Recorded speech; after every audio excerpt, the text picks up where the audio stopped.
Remain stand Roy Neese. Roy Neese.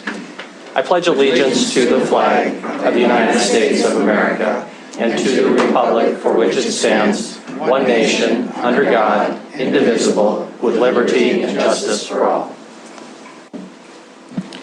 Let us pray. God, we humbly come before you and ask for your wisdom and guidance for the matters before this council. We ask for your blessing and peace and comfort to be upon the community for your glory. We pray for the welfare of those impacted by the pandemic. We pray for the wellness and safety of the men and women that serve to protect this city, this county, this state, and this nation, both here and abroad. We ask these things in the name of Jesus Christ. Amen. Amen.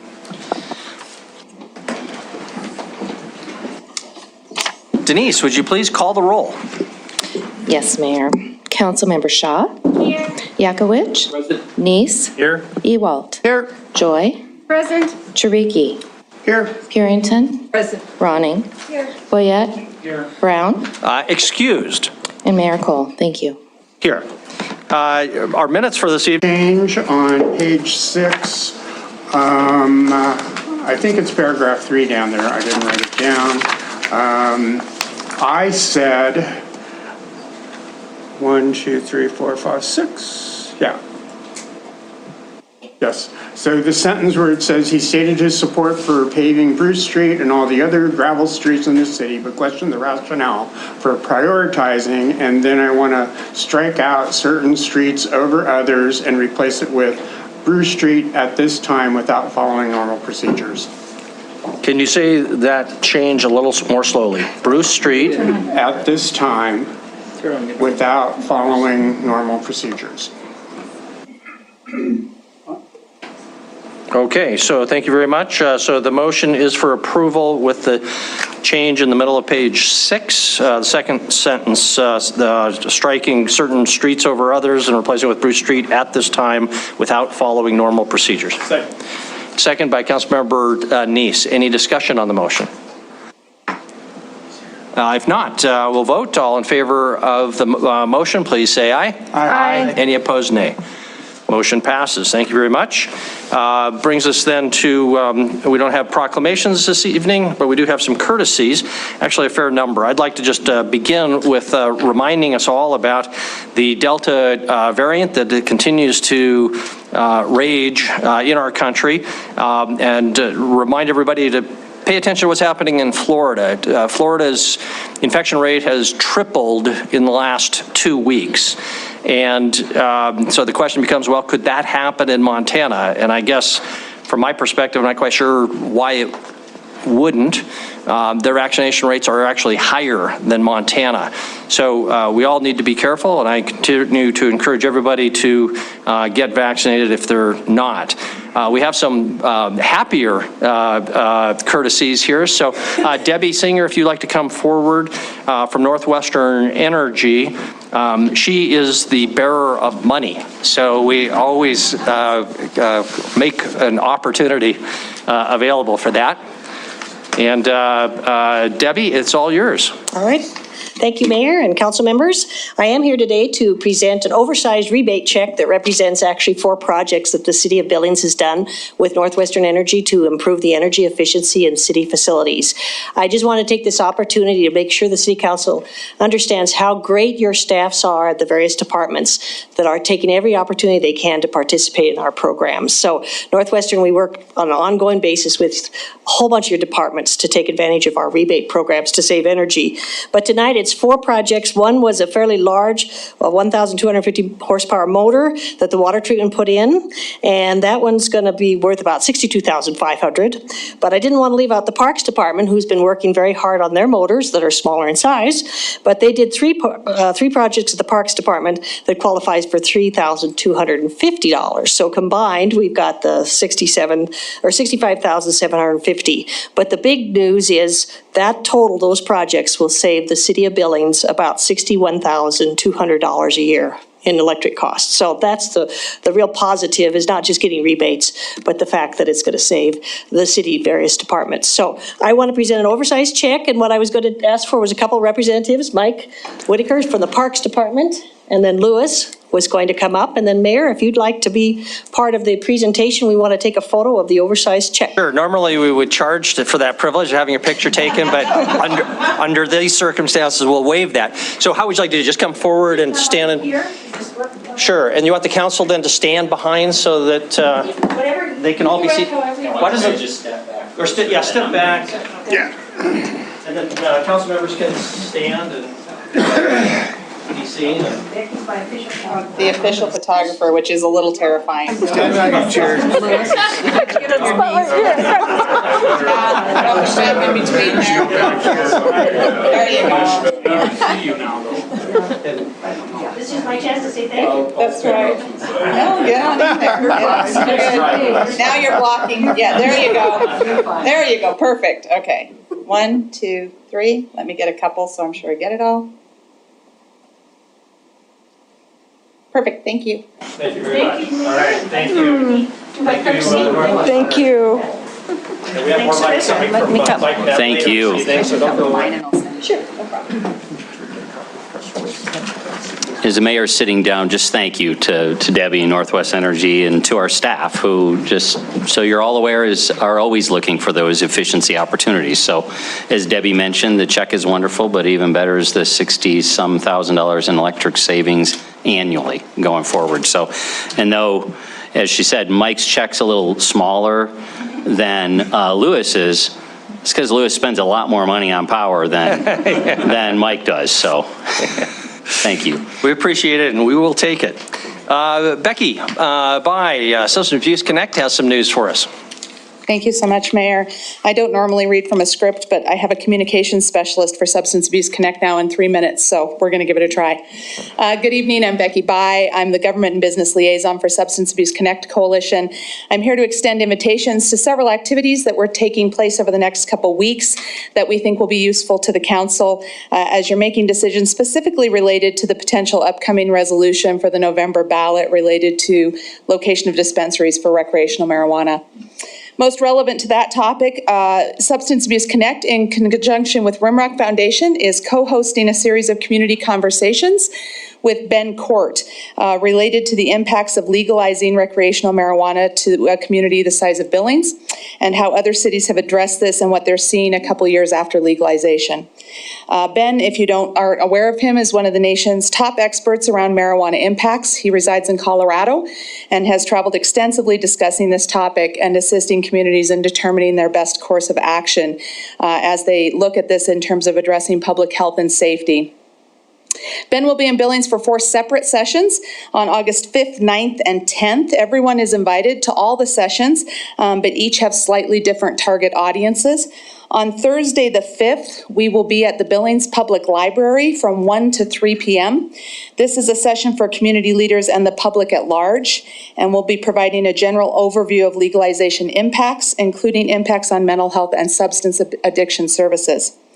There will be 3 other sessions the following week, the first on Monday, August 9th, from 10 to noon at United Way. This one is targeted to government leaders, city, county, and legislative leaders specifically. We will be having one Monday night, also that on the 9th, from 5:30 to 7:30 at the Vineyard Church. We're focusing on impacts to recovery and targeting members of the recovery community. And then lastly, on Tuesday morning, the 10th, from 10 to noon, at a location we'll have to give you here probably Wednesday. That one will be specific to business community, employers, and HR professionals related to the impact on workforce and public policy around workforce. We will send you all of that, a hard copy via email on Wednesday when we finalize the location for that last one, and hope that you will consider attending one or more of those sessions as your schedule allows.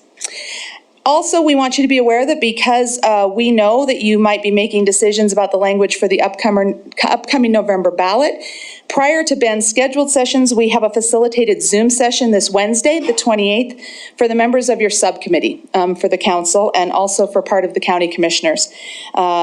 City Administrator Kukulski and his administrative support and the mayor have that information, and we'll pass that along to you for your participation in that Zoom meeting.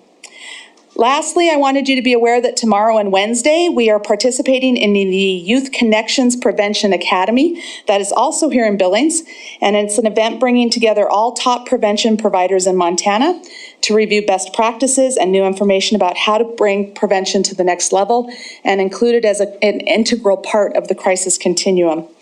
The conference is being held at the Doubletree. You're certainly welcome to join us for the whole thing, but if you can't, we would like to extend a specific invitation, to all of you to the press conference that we're hosting tomorrow at 1:30 p.m. That's on the third floor of the Doubletree, and we'll be launching what's called Recovery Pathways, which is a collaboration born right here in Billings with Rimrock Foundation, GOMO Health, and Substance Abuse Connect. The governor and his staff will be in town, the CEO of GOMO, his name is Bob Gold, and we will be presenting along with Judge Mary Jane Nisley, Rimrock, and part of the Substance Abuse Connect team, including some video messages from our congressional delegation. So please, if you can join us, we would love to have you. Lastly, on behalf of Substance Abuse Connect, we want to thank you, the city, for your participation in the Coalition's Executive Committee and the continued support that you have given to us as we work toward bringing comprehensive resources to the community to tackle substance use and mental health disorders through prevention, treatment, diversion, and a system-wide approach. Thank you so much. Thank you, Becky, and for everyone who's working on the coalition. Thank you. Councilmember Yakowicz, you have a recognition this evening. Thank you, Honor. I'd like to invite up, and thank you, Council, to invite up Adam Liberty. He is the new director for the Billings Central Catholic, or Billings Catholic Schools Foundation, and he wanted to express his gratitude and introduce himself. Thank you, Councilman Yakowicz. I am Adam Liberty. I've met many of you before. Thank you for having me in front of you today. I am the president of the Billings Catholic Schools Foundation. Just to make a quick clarification, I am not the president of Billings Catholic Schools. That's a wholly other job that I am unqualified for. So. I am here for just one reason, and it's just to say thank you. Thanks to the City Council, and thanks to our tremendous community of Billings and its citizens. It's truly been wonderful through COVID, coming through, and the philanthropic support that has been, not just for the Billings Catholic Schools, but for many of us. First, I just want to talk about the difference of Billings Catholic Schools. I often get that question, what's different about Billings Catholic Schools? I often come back to two words. It's the difference between education and formation. Billings Catholic Schools is formators in the three virtues that we hold dear: faith, family spirit, and academic excellence. Faith in our Catholic tradition that encompasses and infuses all things that we do. Family spirit that promotes the bond of unity between students and teachers, between teachers and parents, and between students and parents. And it's how we go about interacting with one another in our community.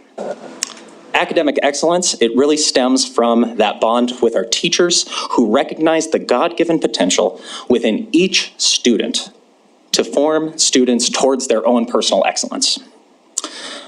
With that, on to my thank yous. Coming out of COVID, we're just grateful. First and foremost, it should be recognize our parents throughout all of our community, not just at Billings Catholic Schools, but anybody who has a student was so resilient.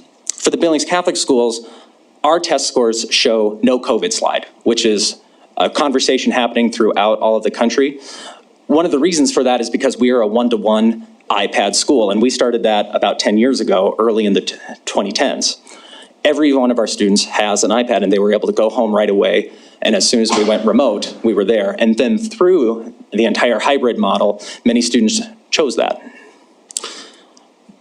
It should also be noted, I want to recognize our graduating seniors this year. 90% of them will move on to post-secondary plans, most of them choosing college. I always think these numbers are astounding. 83 graduating seniors from Central, $7.4 million in college scholarships for which they applied, and $2.1 million was accepted from 83 seniors from Central. With that, I do want to thank also the new St. Francis School. It's upcoming in its 5th year over on Colton. It is an incredible building that is fostering the formation of the students. It is a building that was made entirely possible by philanthropy as well as community support. So if you have not been to the new St. Francis, I would invite you personally. I will give you that tour. So third, thank you for, we have growing enrollment at our schools right now, and it's a blessing to us.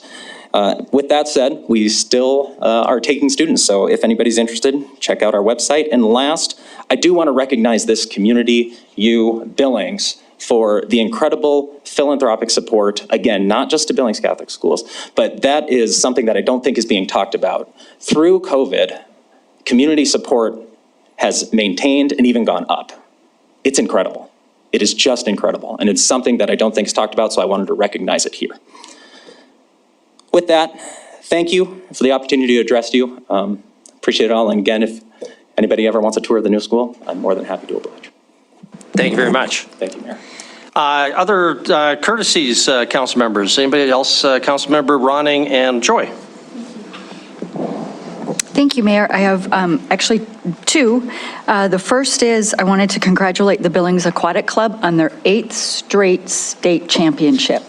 So we don't often hear about the fact that Billings has a great swimming team, and they just won their 8th straight championship this past weekend. So I think we really need to recognize them and cheer on the fact that hopefully soon Billings will have a really nice pool for them to work in, right, Jim? So yeah, let's hope so. And then the second thing, I wanted to invite the public and council members to our second annual Rise Up for Children demonstration this Friday, July 30th, for World Day Against Trafficking in Persons. This is a peaceful awareness walk, and we will start at the Yellowstone County Courthouse at 5:30 p.m. and we'll walk a block. And again, this is to bring awareness for trafficking in persons. And so we invite you to be there with us, Yellowstone County Courthouse lawn, 5:30 p.m. this Friday. Thank you, Councilmember Ronning. I'll just jump in and put a little plug in for state champions, Arrowhead or Boulder Arrowhead Little League are playing, I think probably as we speak, here in the next day or two in the regional championship in California. We wish them the very best. I don't have any money running on that at all, but we wish them the best anyway. Councilmember Joy. Thank you, Mayor and Council. I just wanted to give a little bit of an update on the Bike Boulevard public engagement at the Strawberry Festival. 514 people voted to help to name our Bike Boulevard. We engaged with over 700 people. 80 people online voted, took the survey and voted for a name. We handed out 136 maps of the trails that we have around the city, and 290 people entered our drawing for a little contest items. Thank you. Thank you. Council, any other council courtesies? Councilmember Yakovich? Thank you, Honored Council. Just two things. I was honored to represent the mayor at the Big Sky State Games, and it's an incredible organization that they have. I only came to realize it more when I was there, and a real shout out to all the staff and people behind that. And as many of you know, it was the 36th anniversary and founded here in Billings, spread out to a number of states around the country, and now they have a national Big Sky State Games because of Mr. Osborne, who passed, and they honored that event to him. So just incredible program started here in Billings. Secondly, I was honored to speak for the mayor at the Elks Lodge Convention here in town, and we had there were a number of representatives from all over the state, and I read the mayor's letter, and he got a standing ovation. So you ever want a letter written, ask the mayor. Yeah. So thank you. Clearly was because of who was delivering it, who happened to be like Chief Muckety Muck of the Elks by coincidence. Any other council courtesies? Don't see any. So council reports. Any reports on bodies that any of the council members serve on behalf of the city? Don't see any of those. So city administrator reports. Chris Kulski, anything before we move on to public comment on non-public hearing items? Yes, Mayor and Council. So first off, just want to give you a little bit of an update on how things are coming along with the Stillwater potential purchase. So the inspections, we've completed structural, mechanical, electrical, and plumbing inspections, and scheduled but not completed yet are asbestos radon, windows and envelope, exterior, and roof inspections. So we've really been very deliberate to get expertise in each of those areas to minimize as much as possible any kind of surprises and be able to understand the condition of the building. Also, your work session. So we have tentatively scheduled that at the August 16th work session. we would present to the council the results of each of these various inspections. So if we work backwards from a September 13th, provided we have all the information in hand, September 13th is when the council should be poised to make a decision ultimately, yes or no to close on the purchase. 1 month prior to that, we'll go over these inspection reports so that we don't have any surprises or any tight time frame there. And the staff is working diligently to prepare for that. So that's a little bit of what's coming up on the Stillwater. Secondly, we've gotten some comments about the police community impact study that was in the weekly last week. I'll talk with Chief St. John about a future work session, maybe being able to set some time aside to talk about that and have some Q&A there outside of some of the email questions. Couple more items briefly, these specific to tonight's agenda. So regular agenda item 2, the staff memo indicates it's a public hearing. That's an error. It's not technically a public hearing. It is a request for a letter of support from the council. The public may give comment, of course, on any action item, and that will take place directly after this report on non-public hearing comment. The comment period tonight. And next up, regular agenda item 6. Unfortunately, we've got 2 different numbers there on the dollar amount for the, I think this is the asbestos. You know, we had an error number 94,740 that should be $98,776, 98776. So our apologies for those errors. And last but not least, I don't have any ex parte communication to share with you. Thank you. Thank you very much. Chris, on the September 13 meeting, I haven't looked at the contract recently, but you might just check to make sure that that date is correct. There would be typically a release date that we have to fish or cut bait by, and I assume that that's that September 13th. But we just wouldn't want to miss that opportunity, have that go by if there was a problem. So. Absolutely, thank you. Yes, I think the agreement has on or before the 15th, but we've acknowledged throughout, if we don't have all the critical information by the 15th, we'll request an extension. But so far, it's looking like we're going to be able to have all inspections done and all the information, so. Okay, great, thank you very much. Councilmember Neese? Thank you, Mayor. Chris had asked a question about that buy-sell the last time, whether or not it was contingent upon financing. Did you find that out? I'm sorry, I don't have that for you. We are not anticipating any financing for the purchase, so are we? For bonding, if we were to go to the voters for bonding a portion of it. So the buy-sell the way the buy-sell was presented, it actually precludes the city from actually going out for a bond on this, is that correct?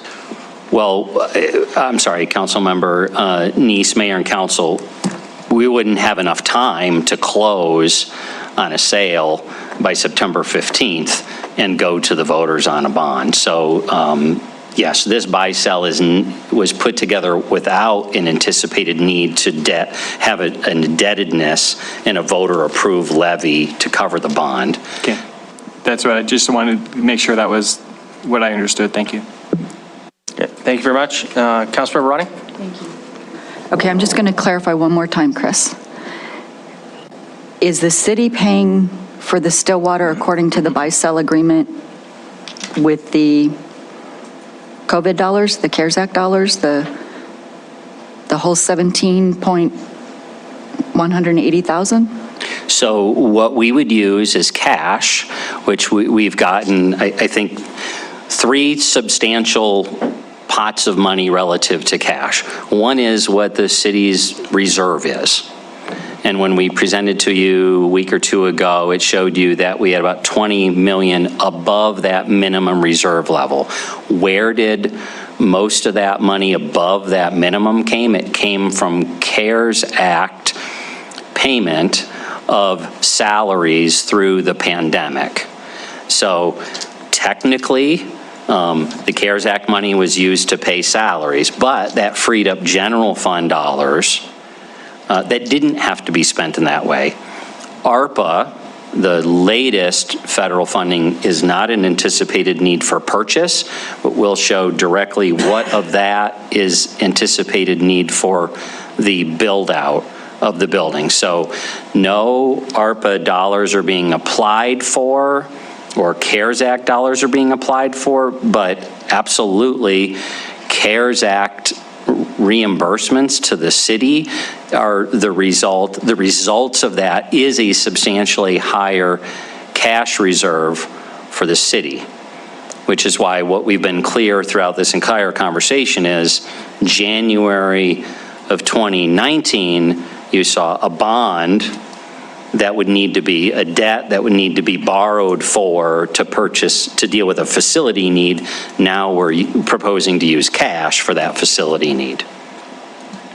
And yes, I think it's the most straightforward to say a huge chunk of that cash is the result of the pandemic.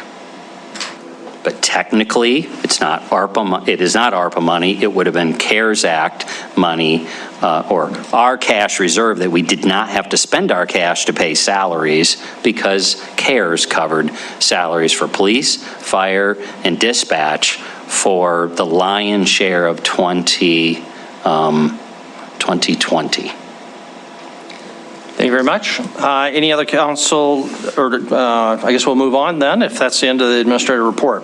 Next item up on our agenda, and for anybody who does not have a copy of the agenda and wants one, there should be some on the back cart there. But this is the opportunity for public comment on non-public hearing items. Tonight, that's 4 items, items 1, 2, 6, and 7. If you're here to comment on any of the other items, so items 3, 4, 5, wait, because there'll be a public hearing on those items later. But if you're here to talk about item 1, which is anything on our consent agenda with all those sub-items, item 2, which is the CLDI support letter, 3, the TIF request for the lazy KT removal, and the TIF request for the Billings Community Foundation. There will not be a public hearing on those later, so now is the only time that you have to comment on those 4 items. So if you'd like to comment on any of those 4 items, go ahead, come to the podium, please, and just tell us your name and your address. We ask that you keep your comments to 3 minutes or less. So if you'd like to be heard on items 1, 2, 6, or 7, please come to the podium. And if there's a number of people, go ahead and make a little line behind whoever's speaking, and that will speed up the comment period. I'm Bernie Rose, and I live at 3221 Green Terrace Drive, and I'm the president of the Billings Community Foundation. I wrote all of you a letter last night, which I kept short because I know you've received a bunch of much longer communications, and I will keep this short too. But if you look at this, and I look at this, you can see that most of what we're applying for is plumbing. Plumbing always seems to be one of the things. We have the space set aside for the handicapped restrooms, but there were none in the building. I think when we've owned that building now for 10 months, we were very surprised to find some of the things that were there and some of the things that were not there. We've been able to do a lot of cosmetic things. I hope some of you managed to get over there and see the building, and I would extend a further invitation to you after this, that if you want to come by, you call our office, and we'd be very happy to take you through and show it. Looks good, but it's still hiding a large number of things. And so, as I think I explained in my letter, the Billings Community Foundation is a little bit different than a lot of the organizations that come across. We don't deal with people, we deal with other not-for-profits. Things like donor-advised funds, grants, and stuff like that. And so we don't get a lot of publicity. But we're hoping by moving into that building, and I think everybody knows the building, that little red building under First Interstate Bank Building.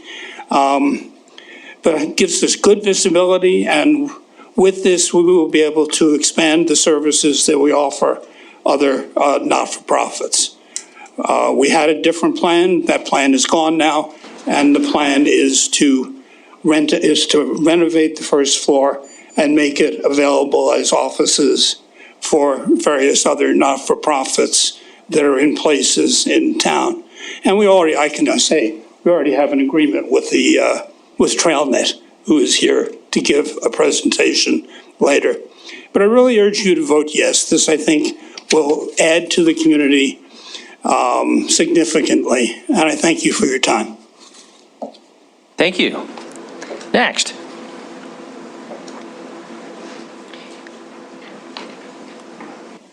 Good evening, ladies and gentlemen. My name is John Wright, address 511 Yellowstone Avenue. I am here as a donor to the Billings Community Foundation and also to the building project itself. Bernie touched on a lot of the important aspects of the work the Billings Community Foundation does. One thing about the building itself is it has quite a history. I believe it was built in 1882, one of the oldest residential homes in here. So a distinguishing factor in this thing is not just that it goes to build and support philanthropy here in Billings, but it preserves a piece of Billings history. And I would urge a vote yes. Thank you.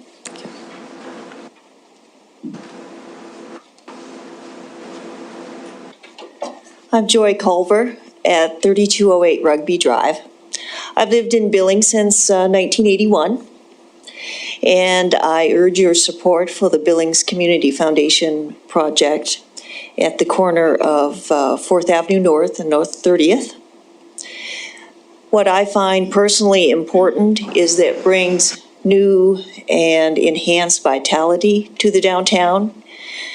Not only do we have a building that is very functional for the Endowment Foundation's offices, but it's very easy to access, on-site parking. So important to our donors and our nonprofit partners. So I urge your support. And finally, I thank you for the energy and the work that you put into what you do here every day of the week. Thanks. Thank you. Next. Hi, I'm Christy Drake. Live at 2950 Walden Place, and I'm honored to represent more than 165 donors for the Skyline Trail, and I'm here with a bunch of them and some of our board members. So I'm just going to ask if you've ever donated to Billings TrailNet or the Skyline Trail, would you please stand up?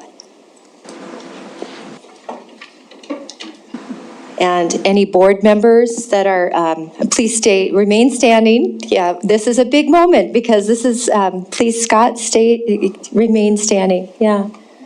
And Jeff Canning, you were a member of our organization as well. So we're pleased and honored to give this check for $85,000 for the match for the build grant, which will go to the Skyline Trail. And this will bring our contributions for this project alone, the Skyline Trail, up to $400,000, and total contributions for all trails since 2004 to $655,000. So it's a big deal, and hopefully next we're going to be working on the Stagecoach Trail.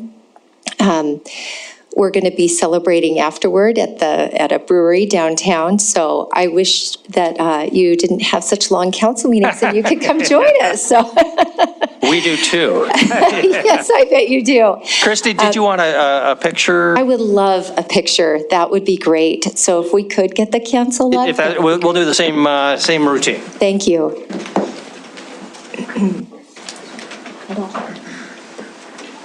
Who do you want your picture? if we could get the whole, Bill, right in the front, please, and then maybe we could get Scott and Mike. Scott is one of our major donors, and Mike Ormsby is our president, so if we could get the two of you as well, representing everyone. Thank you. And I'm going to hold the check like this. You don't have one of those big checks. You must have this little guy. Is that real? I thought they were big. Debbie Singer's not here anymore, but it's just to show that it's not the size of the check. It's the number that's in this little box, right? How about I'll just put my finger There you over go. it. Rounding. Okay, how's that? How's that? That's good. Is this the right way to pose for these things? Okay. All right, thank you. Okay. Oh, no, I That's keep for it. you. As soon as I put it in my mind. Where's Andy? You've got my cell number. If you want to come celebrate with us, just let me know. Let's move quickly. Thank you, Christy. We're on public comment then on those 4 items. If you have anything, please come forward.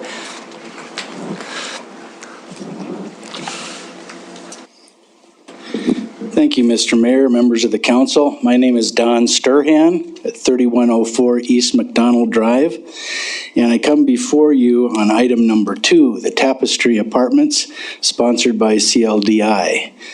I'm afraid that Debbie Singer and Christy Drake are kind of a hard act to follow because I did not bring a check with me.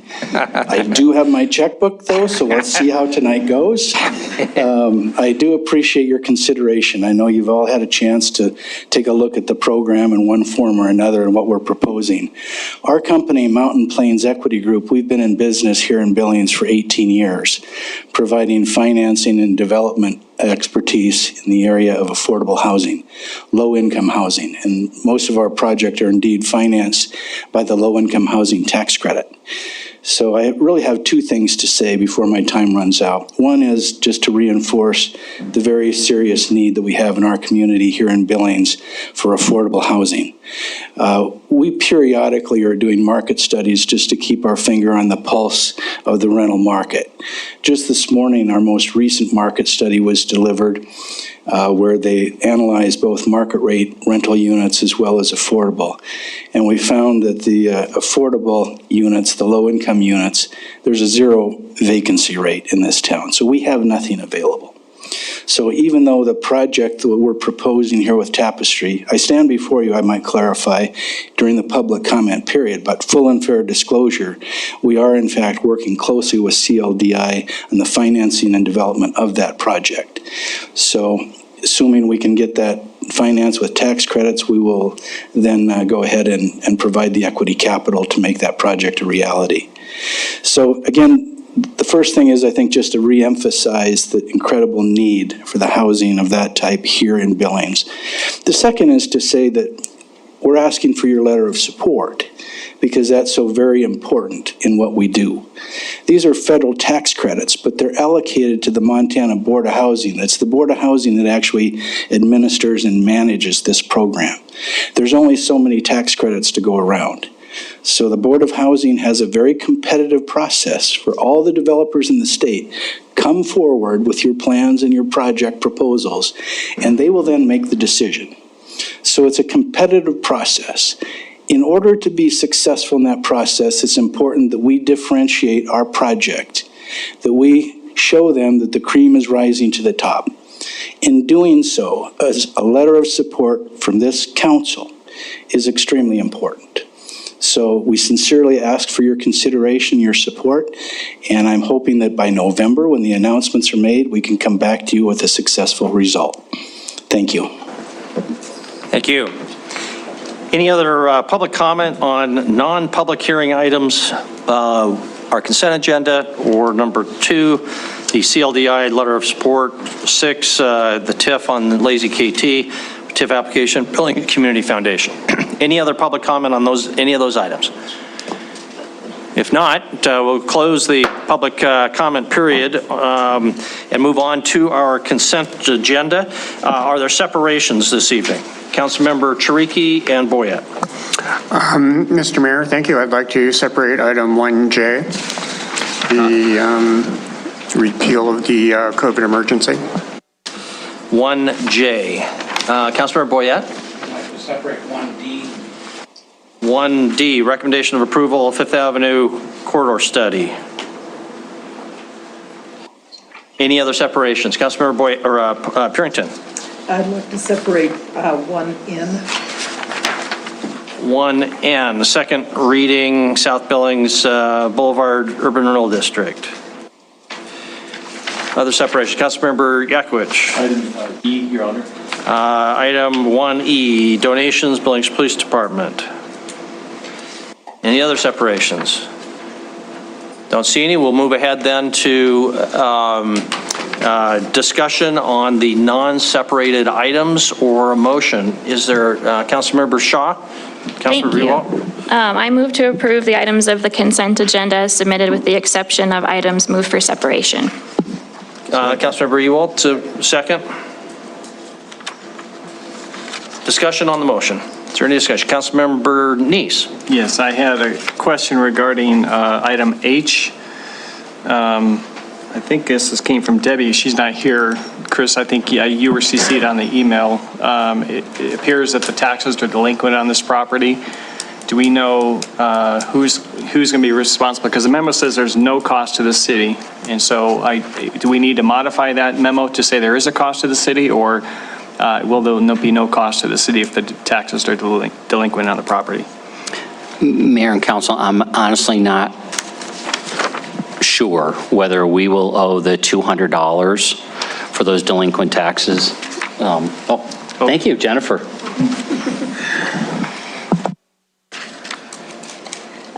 Mayor and council, we did some quick checking, and about half of that is assessments that we can write off.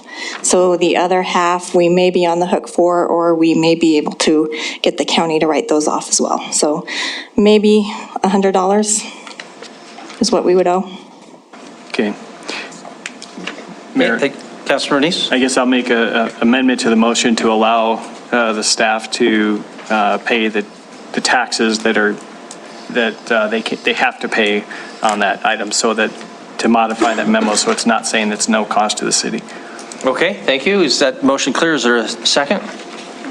Second. So the motion just amends the underlying motion for approval pursuant to the staff report to clarify that on item 1H, if staff in its discretion sees some additional cost, it is empowered to do so within reason. Okay, any other discussion on the motion? Don't see any. We'll move to a vote. All in favor of approval of the non-separated items, please say aye. Aye. Any opposed, nay. Motion passes unanimously. First separated item is item 1D. Councilmember Boyette, that was yours, Fifth Avenue North Corridor Study. Thank you, Mayor. I guess my bottom line is I'd like to change the word approval to reception. I'd rather that we receive the report than approve the report. It's rather lengthy. It's huge. We just received it last week. Approval 2 years from now, someone will come back and say, you approved the whole thing. Now you have to pay for it automatically. I like the word received rather than approval. Okay, so that was a motion? Yes. Okay. Second. Second by Councilmember Neese. I'm going to just ask staff to comment, because my understanding is that the word approval may be critical to federal approval to get reimbursed for the funds. The feds are interested in knowing that we have approved it, I believe, not received it, but I don't know what the federal statute provides. Do we have a transportation expert? Thank you, Mayor and Council. I'll mention a couple of things. First of all, the Code of Federal Regulations. We've been in consultation with the Montana Department of Transportation and the Federal Highway Administration. There is language regarding transportation plans and that they must be approved by the local MPO to go through our funding process. This is an element of that. It was funded through our federal MPO dollars that are allocated here. So in our conversations with both MDT and Federal Highways, there's absolutely concern that not approving these as part of our overall projects and the way our work program and our MPO is funded could be problematic. So I guess I'll start with that to kind of address that. And then just also in general, I guess there's significant concern about not having the council through these processes adopt or approve documents and plans that we're completing, in part because of what I just said regarding the funding and how it's tied to federal dollars to the MPO, but also in terms of direction for staff to move forward with implementation of these plans and understanding what actually the council has said that they approve and direct to do. If it's received, that doesn't send a signal to staff that there's really any commitment there to move forward with those documents and those processes. So that's a concern. I had brought this up actually in a discussion, Mayor, with you last week, that when we applied for the build grant through that federal process, we had multiple plans that this community and this council had approved over the years that were used to support that application and show the federal government in that case that this community was supportive of what was being applied for. And if those plans had all just been received, I would be, I don't see that as being a compelling reason for anyone to approve an application for a grant of that magnitude without seeing that local commitment. We were told many times throughout that process that commitment was critical. So just wanted to bring that up and illustrate that as well. I think that's a major concern for us too. So Wyeth, and I'm sure council will have similar questions, but can you comment on the question or a concern raised by Councilmember Boyette? Yeah, we understand that there's value to the feds and to staff, but when we say approve, are you assuming that every dot and tittle is direction to proceed 100%? I doubt we're giving carte blanche to staff to do everything stated in that report, right? So how do you draw that line? Mayor and council, correct. This actually, and this is, in this case specifically, this is a feasibility study, and it specifically says right in the memo that if, with this, moving forward with this feasibility study being approved and locally, that then we would be coming back to you with any opportunities, whether it's grants, whether it's a proposal in the CIP process to do a project that might have other types of funding sources, any actual development of this corridor is going to have to be funded through some mechanism, and those mechanisms are things that this council and this city has to approve and move forward with at that time. So it's no different than any of the other projects or plans that we've done, like the build grant is an example where that came forward, but we had multiple existing adopted and plans that were able to direct that. So yeah, this is not the concern that somehow this is tonight is approved and then the city is going to expend funds without you knowing is completely not possible. So I don't think that should be a concern with this type of process. Okay, Chris Kukulski had his hand up, and Councilmember Pearing. Mayor and council, what I would add is, so if the council, any of these plans that come through, we'll use this one or we'll say the CPSM reports. We kind of got wrapped around the axle a little bit on those as well. If your intention when you look at that report is this is not a quality report or this is something we have no intention of moving forward on, you should reject them. But if your intention is to continue to move forward in the process because what you see there is a good work product, then I think the answer to your question of adopting the plan, I've not seen in 24 years where adopting the plan somehow mandates that no future decisions can be contrary to what the plan's recommendations were. I think we're over kind of analyzing an adoption to say every I dotted and T crosses is exactly how we're going to move forward. So I'd pay close attention to what is your intention with the plan. Generally, do you support the notion of what the plan's recommendations are? And if not, then you should be uncomfortable with it. But if you do, but there's something you don't like, and it doesn't lock you into having to do every component of the plan. Thank you, Councilmember Purinton. Thank you. Thanks, Chris. And Wyeth, I guess two things that you said was, moving forward with approval to me, that kind of, because we've had things come up before us that, well, it was approved, so many years ago. And so you're going, oh, well, gee, then maybe we need to move on it. So I think the words actually do make a difference. And the other thing the issue that I have, and I don't know if you or Laura would speak to it, and I'd brought it up, is that whenever this came before us initially in order to do the feasibility study, from my thoughts, that we started from 27th to the Metro. And then when we got the feasibility study, all of a sudden we're from Division all the way to the Metro. So, and there are elements of that I'm going, where did that come from? Because that's not what was proposed to council.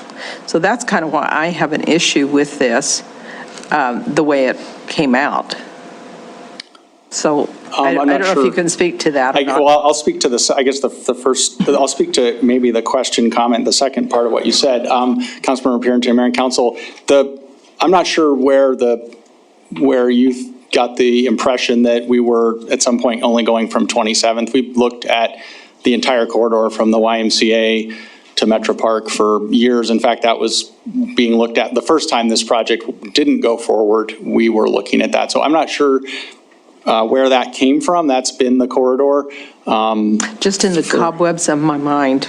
Yeah. That's where it comes anyway, from. that's yeah. I don't know. We've been looking at that whole segment all the way from YMCA across 27th and all the way to Metro Park. And that's been the intention to look at that whole thing. Obviously, as you heard at the presentation at the work session, there are multiple, different pieces of it have different things going on. And so there's certainly differences there.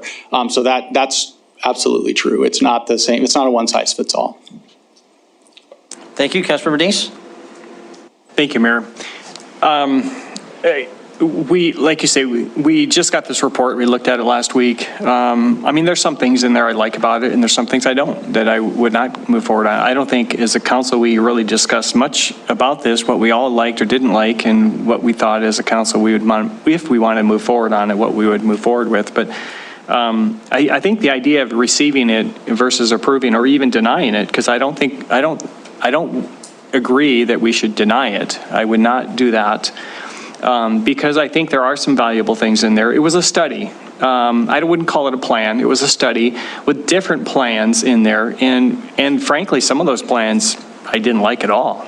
And so I would receive this report, and then if staff wanted to come to us or some donors wanted to develop a portion of it, or eBird wanted to develop a portion and say, hey, we got this study here that you guys received. There are some good ideas in here. We'd like to move forward on this. Then bring it to the council with a plan, and then let's take a look at it at that time. But I think receiving the report to me is, no, we're not dismissing it, but we're not approving anything in it, because there are several things in there that I would disagree with. So I would, that's why I would rather see receive than deny. Councilmember Shaw and Councilmember Rewalt, and then let's move to a vote. Thank you. I'm not going to support this motion. I feel like we're jumping ahead many steps into the process. I also just wanted to say what I heard very clearly from staff was that if we start changing the language on this, we are going to get ourselves into hot water with the feds and the federal process, which seems like a risk, an unnecessary risk for major transportation studies in Billings. So thank you. Councilor Rewalt? Thank you, Mayor. If we have the word approval on this is strong enough language that it's going to be part of the minutes. If the council approves it, it'll be in minutes. Now, it was just earlier this summer that without anything in the minutes saying the council approves something, we're going down on the south side and putting in streets, sidewalks, curbs, gutters, storm sewers, at no cost to the residents, and there was never anything in writing that guaranteed that. So this is even stronger than that, and so what would, that happened several years ago. 8 years from now, somebody will come in and say, well, council approved this, we're doing it. That's what I'm afraid. I believe what Mike said, I believe what Pam said. It's in received. There's stuff in there we got to look at, but you can't bring something to a work session 1 week and then expect the council to just approve it the next week. Just like the CPMS reports, we spent 2 hours in a work session on them, and that was it, and we're supposed to approve them. That's really not enough time, I don't think, so it takes a little more in-depth study on these little items than that, so that's what I think about it. Okay, thank you. Councilor, ready to proceed to a vote? Okay, all right, let's do it. So the motion is for approval with that amendment. If it passes, it's approved, we move on to the next item. If it fails, then we continue discussion, look for another motion on this item, because the item will not have been addressed. I thought it was receive it instead of approve it. Yeah, I'm sorry. To accept with the word receive in the place of approve. If the motion fails, then we'll be looking for another motion, because that issue will not have been addressed. Okay? So if in favor of Councilmember Boyette's motion, please say aye. Aye. If opposed, say nay. Nay. So we'll get, I think the nays have it, but we need for the minutes a record of who voted for whom. So Councilmember Boyette, would you like to begin us with a roll, or Denise, would you call a roll? However Yes, I'd be happy to do that, yes. And in fact, if I could just recommend that we actually raise our hands rather than the voice vote. That seems to actually work better for us clerks We'll do that. to see that, okay? Because the voices just kind of all go together. All right, we'll start with Councilmember Boyette. Okay, thank you. All right, and Councilmember, let's see, Ronnie. We'll come backwards. Not raise my hand. You know, I would say if I'm going to call the, just give me your voice. But if you're all going to be raising when the mayor asks for your vote, I would appreciate hands risen. Thank you. Go ahead, Ms. Ronning. No. No. Okay. Purington? Okay. Ms. Purington? Yes. Yes. Okay. Shariki? No. Ms. Joy? Nay. Ewald? Yes. Neese? Yes. Yakowicz? No. Shaw? No. Mayor Cole? No. So the motion fails 6-4. Councilmember Yakowicz. Your Honor, make a motion to approve, and use the word approve on the Fifth Avenue North Corridor feasible study to the Policy Coordinating Committee. Is there a second? Councilmember Joy? Okay, Council ready for a vote, or Councilmember Yakowicz? Yes, Your Honor, I really believe what Mr. Boyette brought up is very important. I kind of feel like the horses before the cart, or, I mean, it's already gone down to a lot of the policymakers, but what you're bringing up is very important. And if you are going to be here longer as council, I think it's kind of a message to staff that council is looking at this, that they don't want to just get this whole lump sum, and they need time to look at it and to be able to then approve it or not. So I like what you brought up, and I think that may be a vision of some of the council down the road, but I think we need to jump on that a little bit earlier than last minute. So I applaud that motion, but what I understand is if we don't approve of it, then we don't get the funding. And I talked to Ms. Maddox just beforehand that, you know, if I'm correct, and maybe she could clarify, but basically it'll be going through a lot of these already approved, so if we had to start over again, we'd have to go through the process again and not guarantee the funding. So am I correct, Ms. Maddox? Your Honor, could she? Go ahead. Laura? Thank you, Councilman Yakowicz, Mayor Council.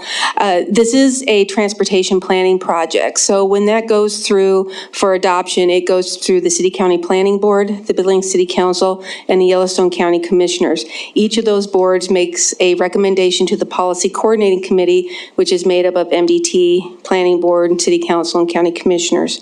The Planning Board will be acting on this document tomorrow night. We anticipate they will recommend approval to the PCC. The County Commissioners are hearing it tomorrow morning at their meeting. We anticipate an approval recommendation to PCC. So you are one leg of kind of a four-legged stool for our transportation planning process. Thank you for that clarification, Laura. Here I'll just comment that I saw this coming down the pike, so I did raise it with staff last week, and I'm not sure that it has to be one or the other, but that we should give some consideration to what exactly the statute says. You know, let's quote that language to make sure that we always qualify for these federal reimbursement dollars. But if we want to have a more detailed resolution that sort of puts some caveats in there, let's talk about that as well. But we just didn't have time in this go around to think about it in that kind of detail. We were just putting an awful lot of weight on one word or another, and we can use more than one word to get our point across in the future, I would say, and clarifying in these resolutions exactly what we are doing and not doing. So that'd be my comment. Council, anything else before we proceed to a vote on the motion? Councilmember Ronning. Thank you. I just wanted to say that I really agree with what Councilman Yakowicz said, and I had just leaned over and said that to Mike. I agree with what Mike's motion was, and that there are times that it feels as though this policy-making body is just being asked to say yes or no to whatever staff brings us, versus having the opportunity to really understand what we are making policy on, or what we are saying yes or no to future policy potential. So I guess I would like just a simple request of having the respect that this is the policy-making body, and that when things like that come to us, and that it does have to have very specific language that is about approval or something like that, that we get the opportunity to really have a discussion on that and really understand what we're either approving or not approving or rejecting, that we know what those options are that we have and that we can make. Sometimes we just get the option to approve, but we're not told we can do some other things. So just to kind of put that out there. So thank you. Thank you very much. Ready for a vote? Okay, Council, I'd like to move to a vote. Make it quick, if you would, please. Councilmember Neeson-Purington. Mayor, I agree with the comments you made about having a more detailed motion, for instance, saying receiving the report for approval to the PCC or something like that. But the idea of us approving it or receiving it is important, like Penny said. And I hope, Chris, you're hearing that the council wants to be involved in these reports after we see them, so we can actually discuss them and give some recommendations, so that when we have a motion that's being made, we know what we're actually approving or not approving. So please take that to heart in agreement and with Councilman Ronning. Thank you, Councilman Purington. And I just want to back up everything that was said. And you and I even had a conversation earlier today about policy making, that when it comes from staff, it's, you know, this body is the one that makes the policy. The staff makes the recommendations, and we take those to heart most readily, but we have to understand, I think, sometimes. And I think, I don't know, Gina, if you're even in on this as far as what those documents require approval, receiving, or whatever. And I think that's what the mayor was alluding to with the statute that governs those. So I back up everything that was said on this council. Thank you. Thank you. Let's move to a vote. Is the motion clear? Motion is for approval consistent with the staff recommendation. If in favor of the motion, please raise your hand. If voting in opposition, please raise your hand. Same breakdown. The motion passes. Thank you very much. That concludes item 1D. Next item is 1E, and I will be recusing myself for that. So actually, Council Member or Deputy Mayor, would you run us through item 1E as an Edward? Yes, Your Honor. I'd maybe just like to entertain a motion to approve item E. Mr. Councilperson Neese. I make a motion to approve item 1E, donations from various donors to the Billings Police Department. And Mr. Boyette has a second. All right. Any discussion? I see the chief, you don't have to speak, chief, if you don't want to. I would like to hear him. You would like to, okay, we would like to hear from you, chief. Preferably on this item, not just whatever you want to talk about. Can we accept this or approve it? Yes. Thank you, Chief. You have 20 minutes. Yeah, I think that this really underscores what took place earlier tonight on your agenda. You had some very, very generous donations, and despite the fact that the police department is relatively a negative-based profession, people really appreciate the men and women of the police department and the very, very difficult job that they're faced, especially in light of last year's events and things that can continue on. And this group here, I mean, it was a luncheon night. I met with 7 independent business people who basically are very frustrated with the crime problem. Some of them have been victimized themselves, and they're very empathetic to the difficulties that the officers are meeting, and certainly understand, because of their business nature, the budgetary constraints that we are trying to operate under. And they graciously, aside from a bowl of wings and a beer, gave me the, and I wasn't working, by the way, this donation here. And they didn't want any accolades, they just want to help and make a difference. And like I said, the generosity of the citizens never ceases to amaze me, regardless what's going on, regardless what department you're talking about. You saw, two earlier today, or this evening, and now this generous donation to the police department. And that donation is how much, Chief? I'm sorry? $26,000, correct? Yeah. All right, Mr. Boyette, question for the Chief? Chief, with this money, do you have any plans set aside for that? Designate what they wanted to spend on, left it up to me. I will tell you the 2 projects that have come to the forefront right now, your recreational marijuana initiative has really been problematic on our K-9 program, rendered several of them useless. And we have a drone program. I'm not going to let the sheriff get away with having a helicopter flying around. We have FAA licensed pilots, all of the public safety certifications to operate. We just don't have the specialized drones and equipment to support that. The ones you buy off the shelf at Best Buy really aren't what we're looking for. So that and some other solicitations of other companies, hopefully we can get enough to do both, but I will certainly be using some of that for those purchases. Any other question? Councilperson Neese. Thank you, Chief. And I know they said they don't want any accolades, but I just want to read the list for public record. Vemco Inc., Northwest Pipe Fitting, Industrial Sales and Service, Western Security Bank, Thermax Installation, Star Service, Dick Anderson Construction, and Ann and Bill Coal Fund. So thank you all, to all of you for that donation. Right, Chief, any other questions for the Chief? Thank you, sir. Have a safe night and a good night. Deputy Mayor. Right. All right, any other discussion? I see none. All in favor, say aye. Aye. All opposed? Okay, it is unanimous. Thank you. Mayor, you have the helm. All right. Thank you, Councilmember Yakowicz. Item 1J, resolution to repeal City of Billings declaration of emergency due to COVID-19. That Councilmember Tricky, that was your separation. Would you like to start us?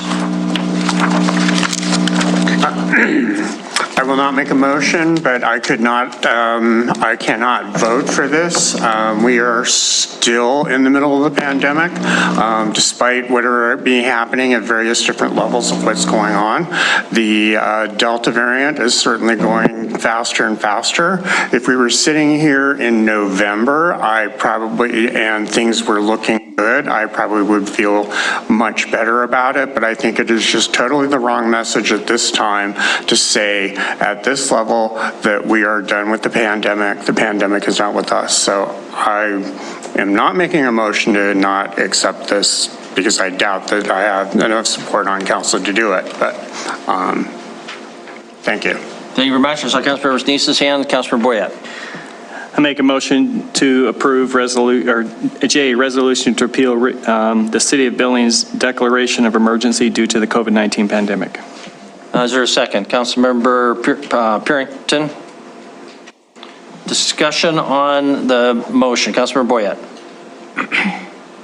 Thank you, Mayor. Maybe I have a question to staff. Is there any problems with us doing this versus not doing it legally? Because the state's already done it, and maybe the county, but give us a little history of this, please. So, Councilmember Boyette, Mayor and Council, so we've not come across anything that would be detrimental. The state is actually, they've made their declaration, so our presumption, but that's a presumption, is that any federal funds, the state is going to be in control of how those come to municipalities. Yes, it's possible that the federal government could do something that would be inconsistent with what the states would do. That's the only risk I see there. When I did actually have a chance to talk to the governor, because he was here on another account, they viewed it much the same. They analyzed it quite in depth before they made their decision to pull, but there's nothing absolute, but I think that's the risk, is if there's any federal funding that somehow is different than how the state is controlling it, that would come directly to local units of government. Thank you very much. Further discussion on the motion. Council members Joy and Denise. Thank you, Mayor and Council. I will not support the motion. I think that one of the things we've struggled with throughout this entire pandemic is conflicting messages. And come the fall of the year, actually in about 3 weeks' time, school will start again. And I think that there are some real concerns. Conflicting messages have actually led to a lot of negative consequences in this pandemic. So I will not support the motion. Thank you. Thank you very much. Councilmember Denise. Thank you, Mayor. I think we have a good county health officer. I think he does a good job monitoring the pandemic, and I know the state changed some rules as far as what he can and can't do, but I still trust that if there's an issue, if he sees a rise, he's going to let us know as a city and the citizens to take action. And at that point in time, he'll have the authority, if he needed to issue mask orders and restrictions and things like that. So I'll support this, and and we'll be watching. I watch the numbers pretty much daily, and it is something that I think we need to be aware of. It's not gone, but it is something that I think at this point in time, it just sends a message we want to get back to business. Thank you. Any other comments on the motion? The only thing I would comment is just to reinforce Councilmember Tricky, we are not out of the woods by any means, but I'm not sure that keeping this in place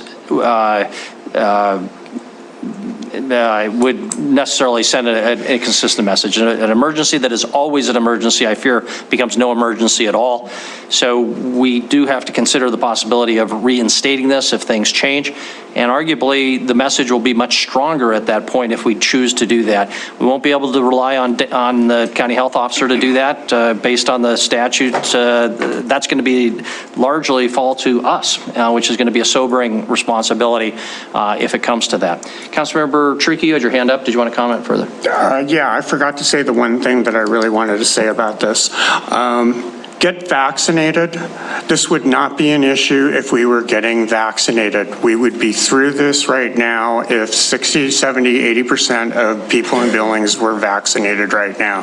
So get vaccinated, and then we can put this whole thing behind us. Thank you. Thank you. We'll move to a vote. The motion is for approval consistent with the staff recommendation, item 1J. If in favor, please raise your hand. Voting in favor are Councilmembers Shaw, Yakowicz, Neese, Ewalt, Cole, Purington, Ronning, and Boyette. If voting in opposition, please raise your hand. Voting in opposition, Councilmembers Joy and Chiriki. Thank you very much. Motion passes. Last item up then is item 1N, second reading on South Billings Boulevard expansion. Councilmember Purington, that was yours. Would you like to start us? The only reason that I separated that is because, as we discussed last week, I did not want to include the operations center in the Sabura. So that was my main reason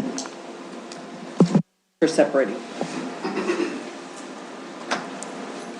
Okay, is there Councilmember Joy and Shaw?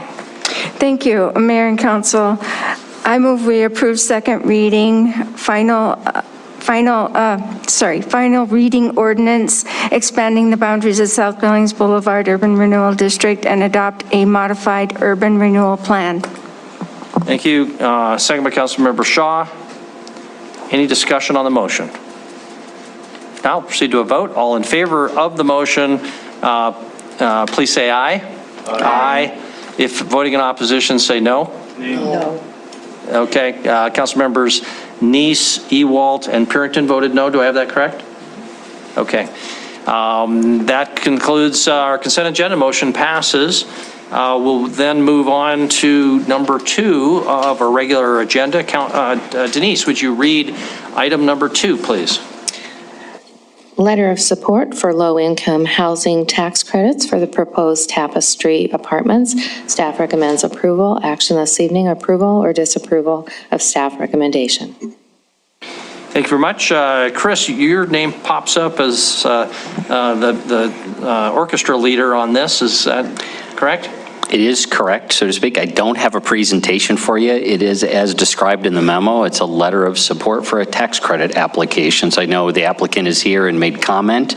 I would offer that if you have any questions, I'm sure they'd be glad to answer them for you. I see Eric Basie, Executive Director of CLDI. Why don't you come forward, Eric, and remind the public what this is about. I think the council's all read it in our packets, so don't go on for hours, but that's, we'll give you a couple minutes. Presentation ready? I'm joking, I'm just joking. I believe you have a PowerPoint, correct? I do, yes. Okay. I would love to show you the PowerPoint if you don't mind, but thank you, Mayor and City Council. Somebody is in control of that.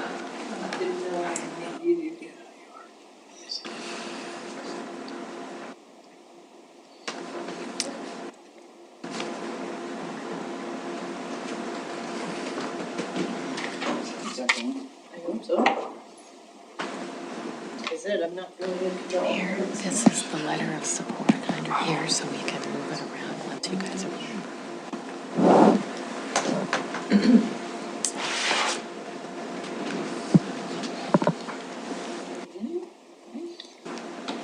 All right, well, great.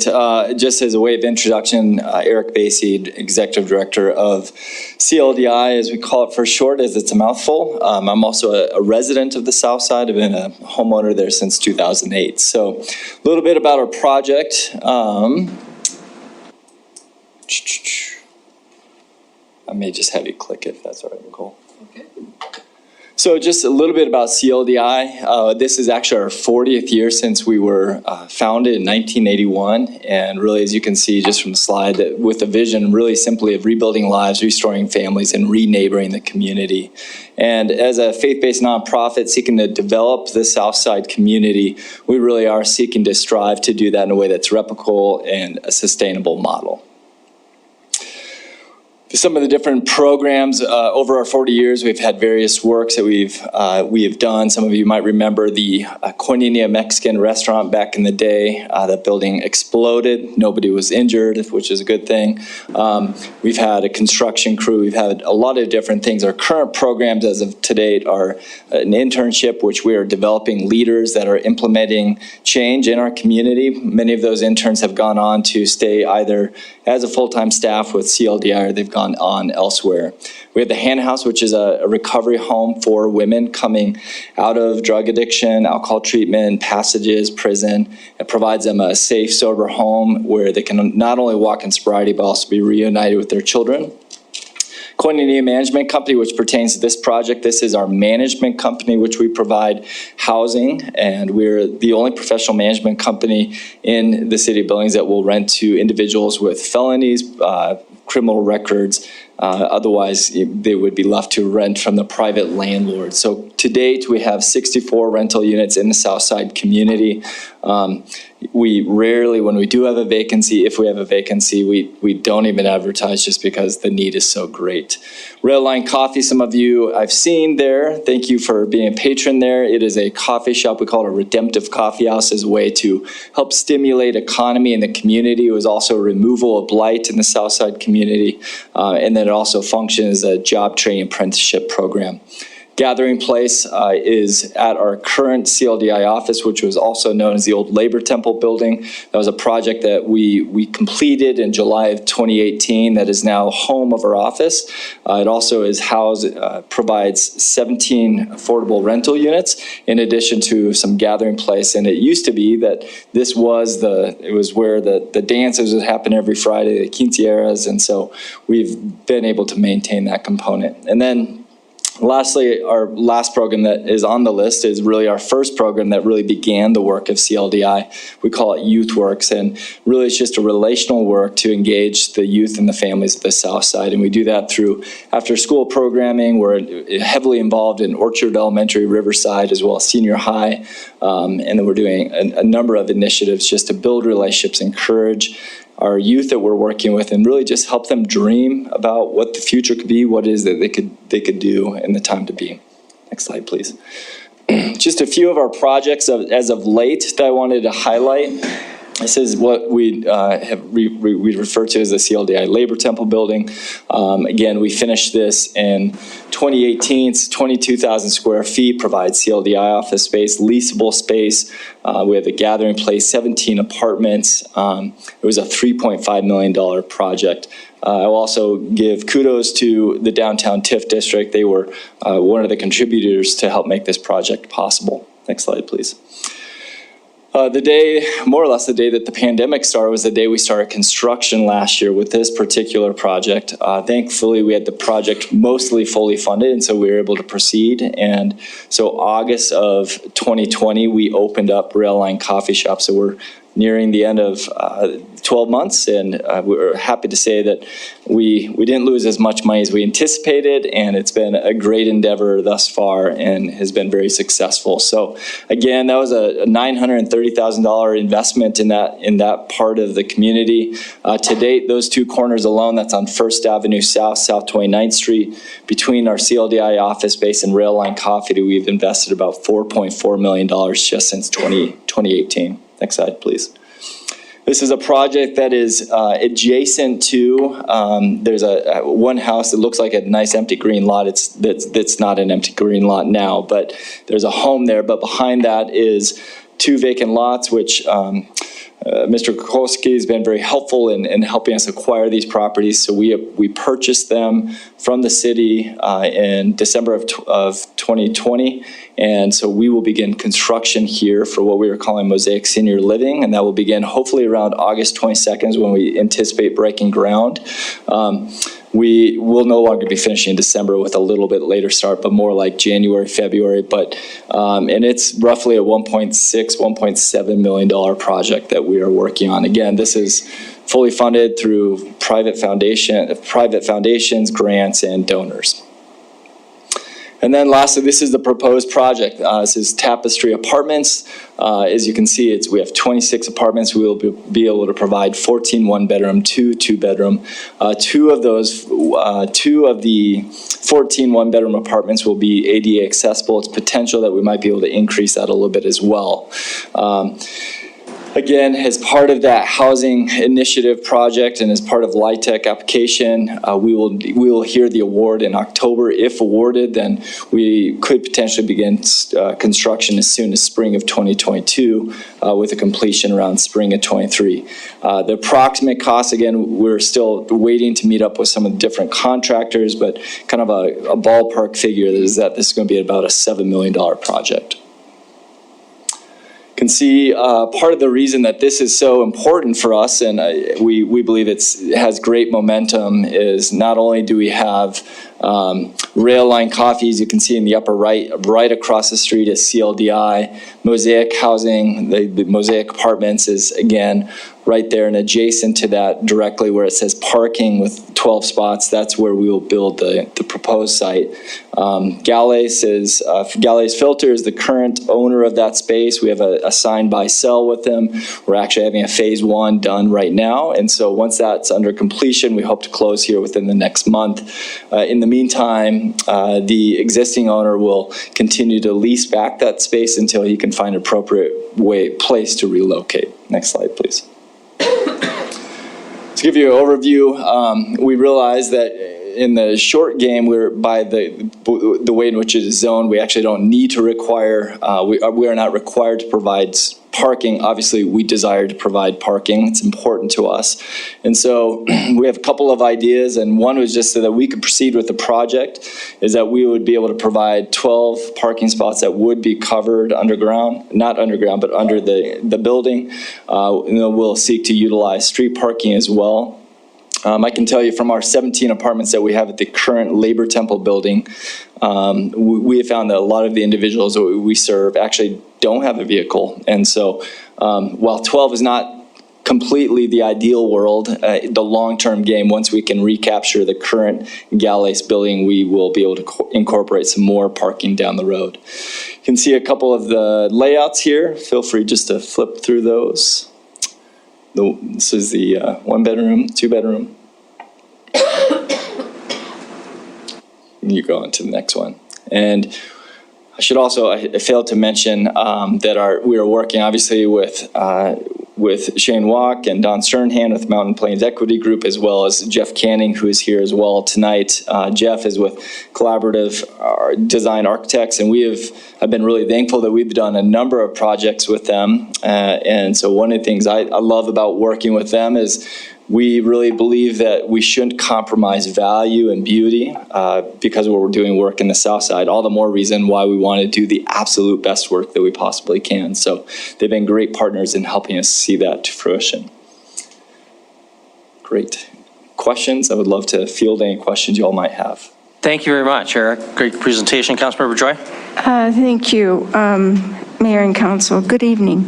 I looked on your website. Do you have a non-discrimination statement on the basis, how will you be choosing your applicants? Do you have a non-discrimination ordinance? It's a great question. Yep. Yeah. And so as a part of CLD, as an umbrella organization, our management company is an LLC that is owned solely by CLDI. So within that, we have all the codes, all the standards that we have to maintain to be in compliance with being a management company. Again, we already have 64 current rental units. So as far as discriminatory, not discriminatory, we absolutely abide by all those. One of the things, I had some email exchange earlier today. Yes, we are a faith-based organization. That what that drives us to mean is that we serve all people, regardless of their sexual, religious orientation. We are here to serve people. We are targeting the Southside community. Thank you. Can I have a follow-up, please? Please. Thank you. Just a little follow-up. So what I see is that you have at the bottom of your website, discipleship, or ELOS, maybe I'm mispronouncing it. Elios. Elios and discipleship at the bottom of your website. Looking into that, really was quite surprising. Some of the articles there are quite surprising in terms of what are you teaching the residents or the applicants to these apartments from that set of documents? Yeah, it's a great question. So again, as an umbrella organization to which CLDI is provides the entity in which we operate our 501c3, both Rail Line Coffee as well as Koinonia Management Company are LLCs. They're separate. However, they do fall within the umbrella of CLDI. So here's ultimately what that means. We are unashamedly a gospel-driven, Jesus-oriented organization. No qualms about that from our standpoint. That is what drives us. That's what motivates us. And so I will gladly say that before any group that I meet with. Here's what I love about that is what it drives us to. While we may not agree on the ethics that drive us to do what we do, we're investing in the Southside community. We've been doing for over 40 years. We will continue to invest there. And to answer your question directly about our tenants, we are simply in relationship with them. And so what we have found is our goal is we want to provide the best quality, affordable housing that we possibly can. And so in that is always the context of relationships. Sometimes it happens where we might have a grandma or maybe a single mother or family that has some youth, that there's some crossover collaboration with our Youth Works programs. And when that happens, we're thrilled and we will encourage that, but just the same, we have many, many tenants that are not involved with any of the other programs of CLDI, and they're simply there, and they're there for many years because they've found that we are great landlords, they love the community, and they are thankful for the housing we're able to provide. Thank you. Based on the things I've read on your website, I will not be signing the letter. Thank you. Thank you, Councilor Purington. Eric, thank you. And I've seen a lot of, and heard about CLDI for several years, and I applaud your faith-based endeavors. I wish we had more faith-based endeavors, so I applaud you for that. The question that I wanted to ask, because of your status, your nonprofit status, and you do take rental money and everything, so do you pay taxes on any of your properties? It's a great question. So, you know, when you do apply or file for tax exempt status, that doesn't mean you don't pay any taxes. I naively used to think that you still pay about a third, roughly speaking, of the property taxes. So within that, almost not all of our properties, certainly not Rail Line Coffee is not at this point tax exempt, but within the majority of our properties that are owned and utilized for rental purposes through Koinonia Management Company, the large majority of those are tax exempt. And part of the reason that we're even allowed to do that, that's an application process with the IRS. It's pretty lengthy to do that. But as long as those dollars that are created from the revenue produced by rents are program-based, which they are, we're investing literally millions into the Southside community holistically. So within that, then we are able to utilize that as tax exempt for many of our properties, but not all. Thank you. Thank you. Any other questions for our presenter, Councilmember Ronning, and then Councilmember Yakovich? You go first. Thank you. So thank you. So Eric, you and I had an email exchange, so thank you for getting back to me. I too had an email exchange with you that asked if there were any other qualifications other than income in regard to who would be qualified according to CLDI to rent these apartments. I am unashamedly a Christian. I am unashamedly a follower of Jesus Christ. He is my Lord and Savior, and I'm not ashamed of that. Yeah, that's great. But I don't take an oath to sit here on the Bible in regard to supporting the Bible. My oath when I sit here is to support and defend the Constitution of the United States of America.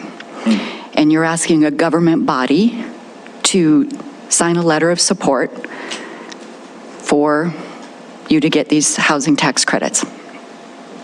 I'm a big supporter of the separation of church and state. I too read the documents on the LEOS. Elios, yeah, it's Elios, a funny okay. pronunciation. I too read those documents and found them as a Christian to be highly disturbing. Just for the record, I like more than chocolate, shopping, and shoes, just for the record. This is a struggle because I found those documents so incredibly disturbing. I'm struggling with this support. And I guess my vote's going to come down to when we have to make it. I highly support the work you're doing in regarding to wanting to bring low-income housing to Billings. We are definitely in need of it. Couldn't agree more of that. I hope that what you and how you responded in the email, that you will not discriminate. I hope that holds true. So thank you. Thank you. I appreciate that. If I may respond to that.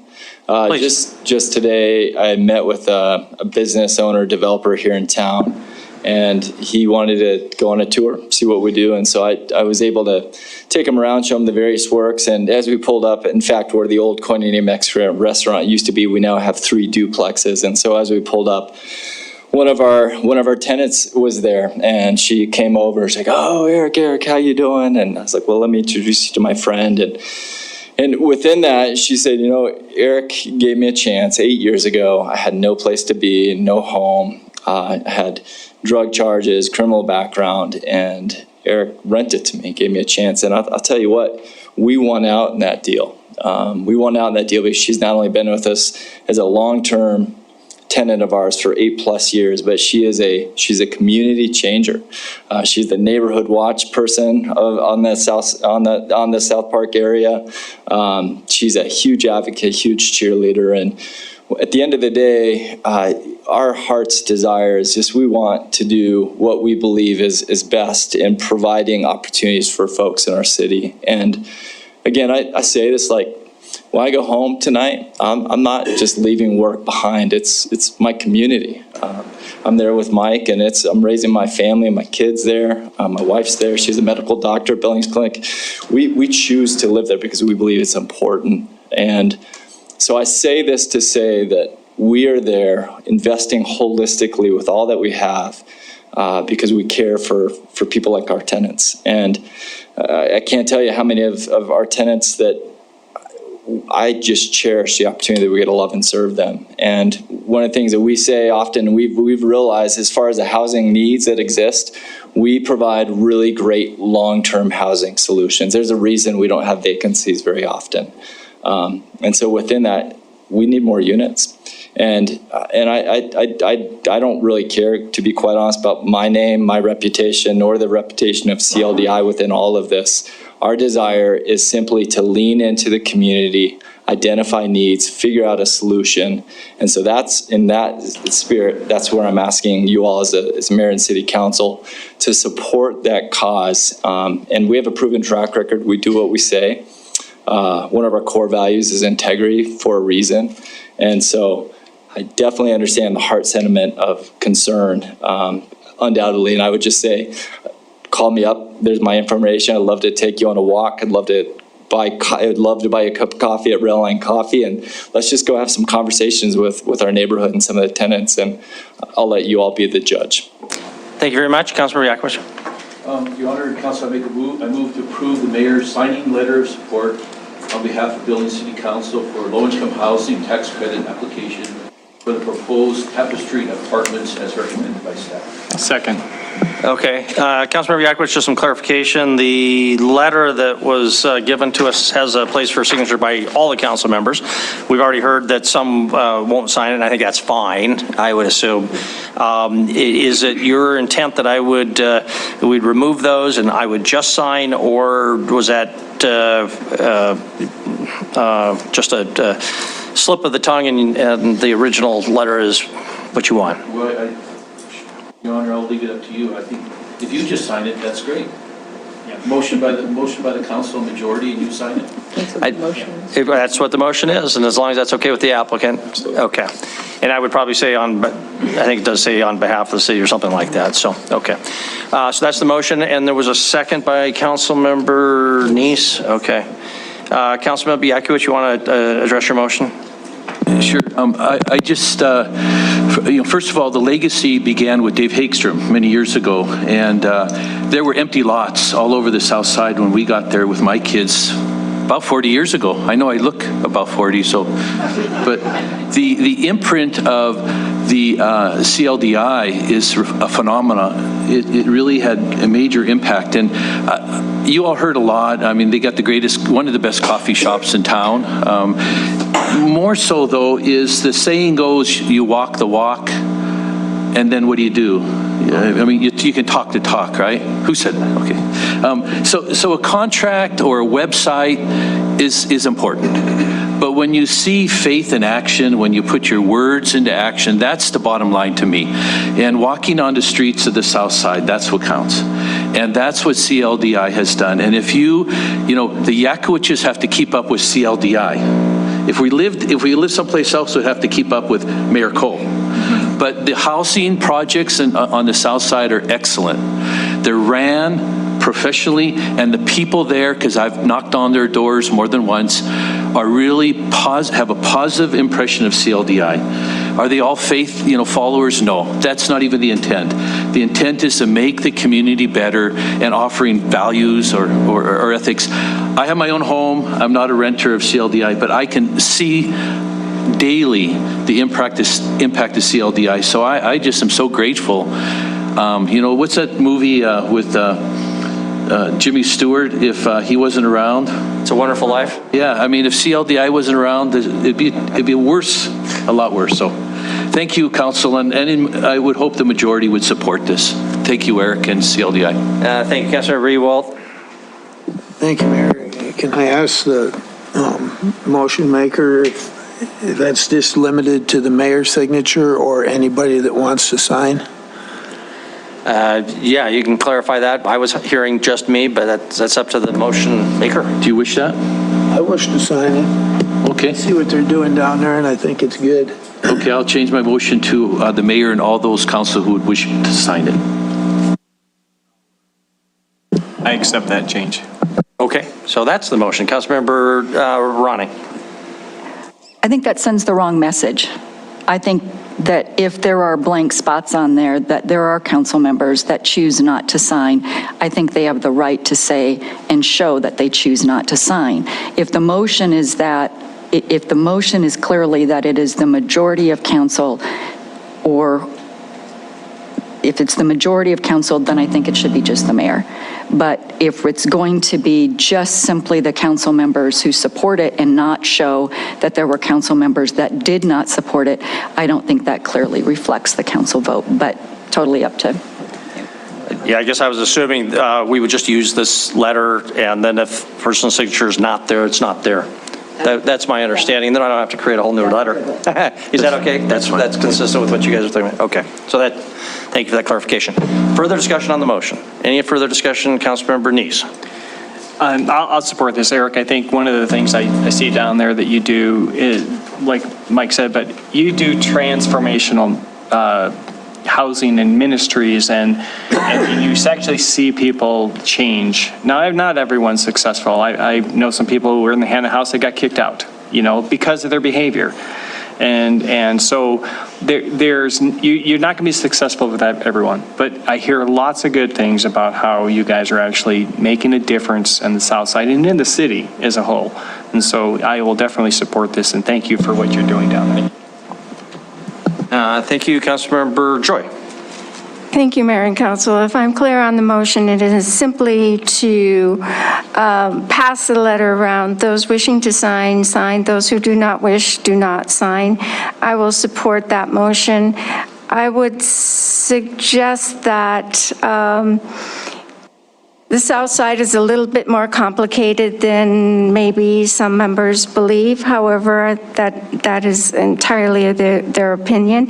I don't have a problem with affordable housing. I do have a problem with the kinds of discipline and disciple teachings that are part of what your website clearly says you counsel your clients in.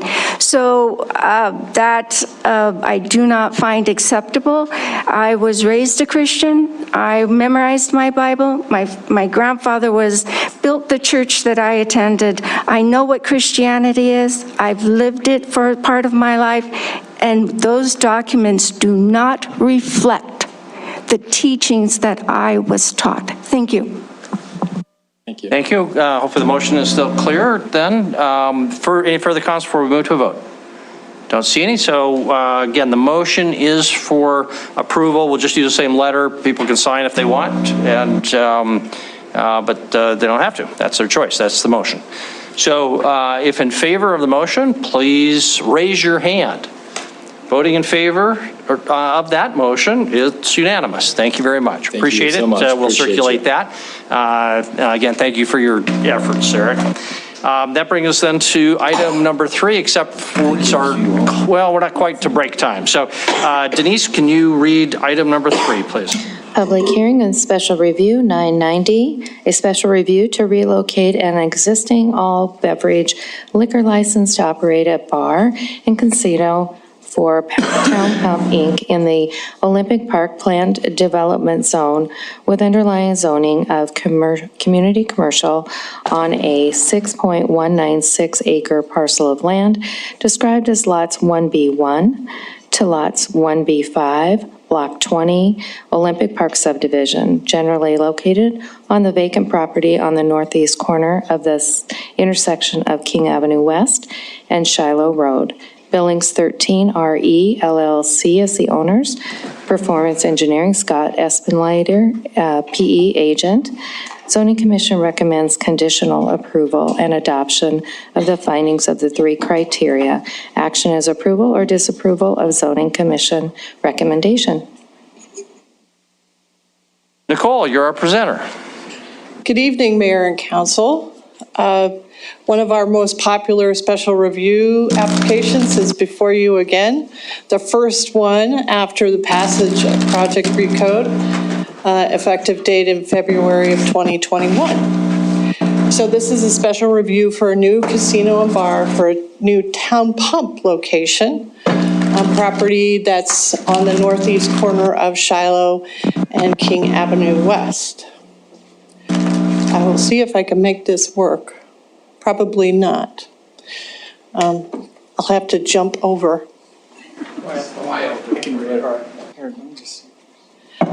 It's on, but this is a PDF and not a PowerPoint. Sorry. Right. So we have new special review criteria and standards of review. So the previous zoning code said special review uses were allowed uses in the zoning districts where they were specified, and the council could impose conditions.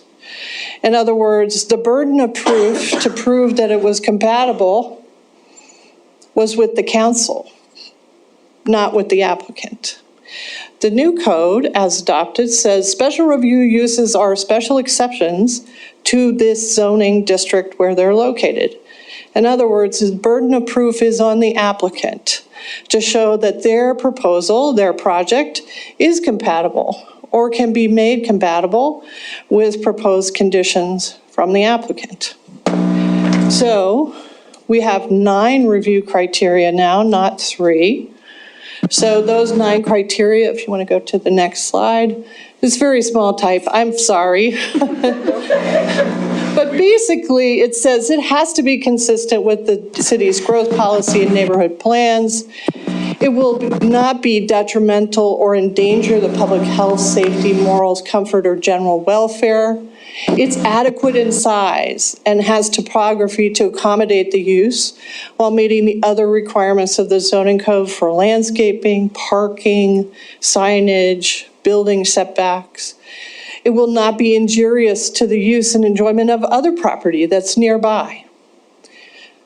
So it doesn't diminish or impair property values on adjacent or within a neighborhood. It doesn't impede the normal or orderly development of other properties in the surrounding neighborhood. In other words, it's not so different from anything else that it sets a new standard or a new direction. Then number 6 is you can impose conditions that protect the public health, safety, and general welfare. And some of those can be, as listed, A through K there. But they're not limited to those particular areas. But those are the general areas that you can impose conditions on. The 7th criteria is, does it have adequate utilities? Access road, drainage, or can those be provided adequately on the site? The 8th is that they will take adequate measures to provide for ingress and egress from the site. How do you get onto the property? How do you leave the property? Are those adequate facilities? And that the 9th condition is that they conform with any other of the zoning requirements for the zone district where they're located. And if they're not, that has to be specifically called out and approved through the city council. So let's say their building is a little taller than required. They wouldn't do a zoning variance. That would be part of your discussion and review at the city council, if that's okay, or not. Okay, next slide. So to orient you to the property here, northeast corner, there are 5 lots on the corner there.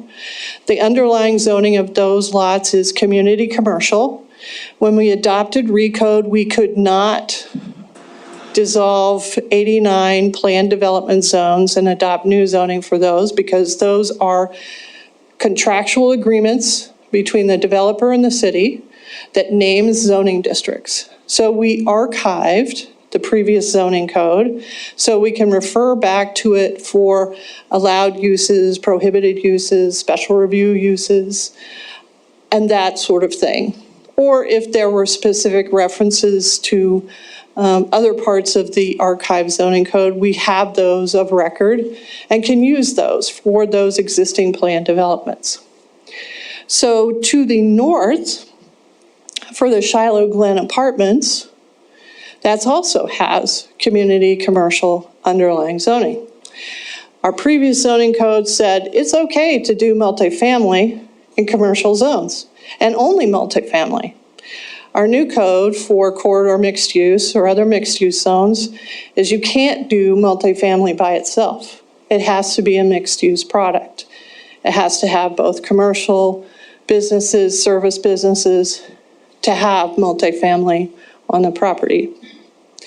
So the Shiloh Glen Apartments are in an underlying zoning of commercial, as are I believe the Cherry Island townhomes to the east. That's an underlying zoning of neighborhood commercial.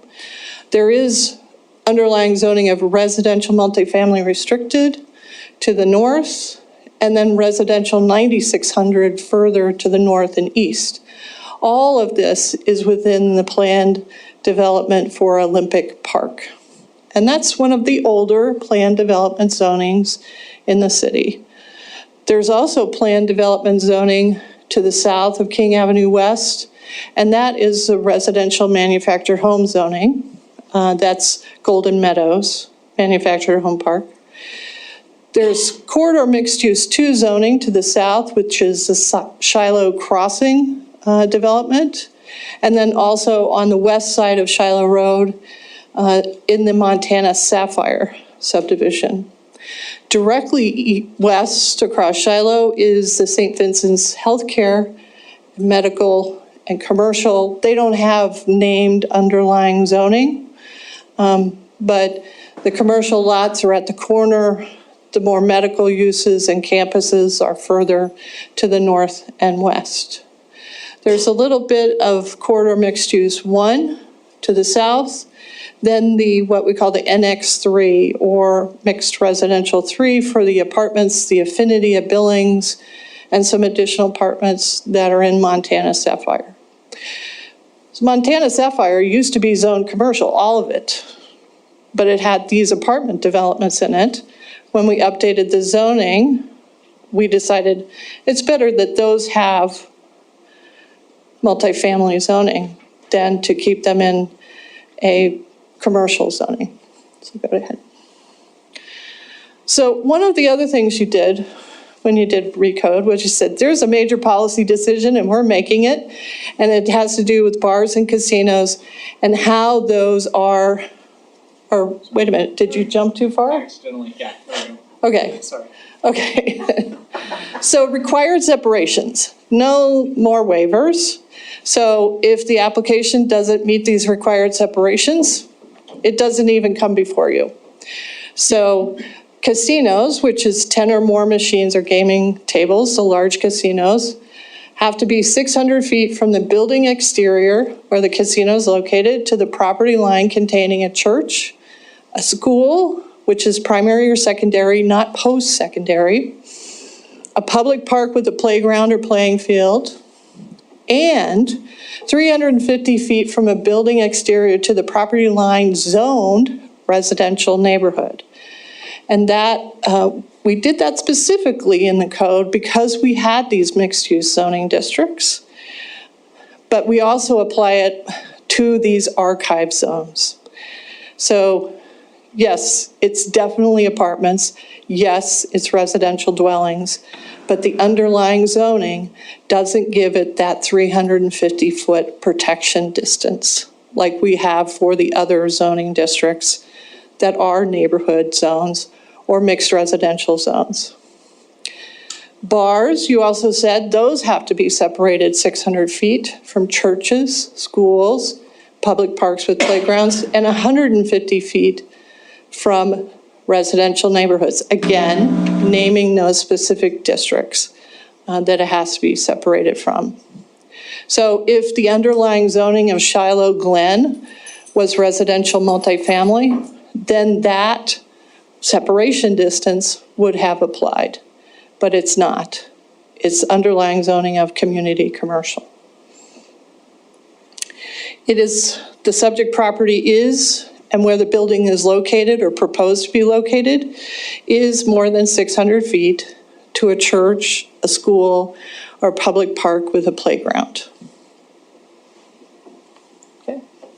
So that's why we're having this conversation tonight, because it did meet those separation requirements. The Zoning Commission conducted their public hearing on July 6th and received comment from the applicant and agent and the planning staff's recommendation of conditional approval. That recommendation for conditional approval included 21 conditions specific to the property, the site, and those conditions that are listed in the 9 review criteria. And one additional one that the Zoning Commission had a conversation about, which is condition number 19. I'm not going to go through all 21 unless you ask me to talk about a specific condition, but we'll talk about condition 19 because that is a new type of condition for special review uses. Planning staff proposed this condition to the Zoning Commission and then they amended it to exclude a couple of what we call trigger points in this. And this is what is called a reopener clause. In other words, if something happens to this property, you have the right to say, hey, we don't like what's happening here. Let's reopen. Let's reopen the public hearing and talk about these conditions of approval. It's not to say that you would deny it, that you would say, okay, I'm sorry, we're done with your special review here, close your business, but merely to reopen the discussion about the conditions of approval. The 2 triggers that the Zoning Commission left in condition number 19 was that they failed to respond to a notice of noncompliance with the conditions of this approval. So if the condition says you'll have no signs on the north or northeast elevation of the building, and we get a complaint from someone in Shiloh Glen Apartments that they have a flashing sign that faces their property and they installed it, then that would be a violation of the conditions. We would notify the property owner saying, I'm sorry, you're going to have to take that sign down. It violates this condition of your special review approval. If they fail to respond, they don't take the sign down, then we would probably bring that to the attention of the city administrator and ask to have a conversation with you at a work session to say, here is the problem. We noticed them about this condition. They didn't do anything. What is the desire of the council? Do you want to reopen the hearing? And that could apply to any of the conditions of approval if you choose to approve them tonight. The second trigger point, and this one does have some latitude, some discretion, primarily on the part of the chief of police. He's gone. But exceptionally high level of calls for public safety services as verified by the chief of police. In other words, if we have 130 casinos in the city of Billings and the average calls for public safety services at all of those casinos is 5 a week, and this location has 20 a week or 40 a week, that may be considered exceptionally high based on that particular use, or may not be. The chief would have to determine whether that is exceptionally high based on his and his department's, I guess, their experience with those types of locations. And that also would be, the chief of police would contact administration and planning and say, hey, we're seeing a lot of calls for service here. We put it on a city council work session for your discussion. See if you want to reopen the hearing and talk about the conditions of approval. We did not put in, planning had originally recommended that if there were instances where people were overserved alcohol, that minors were allowed into the casino or minors were sold alcohol, that those also could be trigger points. The zoning commission believed that those violations of the liquor laws would be best enforced by the state agency and the police department, that it shouldn't be a trigger point for this special review, which is land use oriented. They can literally have their liquor license suspended for a long period of time, which would essentially put them out of business by the Department of Revenue, Liquor Licensing Division. They thought that was the proper place for that enforcement authority. So that's condition 19. It's a new type of condition. We've never had that in a special review before, but it does, I believe, is responsive to what your concerns were when we were developing the new code for casinos and bars, that you didn't want to feel like you were just granting permission and never having the ability to call back and say, hey, things are not going the right way here. Let's see if we can get it back on the right path. And so a reopener clause gives you that ability. City Attorney Gina Dahl is here to answer your legal questions on that. But that's that. So let's go back and let's look at an overview of the property to look at the aerial. So you can see we have some really heavy commercial development to the south, and we're starting to see that on the west side of Shiloh. And this parcel has always been community commercial, but it's never been developed until now. So this would hold the fourth corner of that intersection. It kind of demands a high visibility use. You probably wouldn't want to see many storage units on that property. It's a very valuable corner. So you want to see a significant development there, a significant investment. Go ahead. This is one of the two site plans that were submitted. This is the first site plan. We had them amend it slightly to show the treatment of the north portion of those lots, which will not be part of this development, but may be part of a future development, because we wanted to make sure we were looking at the right site plan. So this is the original.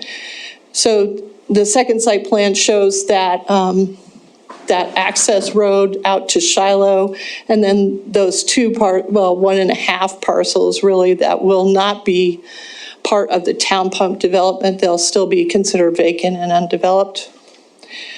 So we have a large building on the property. There's parking, there's a canopy for the fueling stations. In the southwest corner, we have the location of where the underground fueling tanks will be, and that's to accommodate big truck turning movements into the site so that they are loading those tanks from the driver's side. It's safer, so that's why that's there. There is a solid waste storage on the southeast corner of the property. There are electric vehicle charging stations, parking spaces, also in the southeast. And this doesn't show you the landscaping plan, but that will be more fully developed when they get to the building permit stage. Another part of the development that is not yet finalized is the traffic impact study. One of the concerns, especially on these high volume, high-speed arterials, should there be a deceleration lane so that people who are slowing down and turning into a property don't get rear-ended by people who are concentrating on something else and not the traffic in front of them. That would come out of that final traffic impact study. And if those would be recommended through as a traffic management tool here, I'm sure that the city engineering division would require that. Because both Shiloh Road and King Avenue West are state routes. Montana Department of Transportation will also be involved in evaluating those traffic impact studies. We do have, if you want to go, an elevation plan that shows the height of the building, where things will be located, doors, windows. This is similar to the new one at Grand and Zimmerman Trail, although this one has many more windows on it, except for the side that faces the residential apartments. That's the last elevation plan on the bottom of the screen there. We specifically called out that the signs shown on the elevation plan are not part of this approval, that they would have to meet the current code for corridor mixed use to zones for signage. So we didn't evaluate the signs that they've shown. I know they have too many of the same kind. They can have many different signs on the property, but not multiples of the same sign. So that'll be part of the building permit process and sign permitting process. Okay. This, for those of you who've never seen one, is a photometric site plan. So it shows the proposed lighting, the intensity of those lights, and how many, well, I guess what you would call foot candles of light, and what the spread of that light is from the lighting plan. The red and the green are where you would have the most visibility and most lighting from those overhead lights, either under the canopy or in the parking lot or on the building. When you get to the green, the lighter greens, that's when you're below, well below 1 foot candle, which is, if I turned all the lights off, that would, the light coming in from the hallway would be 1 foot candle. That's how dark it would be at that point. So you can see they're not showing any light trespassing across property boundaries, or if there is light at the property line, it's very low, it's very dim. Okay, go ahead. Okay. And Nicole, just because we're going to need to take a break, Sure. Can you wrap up quickly, or relatively soon? Or we can take a break if you got more, but I assume you're about at the conclusion. Okay. Well, whenever you'd like to take a break, I have about 12 more slides. Yeah, let's take a break then, and we'll take a break because we're going to have plenty of questions. But yeah, hopefully we'll move through those 14 because we've still got 4 items after this. So Right. Okay, Exactly. let's take a break. Some of those are duplicate slides. Okay, great. It's 7:37 now. Let's come back at 7:45 or sooner. She's going to bring us 30 slides.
Okay.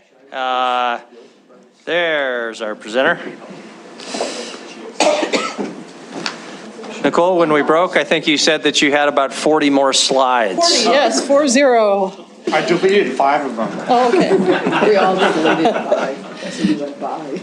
So this slide shows you 2 locations that planning staff is recommending that pedestrian access from the Shiloh Glen Apartments be placed along that north property line.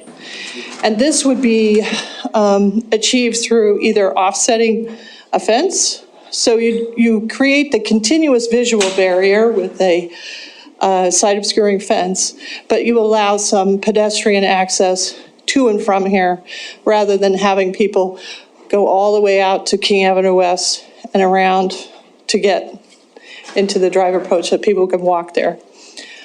Because Town Pump does sell grocery items and all kinds of things.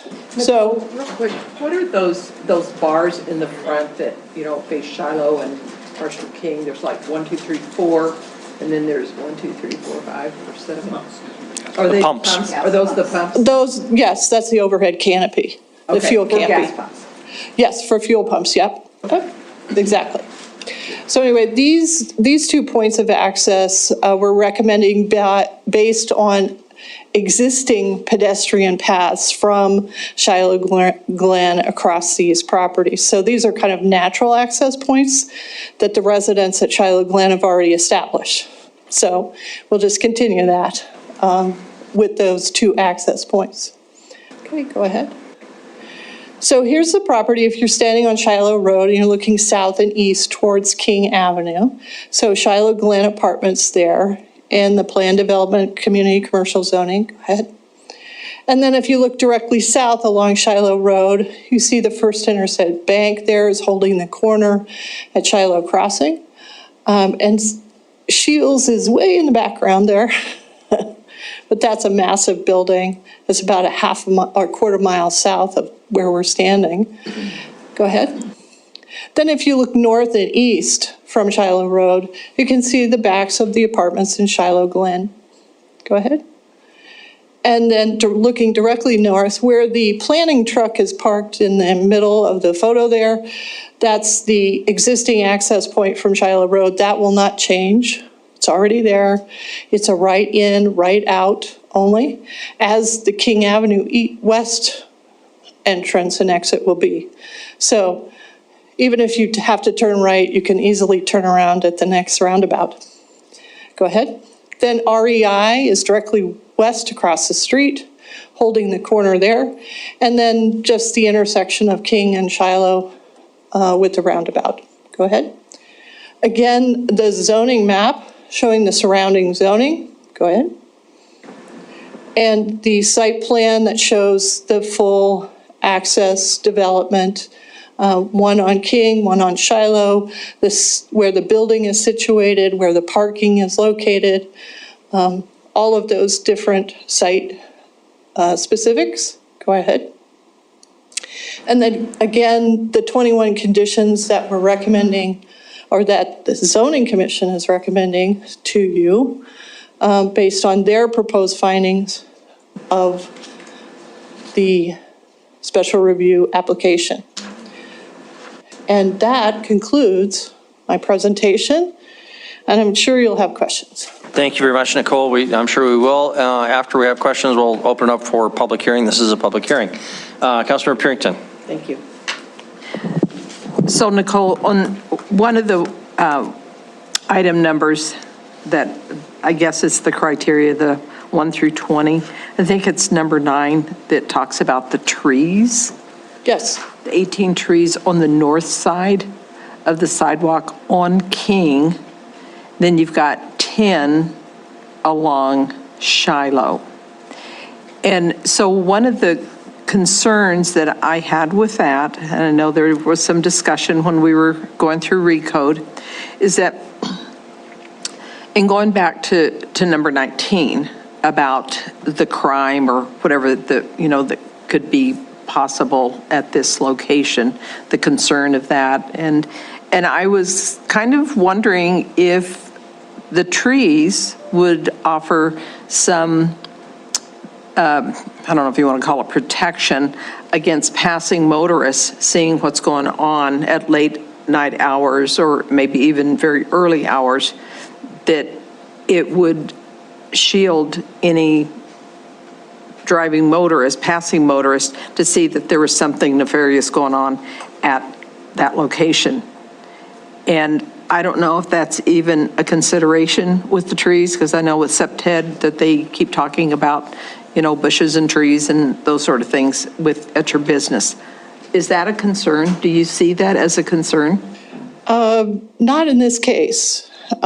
We don't allow evergreen trees to be used for street trees. They're only deciduous trees and only a certain type of deciduous tree. On the King Avenue west side, there are overhead power lines that go there. So they're going to have to choose a tree that's not at a mature height, has to be lower than those power lines. So, plus they don't have to be equally spaced apart. They can be situated along that street frontage so that there's clear view sheds for passing motorists. And I expect in the landscape plan that we receive, we'll see that. There's more trees on the King Avenue west side than on the Shiloh side, because the Shiloh side already has street trees for part of that distance, and that was part of the Shiloh Road improvement. But they didn't put them on the King Avenue west side. The 18 is not more than what would be required if they didn't require a special review. If this was just a development plan for the property that was, you know, in Albertsons, we say, okay, based on the length of frontage, we have to have 18 street trees. So follow up, Mr. Mayor. Okay. So on there, on your report, you said that there were recommended conditions to decrease potential new calls of service. So what were those recommended conditions? And also there was 285 service calls within a half a mile of this location. Where did those come from? Was it the apartments? Was it across the street? I mean, where did those generate? So I got two questions in there. Okay. So the crime mapping data is the public data that's available from the City of Billings Public Safety Services. So you can look at up to 6 months of crime reporting at a particular location. But generally, the smallest area you can look at is 500 feet from an address. And in that 500 feet, you can chart it and see how many calls were at that location, as opposed to within 500 feet of that location. So I didn't analyze that data. Were you talking about the data that was presented in the Zoning Commission report and is included? I think so. I didn't write down where it was exactly. Okay, let me see if I can find it. Because I did look at some of the other town pump locations. So there's one at 32nd and King Avenue West. There's a new one at Grand. There's the older one at Grand and Shiloh. So I looked at, you know, crime reports or public safety reports for those locations. The majority are disturbances or suspicious activity. They're not larcenies or robberies or, you know, kind of serious crime. Most of them are disturbing peace or suspicious activity. You know, I can't find that right immediately in the staff report, but generally it was just to show that commercial corners or nodes like this, generally you're going to have more reports than a neighborhood. And I think my point is that you've got those large apartment complexes behind it within a half-mile radius, because, I mean, this is a raw piece of land. Right. And really, every place else around there, unless it's the car dealership or REI or the bank. Right. So that's why I was interested. Do you also have? Yeah, Councilman Parrington, we're kind of move on to question 4. I think we better move on. Well, but she's not answering my question, is why. Okay, so the crime mapping data is based on that raw lot, what's happening around it. the crime reports that we reference in condition 19 are specific to this location. That's not information that I could have. Correct. That's only available to the police department. Thank you. Councilmember Neese, Councilmember Boyette. Thank you. Nicole, how close is the closest house to this property? Assuming From the this- building? Yeah, from the building. So To assuming the this was- apartments? Yeah, if those apartments were actually in a residential zone, you know, an N1 or whatever they would have been annexed to, how many feet is it? Would that be within well, let's put this way. It's Would within that be 350 feet, Okay, yes. that's all I need to know. Mayor, and I have another follow-up question then for Gina. Gina, I think this brings to light to me that there's a problem with our recode that I would like to see fixed, where casinos in residential zones, residential developments, not just zones, but developments, even if they happen to be in community commercial, have to adhere to the 350-foot rule. And if the majority of the council members were to agree with me and change recode to make it so that, you know, that 350 rule does apply to any residential zones, and if this were to be approved tonight, would that casino then become unconforming? And if anything happened to it, you know, not be able to be redeveloped? I think I might actually have to have Nicole help me with that question, because she's a bit more familiar with the non-conforming, what would be considered a non-conforming use. Okay, I'll defer my question to you, Nicole. Thank you. Nicole, you want to comment on that? Anytime you change a zoning requirement that affects a specific type of use or a location of a use can create a nonconformity. In this code, specifically for uses that cannot meet separation distances, you have specified that if it's damaged or destroyed, it can come back to you and ask for a special review approval to rebuild, even though it doesn't meet the new separation requirement, whatever that is. And during Project Recode, we had a whole list of locations that couldn't meet the 350-foot separation distance. And so all of those are afforded that rebuild opportunity through special review. And so if you change the code after the fact of this one and it gets approved tonight and it becomes legally non-conforming, that also applies, that rebuild opportunity would also apply to this location. Thank you. I'll let someone else ask a question. Thank you. Okay, Councilmember Ronning and Councilmember Boyette. Thank you.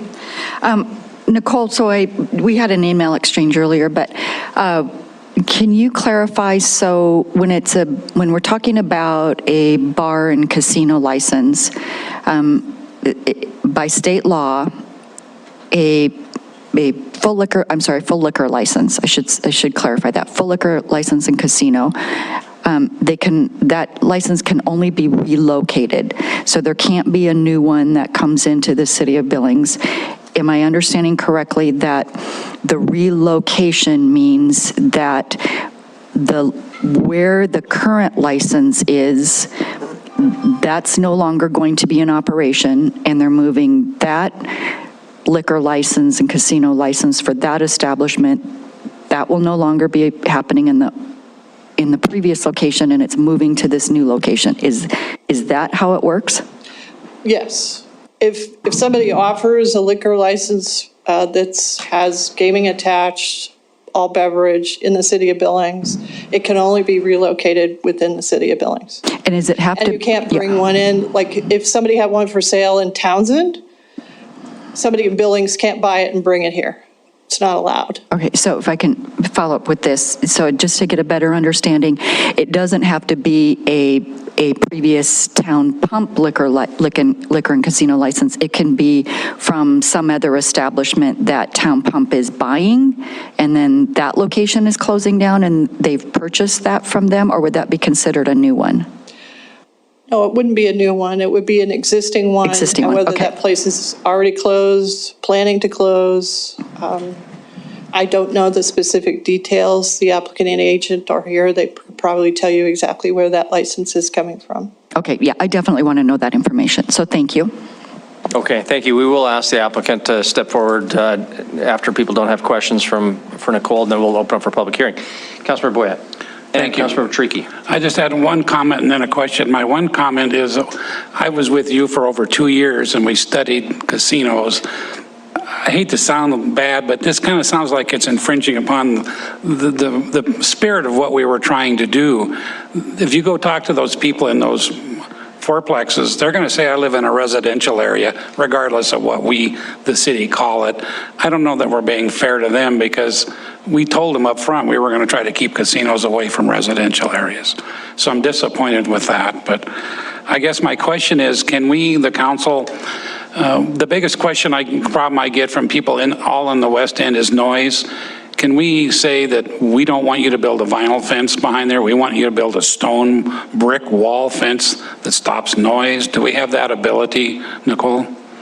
You can modify conditions of approval. You can delete conditions of approval.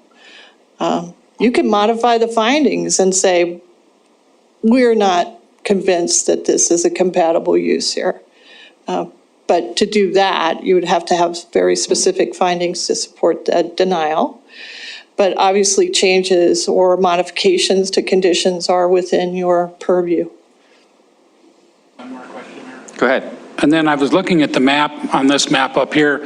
Is there a space between this property and the apartments that's going to be empty, vacant? There is a space. I don't know if you want to show the site plan. Does this have a pointer? Yeah, it does. Oh, it does.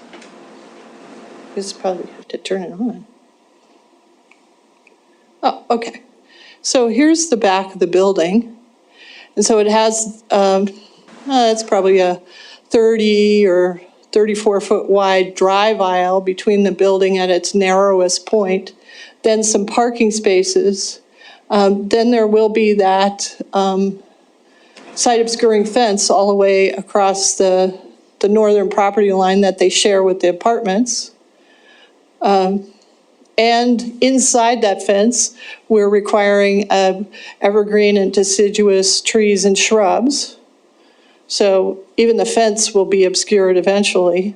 But I'm referring to that circle. Is that all empty land there? No, the circle, all of that is the Shiloh Glen Okay, Apartments. okay. The circle is Decathlon Parkway. So my question is, we can change any of these rules that we want to tonight, or The conditions, conditions? sure. Okay. So can I make a motion that we, You know, we need to open up for hearing before we get to that. Applicant, agents, other people? Yeah, and hear from the agent. Councilmember Tricky? I didn't have a question. Okay, thank you. Anything else? Councilmember Bernice? Thank you, Mayor. Gina, this is for you, because I don't know if you saw my email to Nicole regarding the process of the zoning commission did. At least if the memo that we had that indicated what happened in the zoning commission failed to include the 9 criteria in their substitute motion. Now, when we've made mistakes here in the council, we've actually had to go back and correct it. We've had items come back to us. In this particular case, because the zoning commission, their intent was to include the 9 criteria, is that good enough that this comes to the city council with a recommendation from the zoning commission that includes the 9 criteria, even though the motion was not made that way? Councilmember Neese, and Mayor and Council, if I could have just a moment to review those materials, I think I could provide a better answer. We'll delay on the answer to that and try not to forget about that. Okay. Anything else before we go to ask the applicant? Councilor Perrington? Well, just one of the things, number 19, I know that there was some on the zoning commission that had issues with that it's too vague. It started off without it was just high volume of calls, and then they changed it to exceptionally high volume of calls. And I think whenever you make conditions that they have to be a little bit more specific in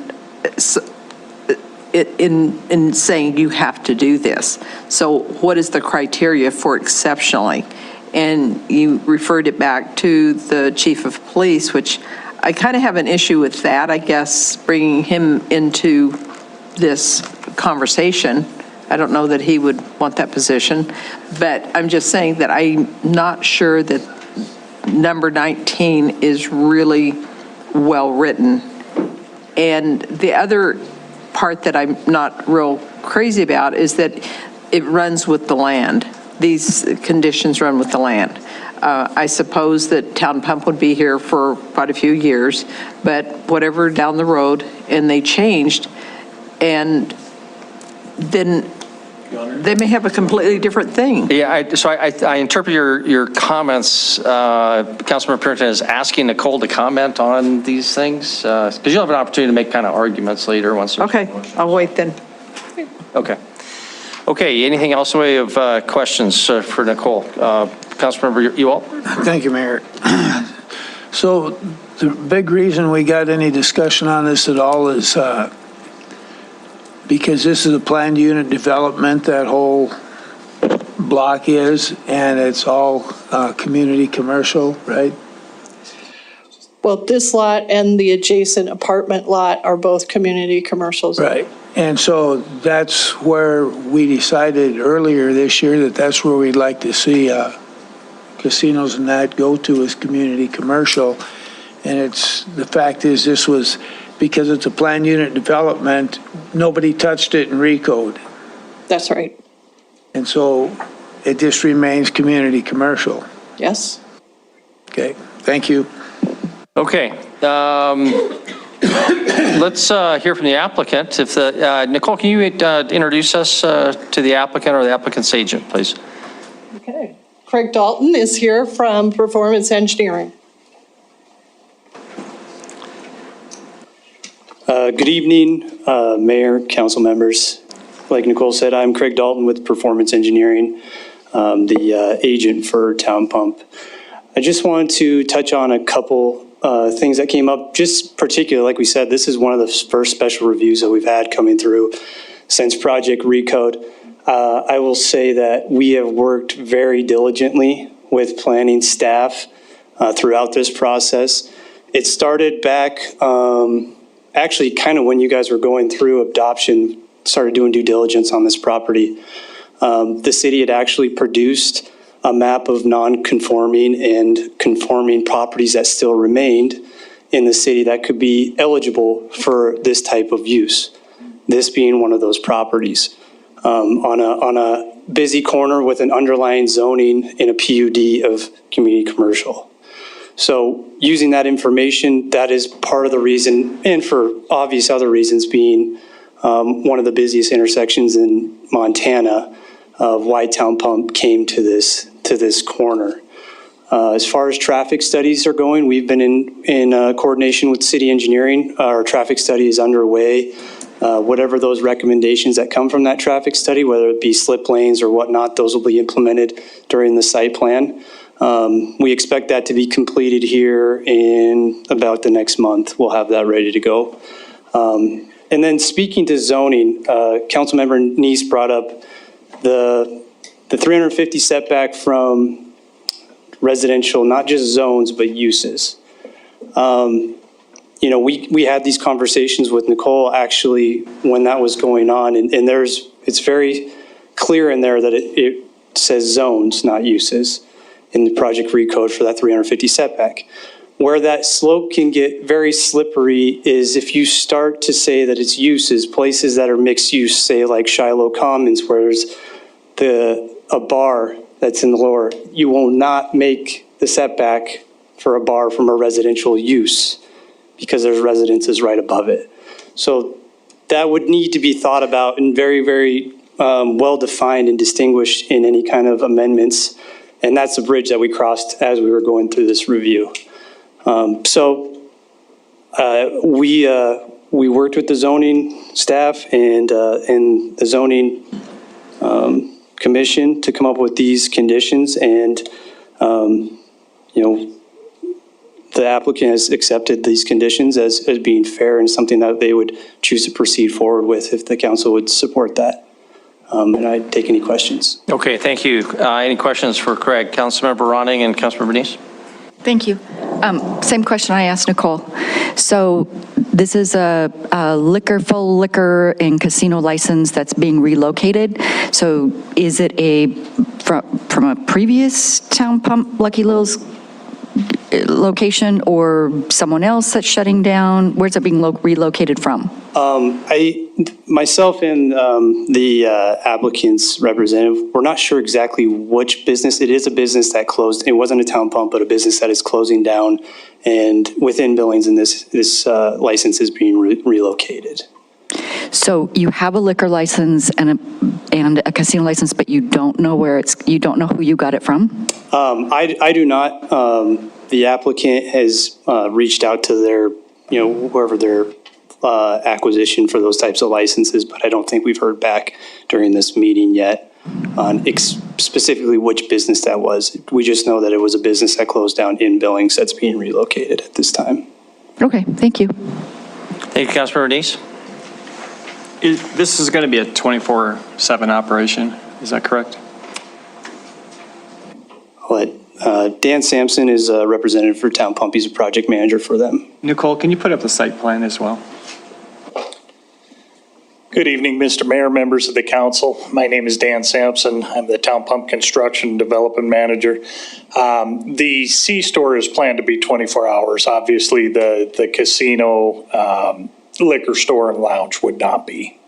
Okay, and then Nicole is going to pull up the site plan here in a minute, but where do they make deliveries on their stores? So actually, that's what the drive aisle behind the store is for. When we designed this layout, we actually set the building in there in a manner that it would screen the busiest part, being the fuel islands, et cetera, from the apartment buildings behind us.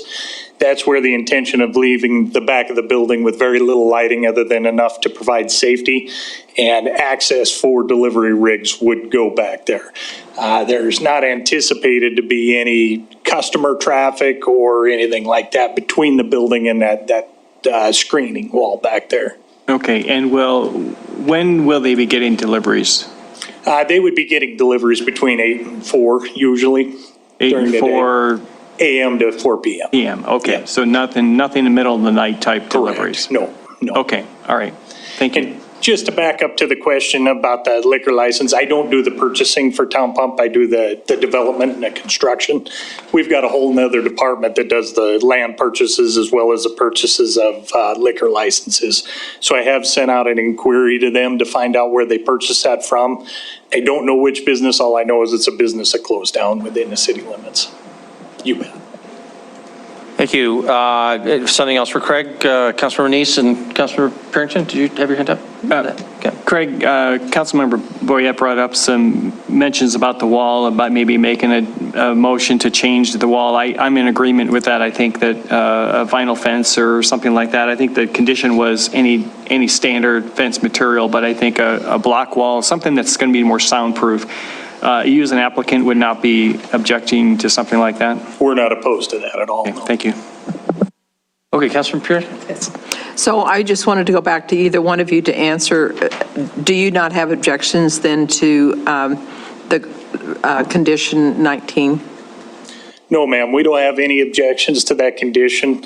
While the I guess wordage, I tend to agree that it's a little bit open-ended, but I kind of think it's good that way for a couple of reasons. Number one, it allows the city to not put up with a set amount of calls, but rather to determine the sheriff or whoever you guys dedicate to making that call that, hey, we've got a problem here. This is elevated, whether it be 1 call above or 10 calls above other businesses like this within the city, and allows us to come back and step to a meeting like this. If there's accommodations that we can be made, if there are issues out there that we can make, we're happy to do so. We want to provide a safe business. We don't want additional calls coming from our place. And that's demonstrated by just some of the security that we put in on our locations. For example, after a certain hour at night, I believe in Billings, it's set at 8 o'clock, a customer has to come up and there's a facial scan at the casino door and they have to ring in and be buzzed in. They get their picture taken. That way, if there's any kind of issue, it's easier for law enforcement to go after them, handle that type of thing. So we are very serious about the security and the well-being of our customers, and we're happy if there's a problem to bring it back and discuss it at any time. Thank you. Okay, thank you. Nicole, I've got a question for you. Thank you, Mr. Sampson. I'm sorry, Mayor, I do have one more question for her, if you don't mind. Okay, quickly. Thank you. I mentioned about the residential and that the council could pass something that would make this property non-conforming. Would that be a problem with this project at all for Town Pump? No, if you were to do that after our approval, we wouldn't have any issue with that. We basically develop for the long haul. Okay. We don't intend on selling or otherwise changing our business model from what it is. All we want to be able to do is to reinvest in our property, as we know nothing lasts forever. So we want to be able to maintain and service it. Beyond that, we don't have any issues with that code. Thank you. Okay.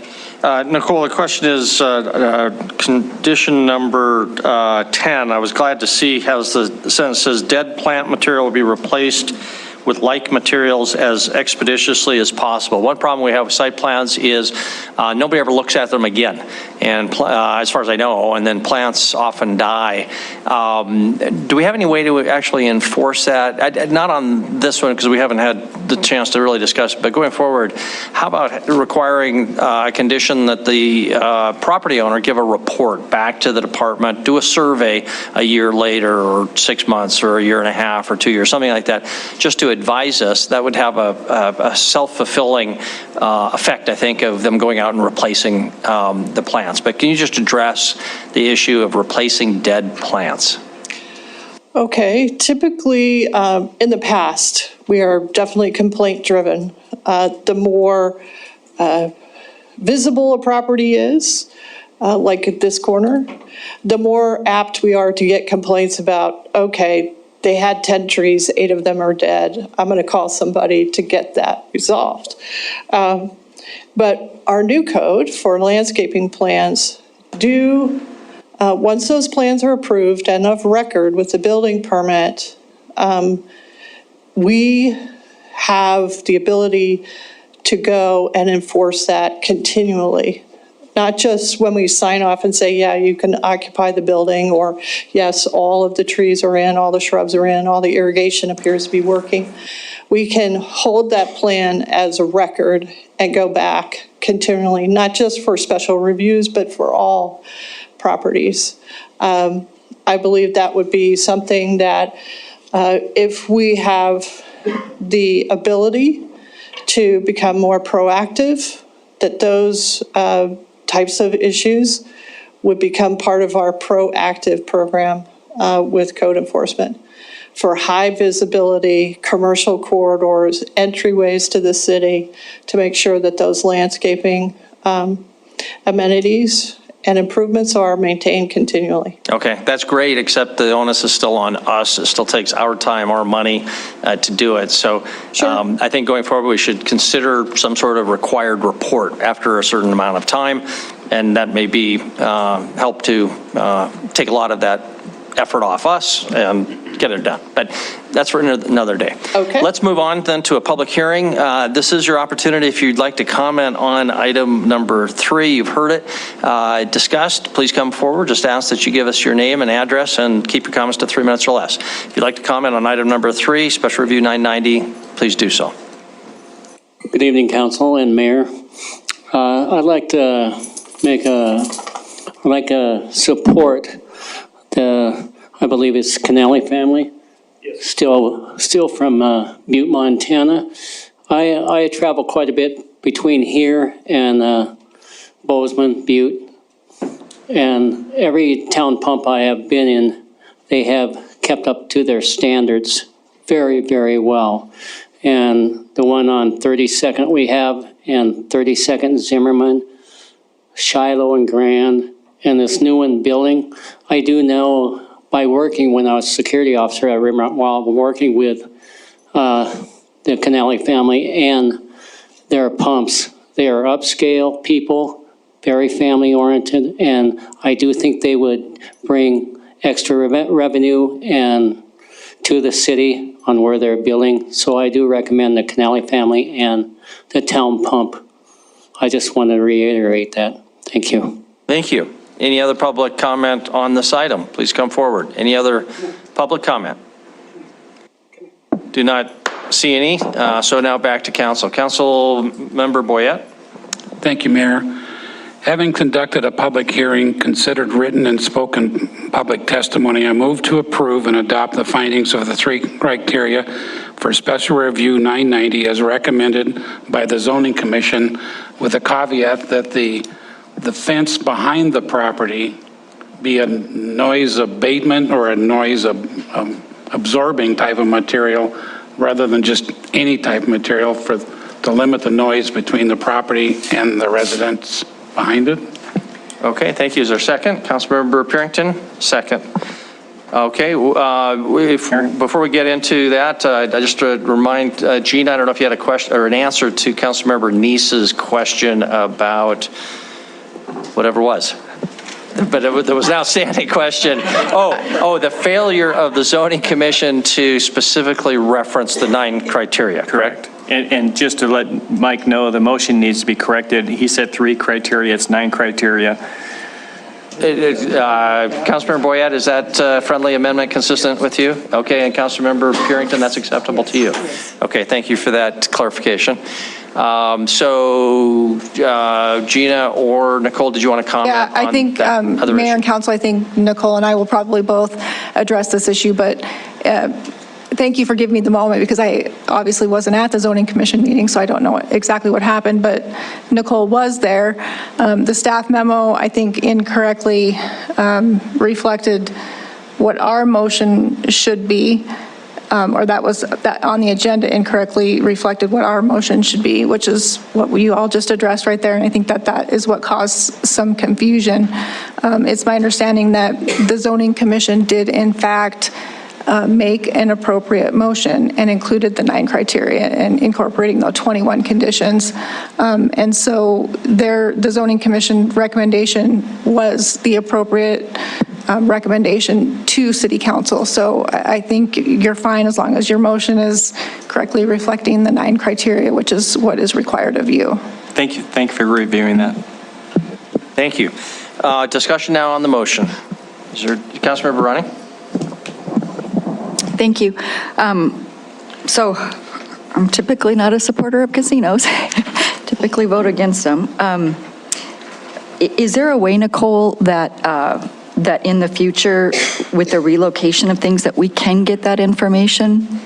Like if a business shuts down or stuff like that? Is there a possibility we can get that? Okay, that would be great. Just make a note of that in the future, that if it's a relocation, that we know where it's coming from. I have a feeling this was the Suds Hut liquor license. The Suds Hut closed? Yes, a long time ago, Yeah. Thank you. Okay, thank you. Further discussion on the motion, and I'll just comment, it's possible that the purchase of the liquor license is contingent on this becoming approved first, and they may not have clinched that deal, and they may not want to make that public if that deal's not done. Who knows? But any other discussion on the motion? Councilmember Neese? Thank you, Mayor. Nicole, I forgot to ask this question earlier. There's going to be 2 entrances to the residential areas. And again, that's going to be to the casinos. And so we would want to not have access to the casinos with that 350 foot. Why is there proposed to have 2 entrances to the residential area, which really should be separated from the casinos anyway? Because it's not just a casino and a bar. Because it's combined with other uses that will attract other types of customers that are not going to the gaming location or not going to the bar. And these are convenience services that people probably in Shiloh Glen would want to access. So if we put a solid wall there, they'd still go there, but they'd have to walk half a mile around a fence. We just thought it was appropriate and that we limit those locations to 2. not just have it wide open or have one location. If it were just a bar and a casino, then yeah, maybe we would have a solid fence. We would have a solid wall and say, no, that's, that's Okay. a separation that's very distinct. Thank you. Further discussion on the motion? Any further discussion on the motion? I'm sorry, Mayor. Chris and Councilmember. No, we're trying to keep things moving along. I know it would help us if you would consider a little clarity on the fence. If you'd like it to be block or something of that nature, because I think the description would be hard for us to figure out what material you'd like to I would see think more that permanent than a vinyl. Planning would have an idea of what is a noise abatement or a noise absorbing fence more than I would, but more than just a plain wood fence is what I'm trying to get at. You could just call it masonry. Something that would stop the noise better than vinyl or wood privacy. And I'm just trying to think of the people that live behind there. Right.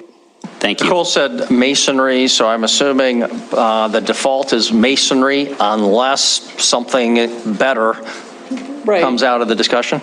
Yeah. Is that consistent? Okay. Mayor, Okay, Councilmember Neese. To that point, I guess it would, what you're asking to do is amend condition number 5. Because that's the fence condition.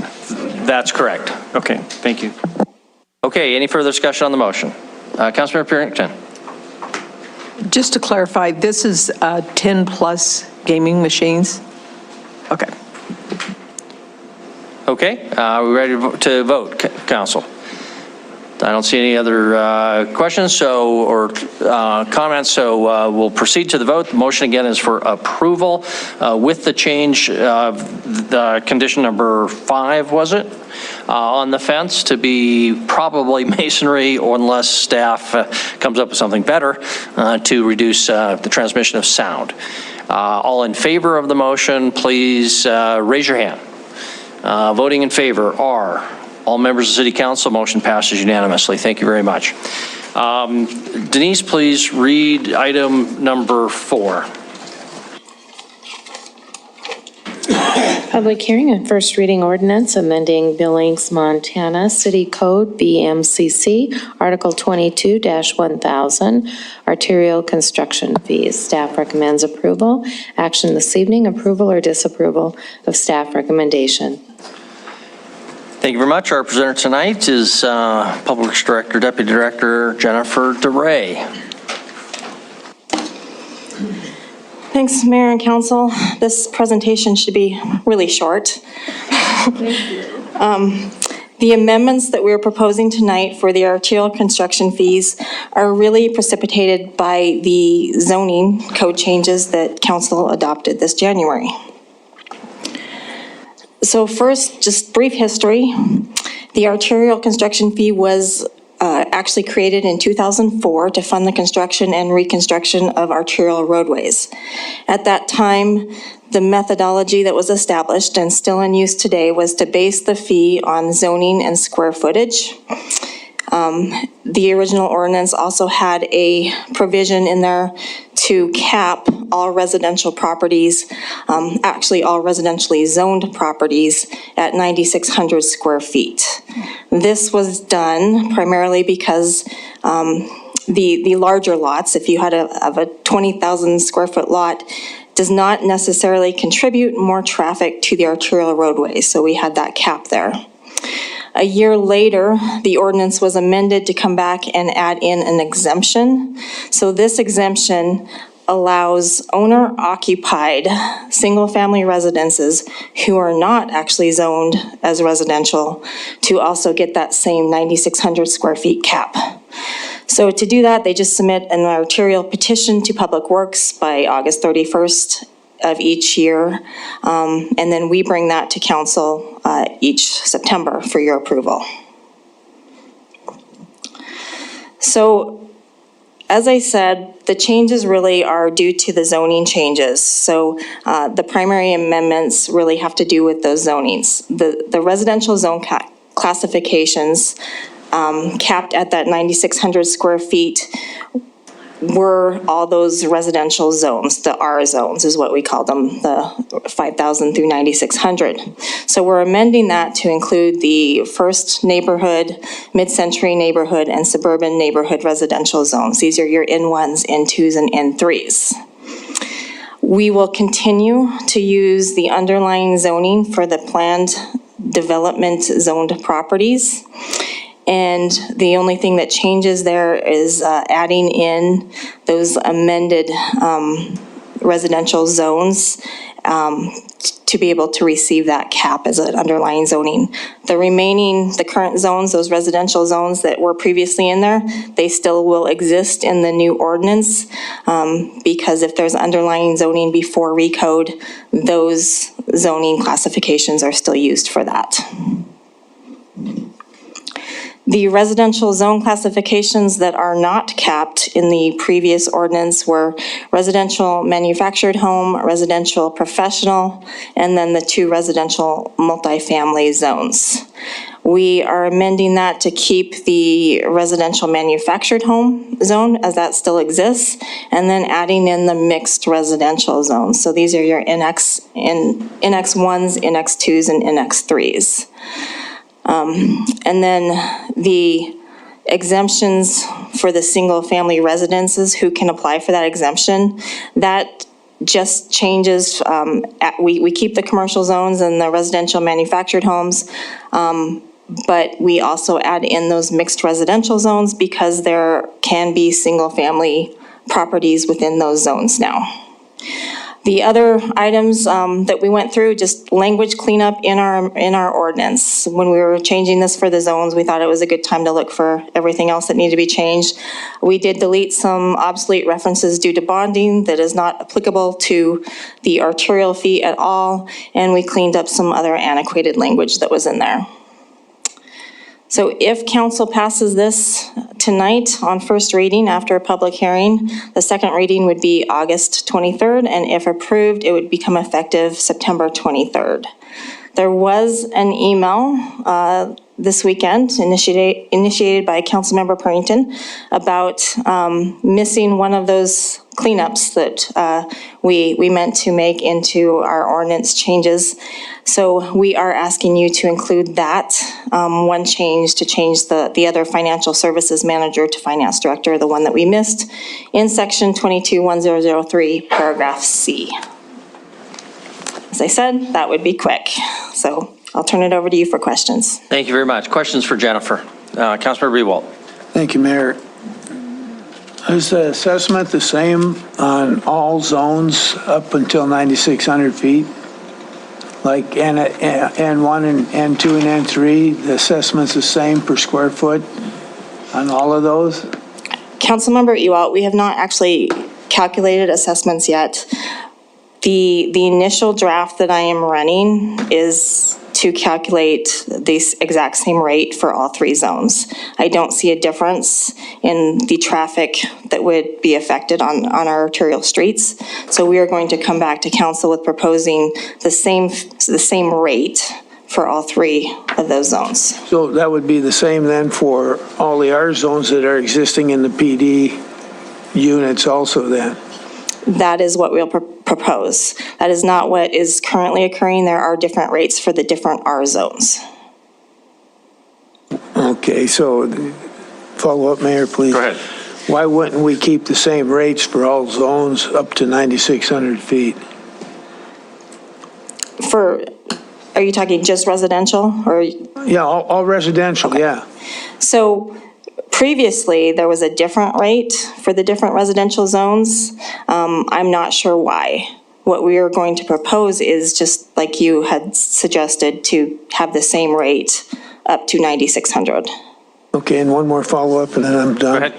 So you want us to vote on this tonight without knowing how much you're going to assess? Wouldn't that be kind of nice to know what the assessment's going to be before we say yay? Councilmember Ewald, this change just needs to happen because of recode. Then it allows us to calculate the rates per this amendment and then bring that forward to you. So I think this step has to happen first. What we will be bringing to you, though, is a 3.1% overall revenue increase in arterial, just like we proposed during our budget process. How that breaks down to individual properties will vary, because it will vary between what they used to be zoned and what they are currently zoned. We're finding, as we're going through and trying to calculate these rates, there were a lot of properties that were classified as, say, R96 before, that were 300,000 square feet properties, huge properties that were capped before. They're going to get a big increase. Other people will get a decrease. Okay, thank you. Okay, thank you. Any other questions for Jennifer?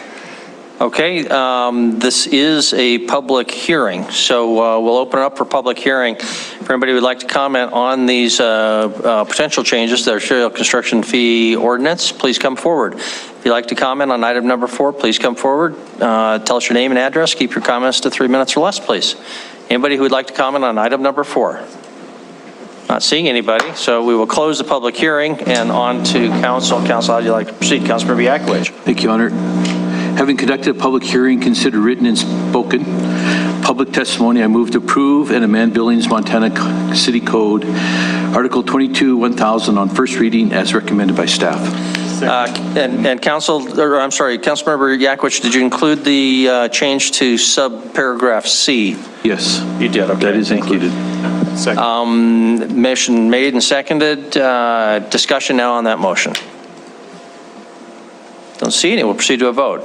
No, I had a question. Oh, I'm sorry. Councilmember Denise. Jennifer, I'm sorry, you confused me at the end just a little bit with that example you gave. Are you saying that the cap is going away? Councilmember Neese, no, the cap is not going away. It was just a property that's, That's fine. Sorry, it sounded almost like the cap was going away in this, but I thought it was staying, but that's all I wanted to clarify. Thank you. Thank you, Councilmember Ewald. Thank you, Mayor. And Jennifer, when I was reading through that, it kind of threw me for a loop because it sounded like there was going to be different assessments for different zones, and maybe if that wording could be clarified a little bit better to say that everybody pays the same rate up to 9,600 in residential. That's why I asked all those questions. I didn't really understand that there was one rate all the way straight across the board, and it might have been because you were referring to the R zones where it wasn't the same rate previously. But that made it a little confusing for me, but maybe it was just me.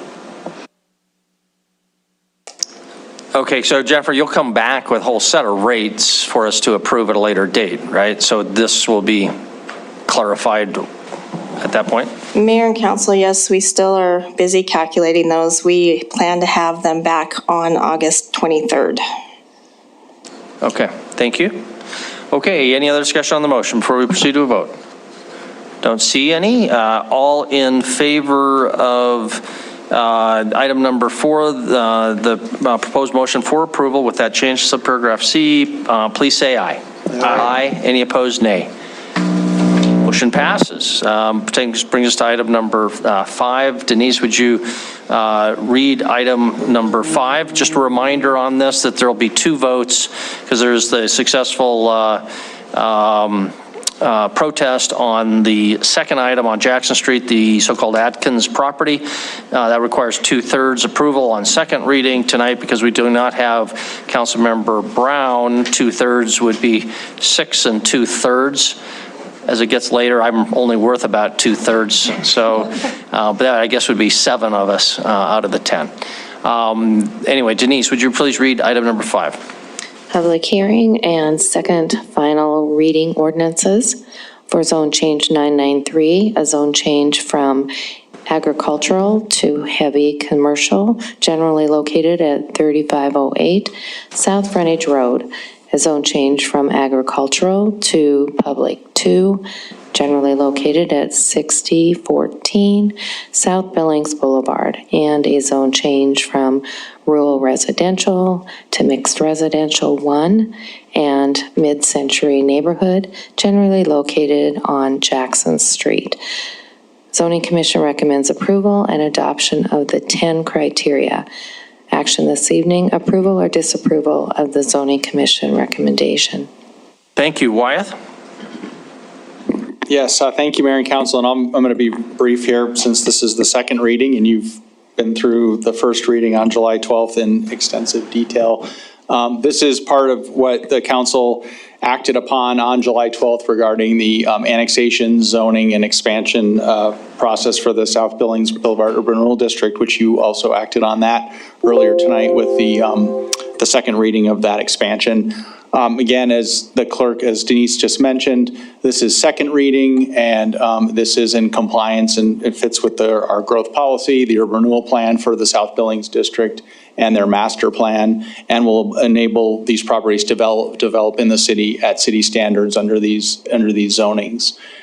Just really briefly, again, the Adkins property at Jackson Street and King Avenue East, the two zoning, districts that are for that area, the N2 to the north and the NX1 at the intersection. As the mayor pointed out, this property did have the protest petition, valid petition that requires the 2/3 vote, which is why we've got the two pieces split tonight with the two ordinances. This is just a couple of pictures of that. Back on the 12th, the council did vote, have the 2/3 majority vote to move it forward on first reading for this piece of the zone change. One of the other properties is the Driscoll, now Torgerson property down off of the South Frontage Road, going to the heavy commercial, which is the same as the two properties on both sides in that area along the frontage road. Again, a few pictures from that property.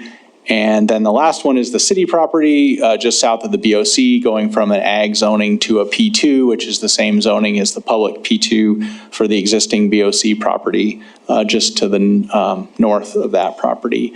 And then a few pictures there on that piece.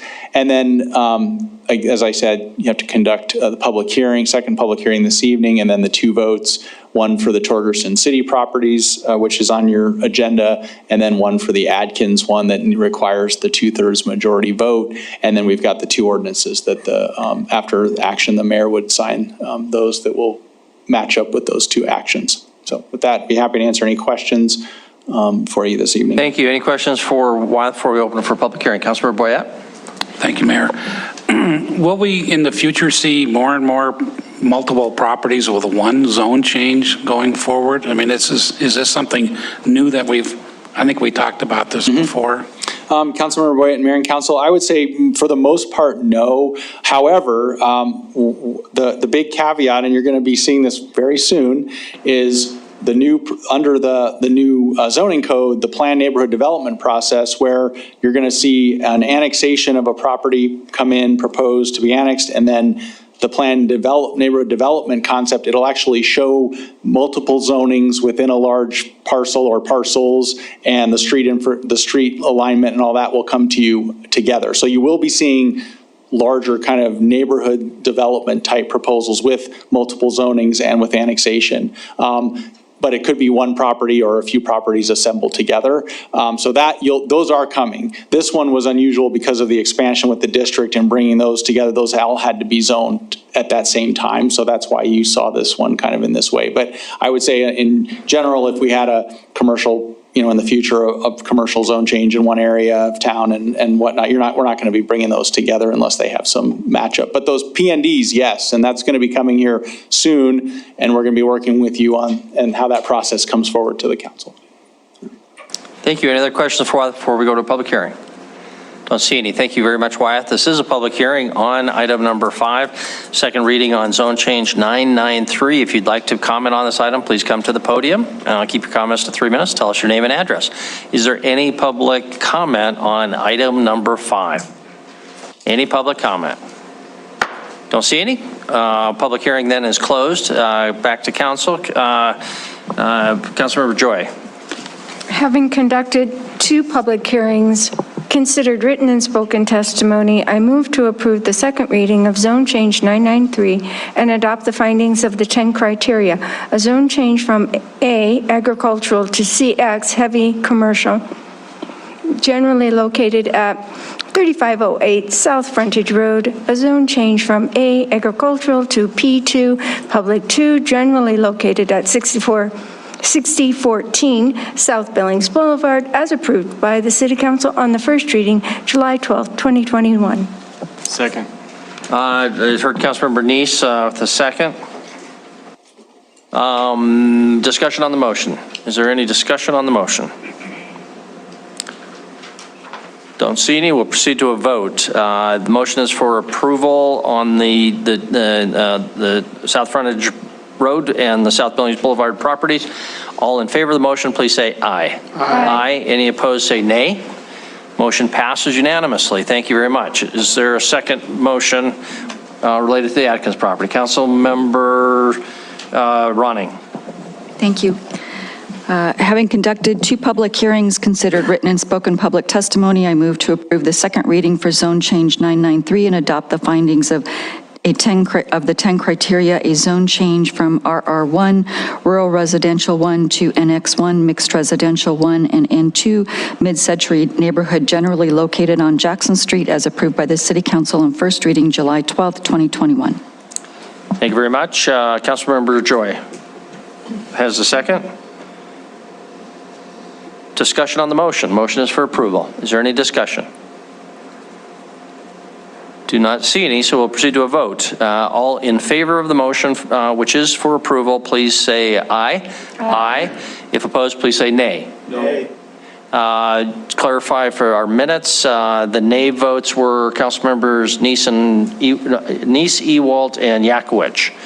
All others voted in favor. Thank you, Council. That concludes item number 5. Brings us to item number 6. Denise, could you read item number 6, please?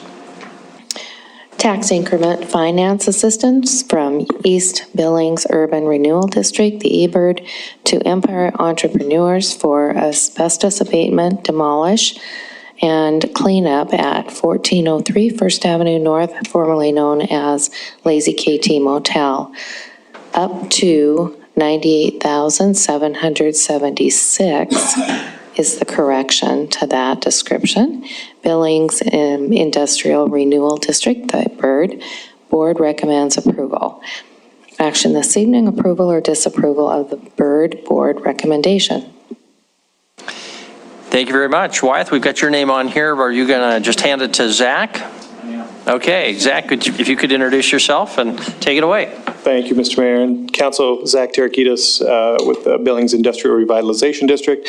And I think it's appropriate. I'm not sure if it's appropriate. I have Jason Kummerfeld on the line here as well. I wasn't sure how to hook that up, but he's one of the principals with Empire Entrepreneurs. So we do have him if we have additional questions. He wasn't able to make it with business travel. So if you do the next slide, Wyeth. There's a lot of information on here, but I'm just going to do highlights throughout this for the presentation. It's a lot, but a little bit of context for this whole project is when I came into the position in April of 2020, we were actively pursuing the eBid, and similar to the police relationship with the DBA downtown, in the eBird at the time, and kind of inherited this idea of we need to take a look at public safety in the bird. And so they're pursuing that. From there, we went on, we walked the district, did surveys with a lot of our property owners about the types of crimes that we had, and brought that back and engaged with the police department about what we're going to do in the eBird about the issues that we had there.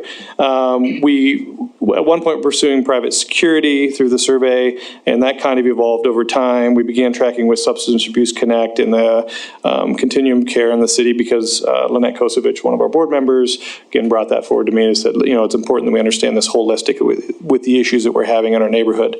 So from there, we started to pursue a variety of things.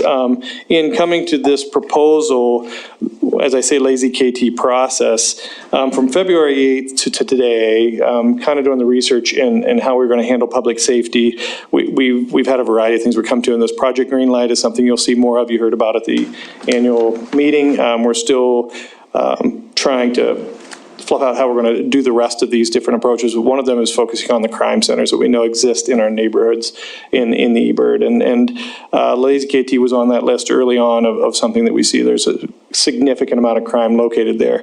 In kind of working through this process, we've engaged with the Billings Police Department 6 times. We've engaged with the city 4 times. Social Services 3 different times, our board of directors, and our sorry, it is late. Our board of directors in the task force that we assigned to this had 4 different meetings specific to this, and then actual different ownership parties we also engaged with 4 different times. So throughout this whole process, we're trying to figure out the best possible solution, but the end result was working directly with the business owners, which is very much why the Bird's so successful. We called the business owner and said, we need some solutions, help us out, help us figure out, and that's where this sale opportunity came about. So that's all of that in a nutshell. I kind of highlighted on my lines of how often those things happen to make sure we had the right information going into it. On the next slide, we just, again, this is something we're all familiar with, blighted areas that are conducive to ill health, transmission of disease, infant mortality, juvenile delinquency, and crime that substantially impairs or arrests the sound growth of city or its environs, that retards the provision of housing accommodations, constitutes an economic or social liability, or is detrimental or constitutes a menace to public health, safety, welfare, and morals, and is present condition and use. And there's a lot below that as well, but this whole project fits a lot of what's going on with the Lazy KT in the short time that I've been there, but I think the community in general, we can identify that that's always been a challenge in the neighborhood. And again, not talking about the owners, talking about the things that were happening on the property. I think there's a distinction that needs to be made there, but the TIF eligible expenses, that we identified, the demolition or removal of structures pretty much encompasses all of this. The Bird Board of Directors and our review committee all pretty much made a very specific comment of like, we need to make sure that demolition is the option for this property because it really meets the needs of the urban renewal in that area. We do clear up space for new development. It is attached to another property that's vacant at this point. It has a different owner, but it was another owner that was looking at the purchase of the property, not just Empire Entrepreneurs. There were 2 different potential buyers for this property. And that was early on in the process. And once that kind of happened, we got out of the way and let it happen the way it did. But I think that is really what the Bird has looked at is this thing we need to make sure that it's not part of the neighborhood in its current form.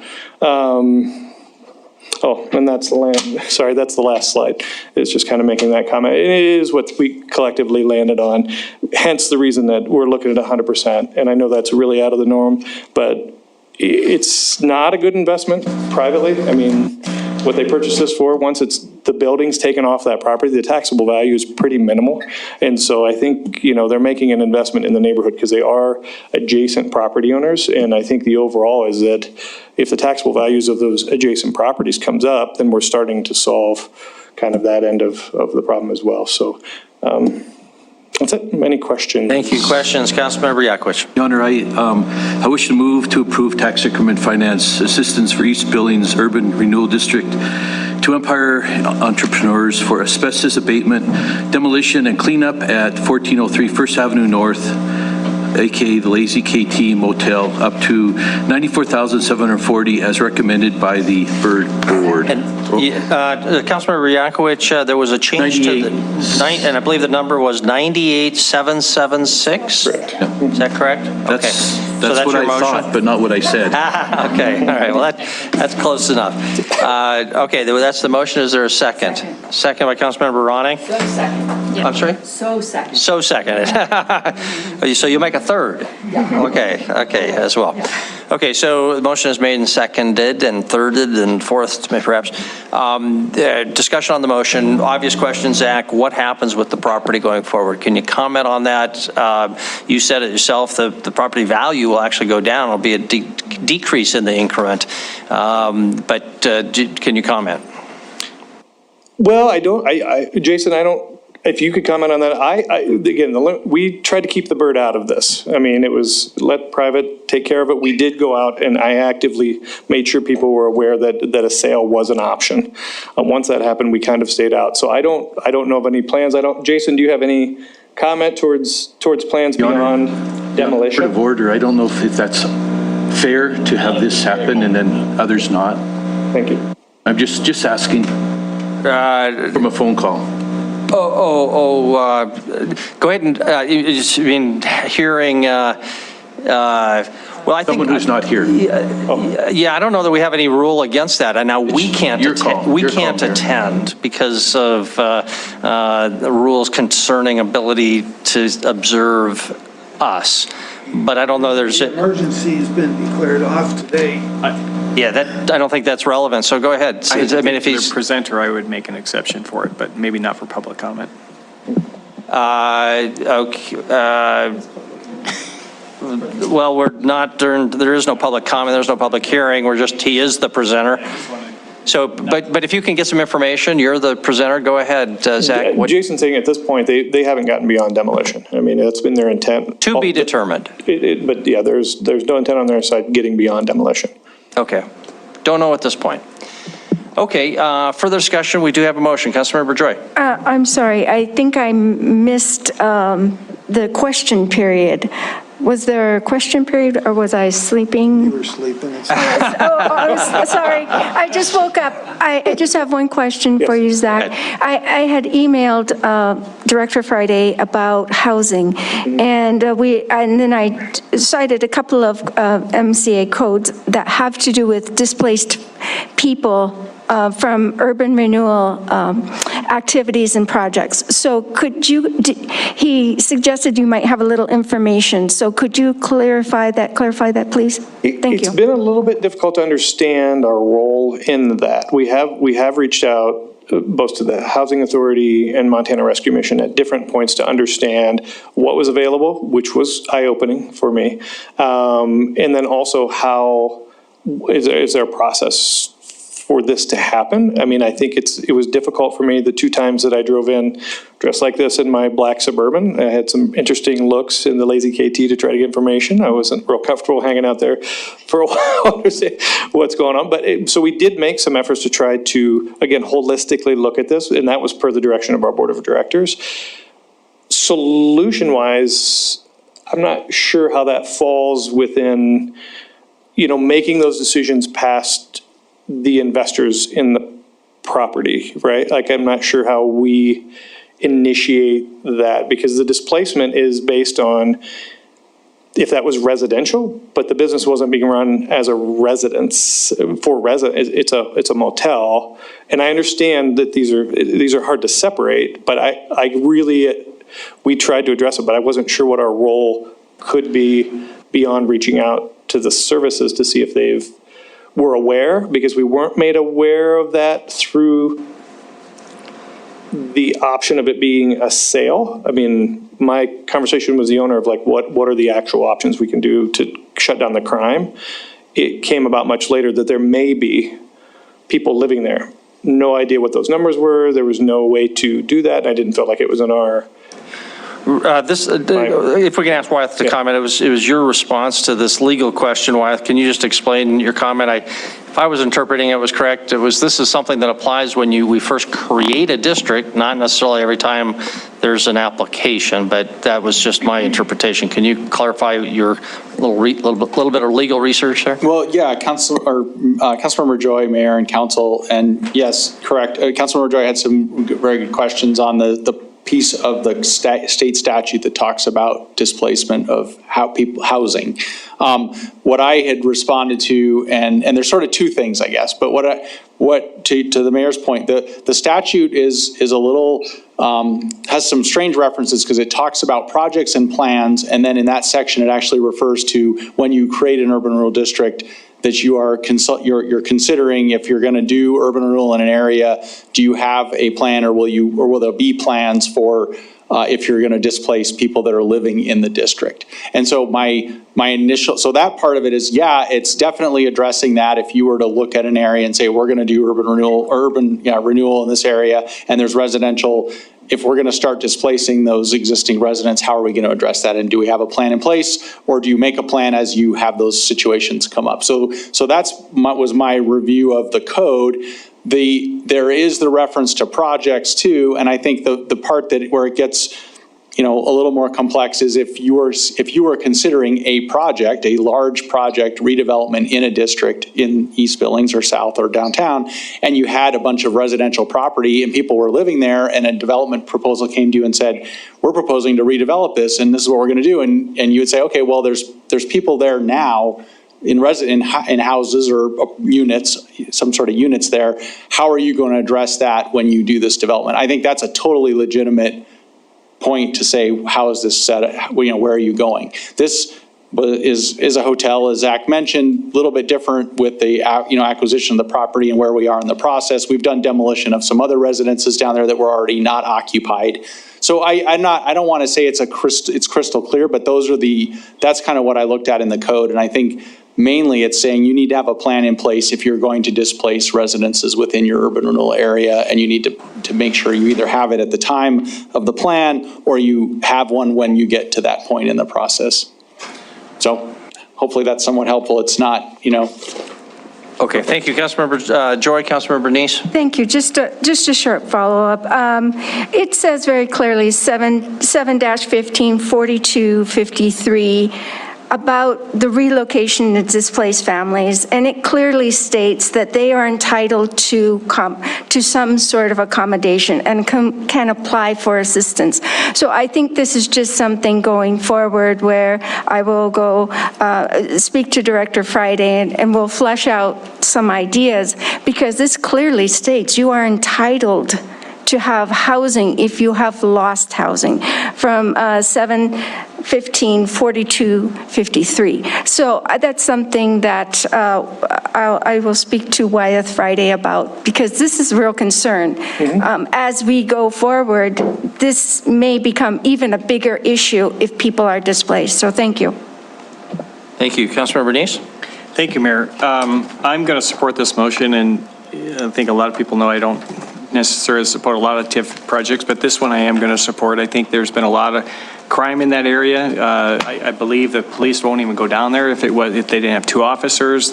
So there was issues there. I think property value is going to go up in the neighborhood, because they're not having to be dodging bullets. So I think this is a good project. I hate to kind of see that we may be rewarding the seller of the property, because now we're kind of buying him out of his problem. But at the same time, let's just move on with this and let's get this done. So thank you very much for bringing this to us and solving a major crime problem in our city. Thank you. Further discussion on the motion. Councilmember Joy.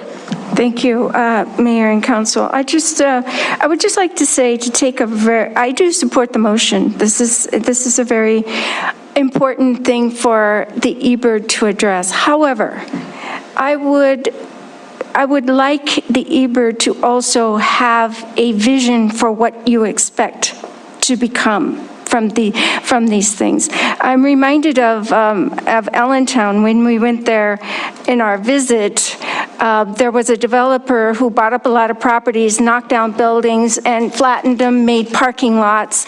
When the redevelopment of Allentown took off, he said, okay, I've got all these lots. And they said, we don't want lots. We can have lots USA. We can choose any town in the United States for a vacant lot. What we want is character.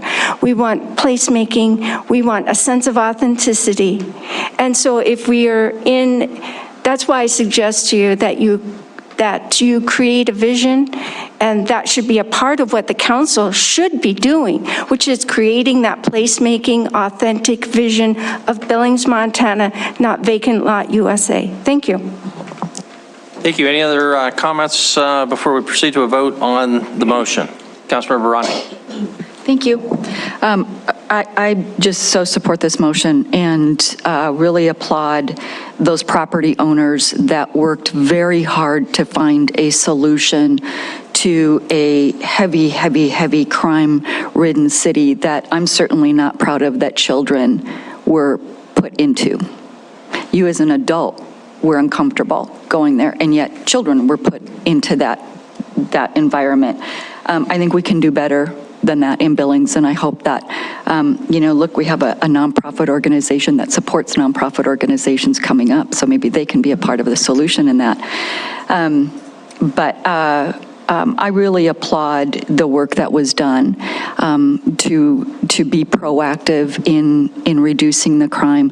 This felt like a no-win situation that moved forward and hopefully now has the opportunity for it to become a better use of that property, and to really raise the bar in that area. And I just really applaud you for all those property owners for the work that was done and look forward to seeing something else happen. And also want to thank them for saving the iconic sign as well.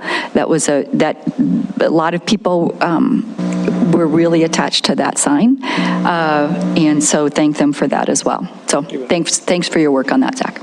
Thank you. Councilmember Yakowicz. Just very briefly, Council, I went, after Marty Canal came here, I went to visit him at his place. He had to put up sheets, 1-inch sheets of steel for drapery along the First Avenue's north. So he did make a lot of effort in order to ensure the protection of his people and not to demolish a business. So I commend them that they went out of their way, and he was losing customers as well as the danger. I went on the other side and I saw bullet holes in the curtains. So I commend Marty Canal for making that effort to try before they had to go to the next step. Thank you very much. Any other discussion before we proceed to a vote? Don't see any, so the motion is for approval consistent with the agenda, the staff recommendation with the change to the correct amount of $98,776. All in favor of the motion, please say aye. Aye. Any opposed, say nay. Motion passes unanimously. Thank you very much. Thank you. Brings us to item number 7, our final item on our regular agenda. Denise, would you read item number 7? Tax increment finance assistance from Downtown Urban Renewal District to Billings Community Foundation for renovation at 404 North 30th Street, $181,774. Downtown Billings Partnership Board, DBP, recommends approval. Action this evening. Approval or disapproval of DBP Board recommendation.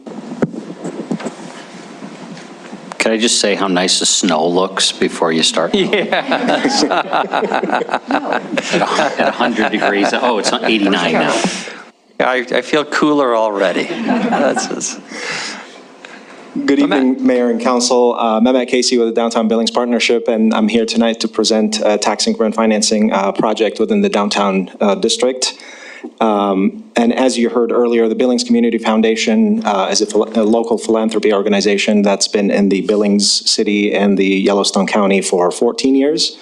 And they've been distributing a lot of funds back to the community and through the nonprofits in the form of grants. But in addition to that, the Billings Community Foundation also partners with area nonprofits in the following categories here, where they provide workshops, establish endowments, manage donor-advised funds, create community funds, assist clients who utilize the Montana charitable income tax credits, among many other things that they do within their space.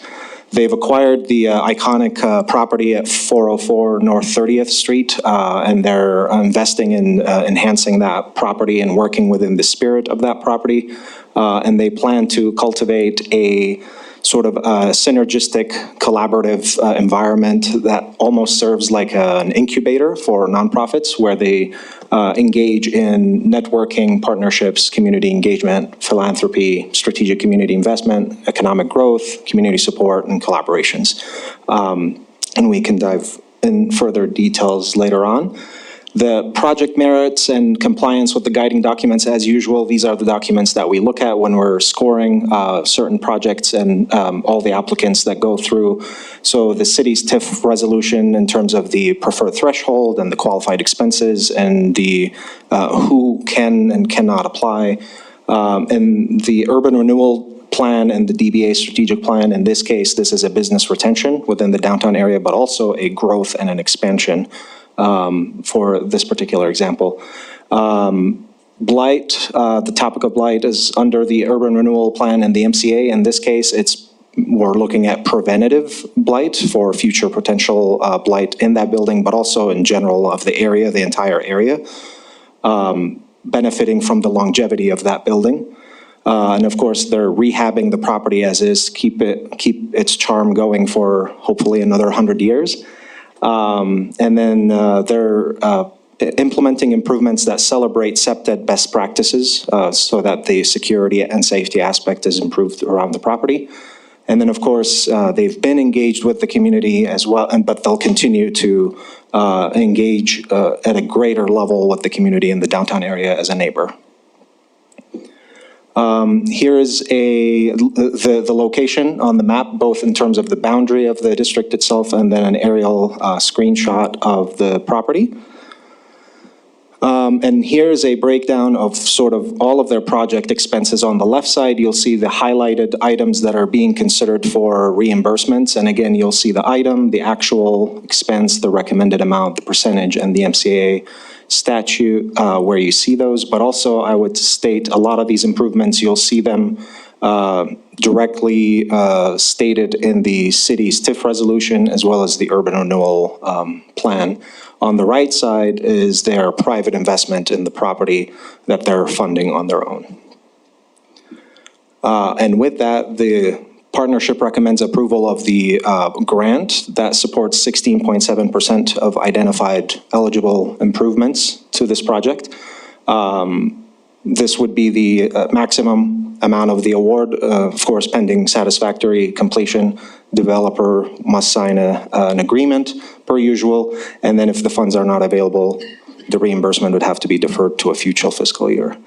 And with that, I'll open it up to comments, questions, concerns, and I do have the applicant with me here. Why don't we go ahead, Lauren Wright, Executive Director, I don't know if, Lauren, you had anything to offer before we open up for questions?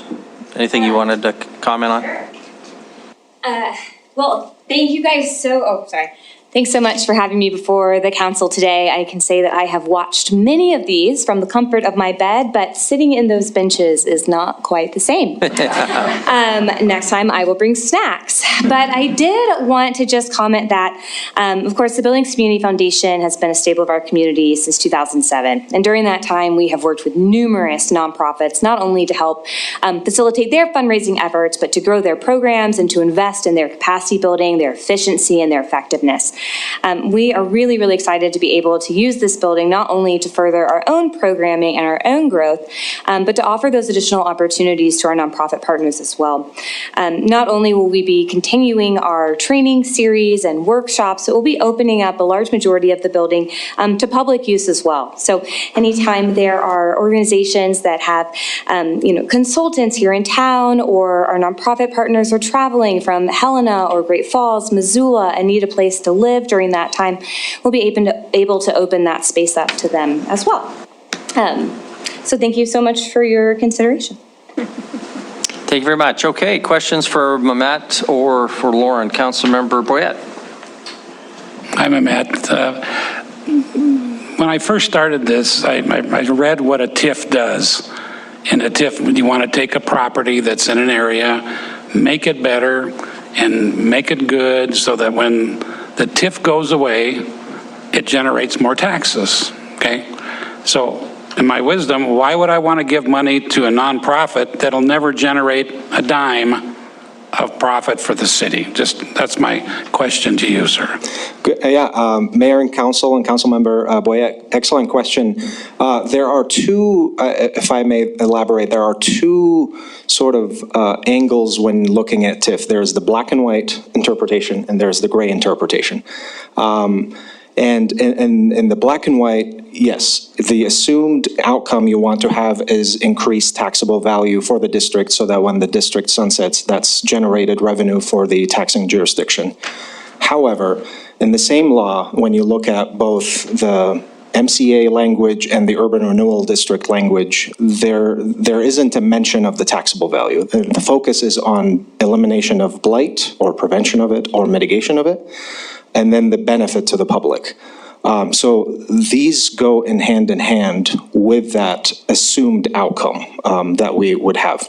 That's one part. The other part is sometimes we might be looking at a property, and the property itself is a nonprofit that's not generating taxable value, but there is a greater benefit in the neighborhood itself at the smaller footprint, and in the greater district at the bigger footprint.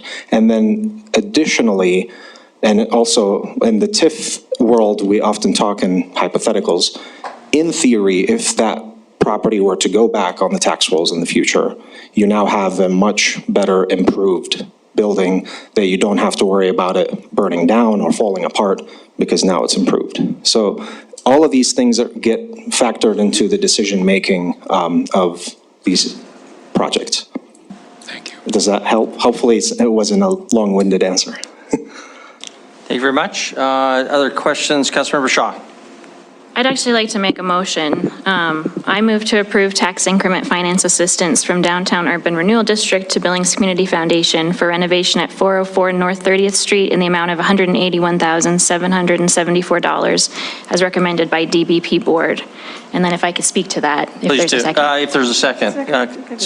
Councilmember Troy has the second, so Councilmember Shaw, go ahead. Thank you. What I wanted to just speak to and address is I hear what you're saying, and I think we have to weigh that, obviously, as this body.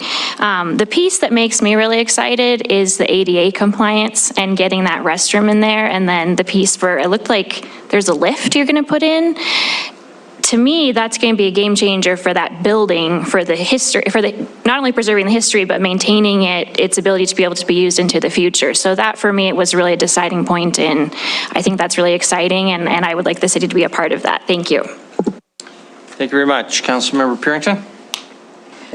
Just a quick question on your, I guess it was your points that you made. You had about 7 or 8 of them. And the second one was business retention. So explain that to me, please. Yeah, so in this case, the Billings Community Foundation is one growing. I believe you had a single office before, and now you're growing into the space that's going to generate a lot more engagement and involvement and vibrancy within the district. And then 2, we're also retaining that activity in the downtown area as opposed to going somewhere else. So that's the idea of it. Mehmet, can you comment on, I had heard that there was a plumbing problem, speaking of plumbing problems, that when people flushed the toilet, it didn't necessarily end up in the water treatment plant where it's supposed to be. Is there any truth to that, and is that problem going to be solved? Because if there's anything that's blight, that would pretty well qualify, I think. So can you just comment on that issue? Yes, what I gather is that this was discovered upon the acquisition of the building through the inspection, is that at some point the building settled and that broke the connection between the building sewer and the public utility sewer. And so in this project, part of the expenses was also to repair that. And so what will happen is this particular line will be capped, and a new line will be attached to the public utilities, and that sort of project calls for the parking lot and the sidewalk and all of it to be gutted out to access that, and therefore they'll have to put everything back into what it used to be, so that this is maintained both up to code and also in terms of safety and pollution potential, because we don't want to have a situation like that to continue, because we don't know what the ramifications might be.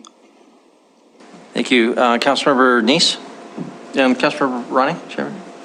Thank you, Mayor. I agree with Mike on this regarding the nonprofits. They're not adding to the taxable value. In fact, I think this property, when I looked, it was $10,000 a year. It's paying in taxes. Now that's gone. That's gonna reduce your base by $10,000 a year. And I'm wondering, Mehmet, do you know how much has the downtown TIF given away to nonprofits who don't contribute to the taxable base? Because I know I've seen some of these projects before. Mayor and Council and Councilman Neese, excellent questions. One clarification to the property values. What I understand from it is that not all property taxes go into the taxable value. There is a formula that is made out of the value of the building itself and then the income it may generate, and that amount goes to the taxable value. So it's a much smaller number than the 10,000. But in terms of numbers that have been awarded to nonprofits, that was a discussion that was had at the board level. So we are currently compiling sort of a recent history of what was done in the past. I know under my term, this is only the second application with the nonprofit. The first one was back in April with the Montana Rescue Mission. Okay, thank you. Thank you, Councilmember Running and Councilmember Rewalt. Thank you. This may be a question for Mehmet or Wyatt, I'm not sure. So with the TIF and the state statute, it is to remove blight. Doesn't really have to do with the good of the operation or what the business actually is. We don't base our decisions on how wonderful the actual business is or isn't. It's on blight. But also, if my understanding is correct, it's also on public benefit. So my question is the public benefit related to the removal of the blight, or is the public benefit related to what the overall project is? Mayor, Council, and Council Member Ronning, another good question. I would say it's conclusive or it's holistic. So there are several components of the public benefit. There's, of course, the pedestrian experience. When you're accessing the sidewalk, walking by that building, you want to make sure that it's accessible, not only in terms of ADA compliance, but in terms of safety, in terms of access, that there is a clear path there. There's also the component of, potential pollution and the whole connection to public utilities. That is not only a concern of the neighborhood or the tenant, but it should be a concern of the city to make sure that everything is operating efficiently and properly. And then of course, there's the fact that the building is improved benefits the neighboring properties. So that's FIB Tower, Schutz Foss Architects across the street, the cluster of businesses across the street on the other side with Mia's Walk and the other businesses. They too will benefit from all the activity that is generated by that property, as opposed to it sitting dormant or continuing to deteriorate in terms of the condition of the building itself. Does that help answer the public benefit? Think about that for a second. Thank you. Councilor Rewalt and Councilor Tricky. Thank you, Mayor. I got a couple questions, if I may. When you purchased the property, did you have a property inspection done on it? We did have a property inspection done on it. The specific sewer issues that we're currently talking about were not brought to our attention until we actually scoped the sewer line and doing the research for moving the current bathrooms and adding potentially the additional ADA bathroom. And that doesn't come under the inspection? It did not, unfortunately. Okay, and then my other question is you're a nonprofit and you're in the business of helping nonprofits, so why can't you help yourself with this amount of money? That's a fantastic question. So, the first thing to that, and we've talked a lot about taxes, but one of the things that the Billings Community Foundation really does is invest back in our community. We give grants to other nonprofits that are also serving those social sectors and helping individuals who need their assistance. We have raised a little over, I was looking today, about $725,000 already for this project. And by getting the approval for our TIF grant, we'll also be qualified to move on to some of the larger foundations that are in our region.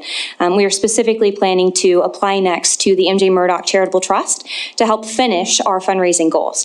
And so the approval of this TIF grant would not only help the foundation and help the blight of that building and its continued revitalization of our community, but it will allow us to leverage outside philanthropic dollars as well. One more follow-up, please, Mayor. Go ahead. Did you get an appraisal on that building before you purchased it? We did get an appraisal. The appraisal came in at $650,000. The purchase price was $685,000. Okay, thank you. Thank you. Councilor Tricky. Hi, thank you. Property values get raised in a lot of different ways, and one of the ways that it happens is because people are investing in the community. Can you give an example of any of the projects that you guys are involved in that are helping property values in the city? Not off the top of my head. I can tell you that a lot of the projects the foundation is currently funding are specifically related to COVID and social services. So when COVID hit last year, one of the first things that we did was immediately work with Our United Way to raise a little over $150,000 and do immediate response grants to our social sector. We are opening our grant cycle right now. So in the next probably in the next few days. It ends on July 31st. We'll have a better idea of what applicants we're going to be funding for this year. Generally, the foundation's grant cycle is split into 4 different pillars that are focused on community and regional impact, endowment building for our nonprofit sector, capacity building for increased efficiency and effectiveness, and then also encouraging collaboration within that nonprofit sector. We get quite a few applications that we consider to be bricks and mortar or community economic development as part of that regional and community impact grant, but I don't know off the top of my head exactly which ones. We grant about $725,000 a year, so I don't keep track until we need to touch base and see how projects are going, and then of course do the appropriate recognitions. Thank you. Thank you very much. Councilor Pearson? Thank you. So Lauren, I read the minutes from the board, and I think one of the concerns is that, you know, just you saying some of the projects, the grants and whatever that you have awarded, but we haven't heard anything real specific. And it's also my understanding that some of these go outside of the community of Billings. So could you comment on that? Yeah, so I would say that about 95% of our grants are within Yellowstone County. Last year, as part of COVID, we did give an emergency response grant to the Red Lodge Community Foundation because they needed that, and we had a donor who was willing to help fund that. But about 95% do. You are more than welcome. I'd be happy to send you a list of all of those grantees and applicants. I didn't realize that was part of the TIF application, but those are all listed on the website as well as on our Facebook page. Thank you. Thank you, Mr. Smarter. We do have a motion ahead of us, or in favor.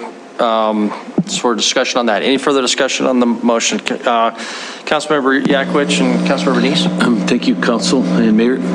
Casey, or Mr. Casey, you know, I know I voted for the rescue mission, so I'm aware of what you've been doing. I guess what I'm curious is, what is your vision for beyond this building? But you know, I'm always struggling with downtown because I know you're working hard and others are working hard, but we don't see the progress of it. But sometimes I don't. Your vision here in getting this building from an understanding that maybe they're the only ones that came. I mean, it was sitting on the market and nobody else was there, to what the mayor said with a sewer that's pretty serious, that the ground shifted and someone needs to take care of it. Probably not a good selling point. So just what is your vision for how we can use this money wisely? Mayor and Council and Councilmember Yakovich, excellent question. I would, though, remind Council that I'm merely a messenger here, and this is the board's recommendation. But collectively, our mission is to continue to combat blight and provide a benefit to the public and utilize these funds wisely while, you know, they're available, and making sure that the ultimate goal at the end is the increase of the taxable value, which, based on previous presentation by both city staff and ourselves, our performance seems to be matching that in comparison to the rest of the city and all 3 TIF districts. And so we simply are out there, you know, hunting for projects that could utilize the tax increment financing provision, but also in making sure that they meet those 3 criteria, which is blight elimination, benefit to the public, and the but-for test, which is if they aren't able to receive assistance, they're not able to prioritize certain improvements or complete certain projects. So that's ultimately, to make it brief, in a short nutshell. Your Honor, just so Mr. Casey, was it hard to find somebody else besides this foundation?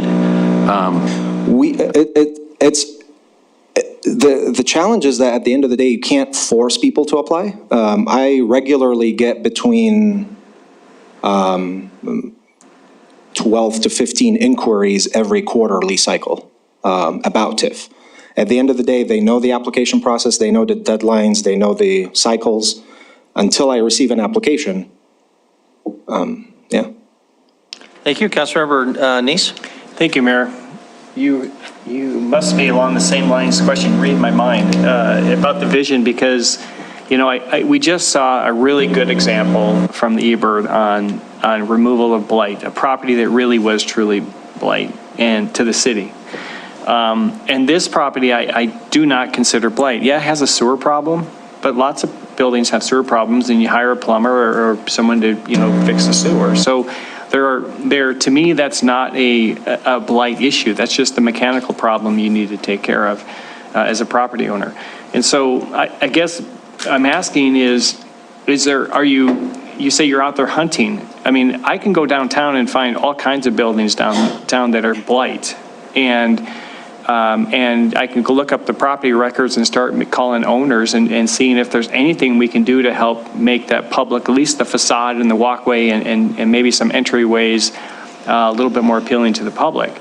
But are you doing anything in that respect to bring projects to us like that instead of properties that are actually, it's a nice little property? Mayor and Council and Councilmember Neese, can I take you up on that? Are you enlisting to help? I'm not hired by the TIF district. I would assume that may be your job or someone in your office. Right. No, I merely am joking, but no, yes, that I do that on a regular basis. In fact, that's part of the reason why I'm connected with the real estate, commercial real estate agents, so that I make sure I'm aware of who the new buyers might be. Of certain properties that change hands. I'm also constantly looking at what is changing hands in the district itself, and where can TIF funds be utilized to mitigate blight. But again, at the end of the day, we can only entertain or consider what we receive. And in some cases, you know, there might be some other challenges that the private sector is seeing that prohibits them from pursuing their projects, or it could simply be a matter of time as they gather all the necessary funding sources and documents. Okay, thank you. Okay, thank you. Lauren, you wanted to comment on that? Yeah, I just wanted to add, and I think you'll find it interesting, that as part of the appraisal and estimates that we had done, the appraiser actually included a quite lengthy section on why restaurants that were previously in this building were not successful. And part of that was due to where the building was located, not being directly in the downtown area where the other restaurants and bars are located. It also had quite a bit to do with the fact that at the time, this street was one way, and so it was difficult to get to.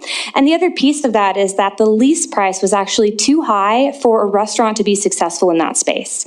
And so regardless of which restaurant might or might not have come after us, the historics of that is that they were lasting 3 to 5 years before they were looking for somewhere else on the West End. I also can't actually speak to the plan for the DBA's revitalization of our downtown, but I can tell you that the Billings Community Foundation, our focus in this community is on permanence and permanent endowment funds, permanent development, and we see this as our permanent home of philanthropy, where we will not only grow into the building, but we'll be able to offer that building to other nonprofits as they're incubating and getting started. And so it is very important that we're able to mitigate the sewers, fix the walkways and things like that that are going to bring up the surrounding property values as well. Thank you, Lauren. I'll comment on the motion, and I will vote in favor.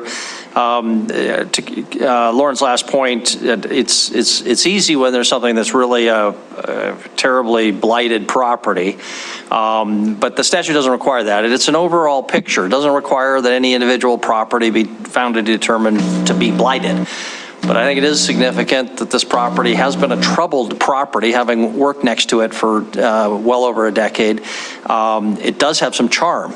And that's because it's such a special property. Its history, it's one of the very, very oldest properties in downtown Billings. And I think we all benefit if it is taken care of. We will all be hurt if it isn't taken care of, and that's going to make it easier to tear down. This one narrowly avoided being torn down by First Interstate Bank, which was going to pave it and turn it into a parking lot. I should write a song about that. But this is a really vulnerable piece of our heritage, and I'd hate to see it pass away, the statute does allow for that public benefit, and this really speaks to that. The sewage aspect, I guess, is also an element of blight. The charity does have significant skin in the game. They could, under our policy, ask for a waiver of that 5-to-1 ratio. They're beyond that. They're not asking for that exemption. And finally, for the benefit to the whole downtown, I can see the Community Foundation really leveraging other gifts. They bring other money. They help these other nonprofits, and most of which are located downtown, so it's a great location. The Murdoch Trust is a great example. That's bringing outside money into our community that will circulate, and that's good for all of us. So for those thoughts, I will vote in favor. Further discussion on the motion before we move to a vote. Councilmember Ewald. Thank you, Mayor. I'd like to make a substitute motion, being this is a nonprofit and they're going to come off the tax roll, but they still might do some good for the city, so I'd like to make a substitute motion of half that amount rather than that full amount. Okay, so somebody can do the math real fast. Be roughly $90,507 So $181,774 divided by 2, whatever the number comes out to. I'd second that. Okay, so that is the substitute motion. Discussion now on the substitute motion. Council, I think you said Councilmember Tricky, you had your hand up? No, you did. Councilmember Tricky and Councilmember Joy. I just want to add another dimension to the discussion about blight that we keep having. Blight is when an area stops growing. It is when an area stops being healthy. And we are seeing that happen in a number of different areas around Billings. It's really obvious when a building gets to a point where you need to blow it up.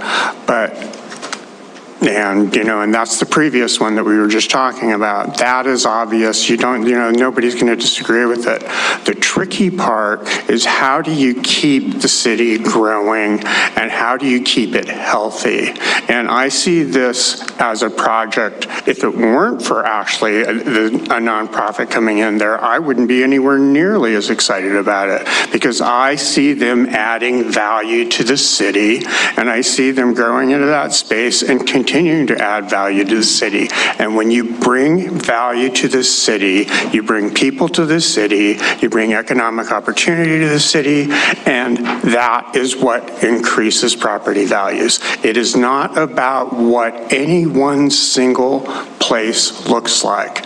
It is about the life and the vibrancy of a neighborhood. Thank you very much, Councilmember Joy. Thank you, Mayor and Council. I will not support the motion. I don't see the reason to half the award. This is one of the issues that Councilmember Yakovich is talking about. We do know that there's another big business that's going to be leaving downtown and going to the West End. And that's not nice. It's not nice to see vacant buildings and buildings that sit. At some point, guess what? The whole city will be blighted. Because as we do nothing, guess what? The windows will be broken, spray paint will be on the side, all those things happen. So if you want more blight, just do nothing, and you will accomplish so much more blight than we have right now. Is that the goal? No, it's quite the opposite. It is to apply investment in order to mitigate blight. If you want more blight, we can do nothing and we will get more blight, and then you can have that point. So I'm just going to speak to placemaking and keeping our heritage and our sense of history in downtown. The best way to mitigate blight is knock it all down and put a parking lot. Is that what we want? Who wants to live in Billings, Montana when it's downtown, looks like a big parking lot? That would fix all of our problems, right? No, of course, I'm exaggerating. But if the attitude doesn't change, if the mindset is we want more blight, we can accomplish that very, very quickly. We will do nothing, not invest, and we will have more blight. Thank you. Thank you. Discussion on the substitute motion. Councilmember Purington, Councilmember Ronning. Frank, thanks for bringing that up, because as Penny mentioned previously, you know, what the Billings Community Foundation does is commendable.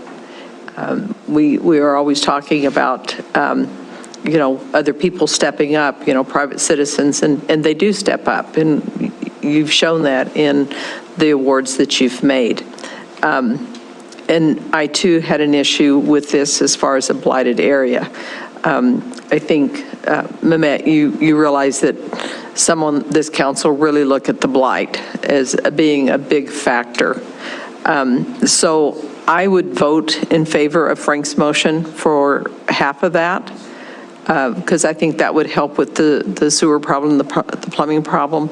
But other than that, you know, for the landscaping and some of the other things that are on the list, I'm just kind of having an issue with those. So anyway, I will support Frank's motion on that. Thank you very much. Any further discussion on the substitute motion before we move to a vote? I'm sorry, Councilmember Ronning, I recognize you. Thank you.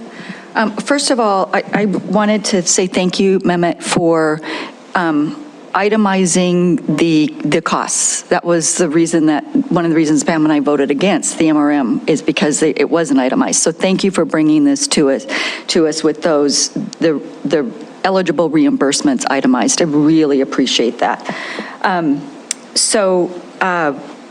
Hard pill to swallow that growing the tax value is not part of the language in the state statute. Ooh, hard pill to swallow. It is about blight and public benefit, you know. I think the ultimate goal is that tax increment is raised with what we're doing, but still hard pill to swallow that it's not in the state statute that we vote on the basis of tax increment increasing. You know, I'm not going to support the motion, you know, just to share with the rest of the council as well, and I am a member of that board, a non-voting member, and just to share with the rest of the council, and Mehmet can confirm this, it's heartburn for that board when it's a nonprofit organization applying. It's as much of a heartburn for that, the DBA board, the DBP board, as it is for city council. They really struggle with it, just to share with you guys, they really do. It's a challenge for them. But again, we have to swallow that hard pill. But I'm not going to support the substitute motion, but again, wanted to say thank you for the way you brought us the application. So thank you for that. Sure. Thank you very much. Any other comments before we move to a vote on the substitute motion? Don't see any. So again, the substitute motion is for approval consistent with the staff recommendation, except the amount would change, 181,774 divided by 2, whatever that number comes to. If the motion is clear, we'll proceed to a vote. I anticipate a divided vote, so I'm going to ask for a show of hands from the beginning. If you are in favor of the substitute motion, and if the substitute motion fails, well, the original motion for approval, the full amount is back on the table, just as a reminder. But if you are in favor of the substitute motion for half the amount, please raise your hand. Voting in favor are Council members Yakowicz, Neese, Ewalt, Purington. Thank you very much. If voting in opposition to the substitute motion, please raise your hand. Voting in opposition, Council members Shaw, Joy, Cole, Chiriky, Ronning, and Boyette. So the substitute motion fails. Back to the original motion, which is for approval of full amount. Discussion now on the original motion. Any discussion on the original motion before we proceed to a vote? Don't see any, so same. We'll ask for a show of hands. If in favor of the original motion for approval at the full amount, please raise your hand.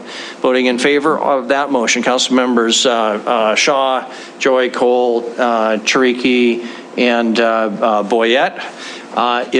I'm sorry, and Ronning. I was looking down your direction. I apologize. Ronning. If voting in opposition, please raise your hand. Voting in opposition, Council members Yakowicz, Neese, Ewalt, Purington, and Boyette. So that motion also fails. That's where we're at. Councilmember Brown, we miss you. That's why we have 11. Motion fails, and we'll see where it goes from here. I think that concludes item number 7. We will move then to public comment on non-agenda items. This is your opportunity to comment on anything that was not on our agenda tonight. If you would like to comment on anything not on your agenda, please come to the podium, if you would. Point of order. Councilmember Neese. Just a question that if it's too late, if the substitute motion failed, but those who won, could they bring that back for consideration now if they wanted to bring that back? To try and get that passed? They can, yes. The motion for reconsideration has to be brought now or at the next meeting. Okay. I bring it back. Because you voted in favor of the... Part of the winning.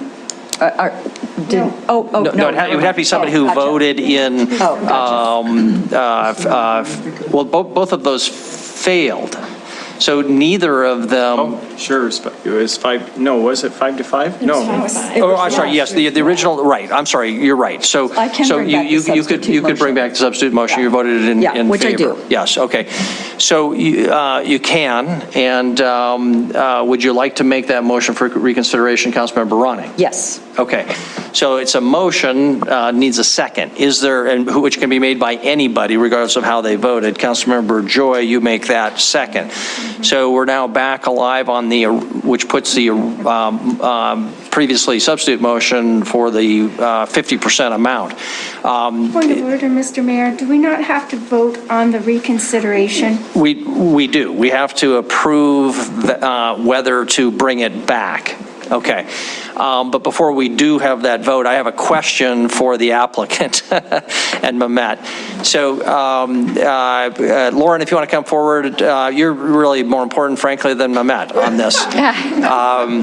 Hopefully you understand where we're at procedurally. So I do. It's just incredibly disappointing. Yeah. So the big question is, honestly, I would predict that if we proceed to a vote on this and you want us to, it would be approved, and you would have half the amount. It's kind of like playing Jeopardy or something like that, where there's all this tactics involved.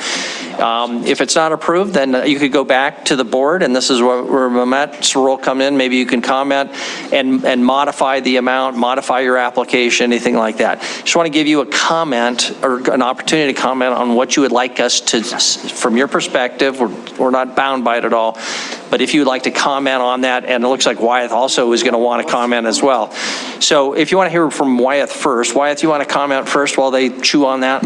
So I just got to, just saying half is not helpful because the way if you see how it was laid out in the memo, and it calls out each item by a percentage and amount, and they're all the different areas that are eligible. So I guess if you're going to go back and do something different than what was recommended and how it's all broken down and identified by percentage, then you need to specify more clearly what that would be in there, because is it just half of everything? Because those percentages aren't all halves. So I think that needs to be clear. If the council's going to do a different motion and you're going to do a different amount, less than the 181,000, then you're going to have to be clear about what that is going towards, so we can be clear about which items or how this is going to break. That's just my recommendation, because I don't know what half is. Okay, Wyeth, here's a question for you. If we still specify the net number, which is what we care about, but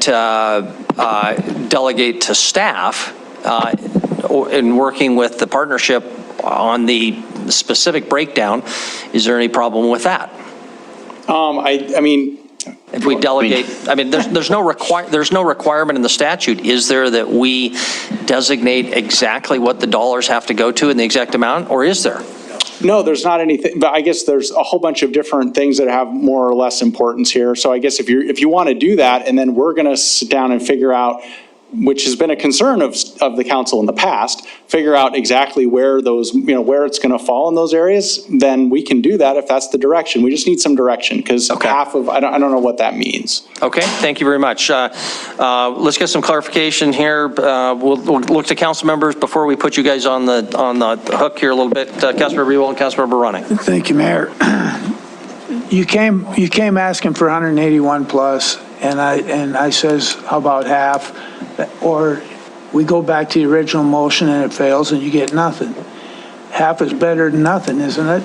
That's kind of the way I look at it. And I'm not going to tell you where you spend it. That you can spend it where you want to spend it, but at least you get something. If we re-vote and it comes up, you're going to get something out of it. Otherwise, you walk out here with nothing. So obviously that's an argumentative question, but you get the point. You don't feel if you have to get into an argument with a council member, but it does beg the question of if this is something you would like to proceed with. But Mehmet, is there another option for the community foundation to go back, modify it, ask for 2/3 or something like that? But how would that process work from your perspective? And we'll ask Lauren to comment if she'd like to. Yeah, Mayor, Council Member Ewald, I would ultimately I would say it's up to the applicant, but my counter argument to that is that this is a project that's asking the city for assistance for improvements that otherwise it would not in a lack of better word, it may not necessarily be the priority in their mission. Their priority is to assist the community and the nonprofits. So this is the area that is qualified under the MCA, the Urban Renewal Plan, and the city's TIF policy to receive assistance. If I were to point out some direct items, all of the ADA compliance, fire security, parking and sidewalk resurfacing, that's all word for word out of this city's TIF policy. Not to mention that the city's TIF policy also flat out allows nonprofits to apply and be considered. The other items like sewer repairs, drainage and gutters, those are directly out of the MCA verbiage of improvements and allowable expenses. The other items that are such as structural engineering, exterior landscaping, exterior facade improvements and lighting and signage, that's directly from the Urban Renewal District. So in my opinion, or in my observation, we either deviate from these documents because for one reason or another we're disagreeing with them, or we comply with them, or we change them and then comply with them. And that's my sort of puzzle where I find myself tonight. Okay. Landscaping, throwing everybody off, because that's actually part of the TED study that we had done by the city and the chamber, which made specific recommendations on how we could make sure that the area around the building was not was vandalized, that it had proper fencing, that there were lighting and conditions of. I'm not hearing any real concern about the landscaping and that being that there is more fundamental than that. Councilmember Ronning and Chris and Councilmember Neese, but Lauren, we will still come back to you for the critical question, okay? Thank you. Mehmet, thank you for that. You are spot on. This council needs to abide by state statutes as well. We can't pick and choose because we personally don't want to support a nonprofit organization in a TIF district. That's not what the state statute says, and it's not what our memo of understanding says with the TIF districts. We sat in a Larry Brewster led it. This council approved it, that TIF districts could offer applications to nonprofit organizations, and they were not going to be discriminated against. That was approved in the memo of understanding by this council. You are spot on, Mehmet. You are spot on. So thank you for saying that. Okay. Chris, you wanted to comment here. My question to you was on the broader policy side, which is your message that you want staff to take away and the district to take away is that nonprofits should only be eligible for half of what for-profits are. I mean, I'm trying to look for what's the policy kind of, you're making policy in essence. You're not locked into it. You have the authority to do what you're proposing to do. I'm not suggesting you don't. You do have that authority. But you are sending a clear message with what you adopt. In this case, you've halved something, And I think our message then forward is, I guess that means nonprofits should be looking at half. Is that the message? And maybe that's exactly what the majority of the council wants to do. I would just suggest you not make that kind of a policy direction, application by application, but on a broader policy sense. So in fairness to Mehmet and the applicants, they know what to expect coming forward. Okay, I'm going to turn it to Councilmember Neese for his question or comment, but then I'm going to look to Lauren. This is a bit of a game of Jeopardy. We need to know whether you want us to proceed or not, or at least I think I would like to hear that. Councilmember Neese. Well, no, I don't think, I think the council really doesn't need to know that, because if we approve it and she decides not to accept it, that's their option. But we have adjusted, maybe we haven't done it for you, Mehmet, but we have adjusted TIF applications before. I think Denise, there was a property in the Sabura that we did. So it's not unusual that the council will look at a project, a TIF project, and say, no, well, we don't think this is the amount that we should see. And in addition to, we see projects where the amount is 25% to 1, but you're only asking us, 5 to 1. And so there's lots of times where there's more money that could technically, according to the TIF, we could approve over, and we don't. So just because we're not specifically saying which of the amounts are to be included in there, I don't think that really matters. I mean, we can sure take some time and add some math up and say, well, we want this, this, and this item, but if those are TIF applicable items, then they can take the amount of the award that they get and spend as much as they want on those. None of it's going to be expended until it's all done anyway. So whether it's $90,000 or $181,000, none of it gets expended. And so I don't see an issue. I think we should move to the vote and either move forward with it or be done with it.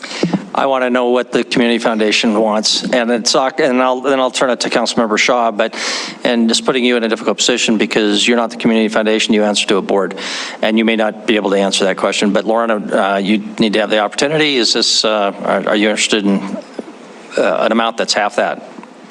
Yes, that'd be great. Much appreciated.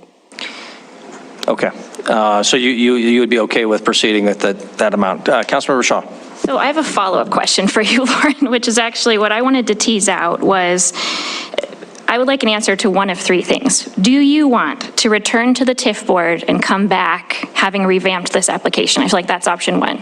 Option two, from what I can tell, which we haven't discussed, is this can come back when Councilmember Brown is back, correct? He can bring this back because he was gone. That's an option that I have not heard yet. If there were a motion for reconsideration from someone who prevailed on the Nobody prevailed. No one prevailed, though. Yeah. I'm trying to understand, so I guess I'm just trying to, so I'm saying, is that an option that is that in this list or not? I'm just trying to understand so I can get a Gina, if you want to comment, I mean, they could just bring a new application back. There would be a delay, obviously, and that would just be a new application. Yes, okay, so to clarify, the motion that needs to be reconsidered is the one that failed 5-5, which is the whole. Right, we can't go back because the secondary, right. We had this issue before. The failed motion replaces the earlier motion. You can't just keep going back. So what do you? There is no prevailing party.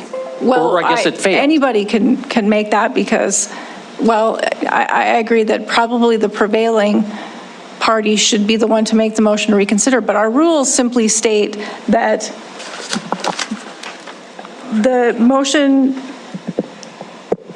is to be made by a member who voted with the majority upon adoption. So we don't have a majority.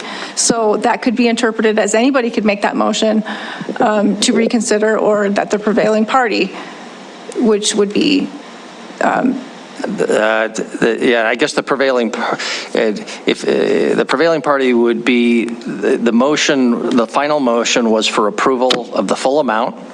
That failed. So the prevailing party would be those who voted in opposition to that. But that's really not what our rules say. They just say vote in the majority, and there was no majority. So your interpretation is anybody could make the motion for reconsideration on the final motion. Yes. I think so. I think that would be a reasonable interpretation. And we could do that either at this meeting or at the next meeting, which would include Councilmember Brown.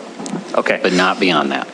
Okay, and not beyond that. Okay, so Lauren, if you understood that little twist, we could potentially come back at a later date. Councilmember, were you done, Councilmember That was my Shaw? question. I would like to hear Lauren address that if you are willing to. Yes, so I have to admit, I'm not quite sure what would change in the application if we were to withdraw it and to come back. These are the expenses as they stand.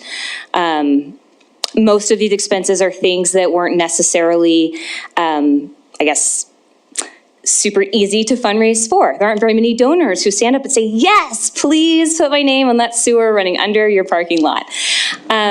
Some of them might be a little bit easier to once we are able to go out to some of those other foundations, although this will significantly hurt those opportunities as well.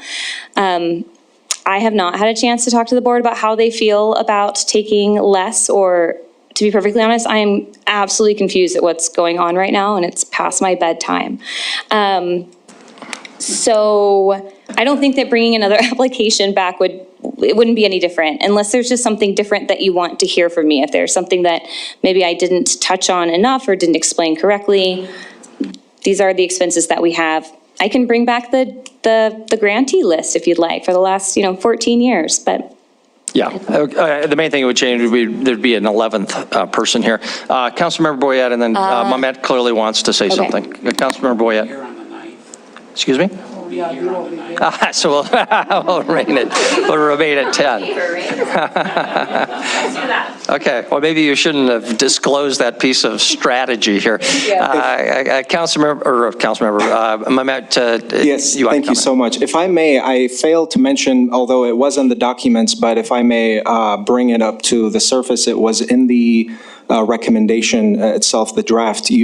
You may recall, the initial ask was also over 200,000, and that was still within the 5-to-1 ratio. So the board did already reduce the amount. They did take some expenses out that they didn't think should be factored into the 5-to-1 ratio, and that's what brought it down to the current number that you're looking at.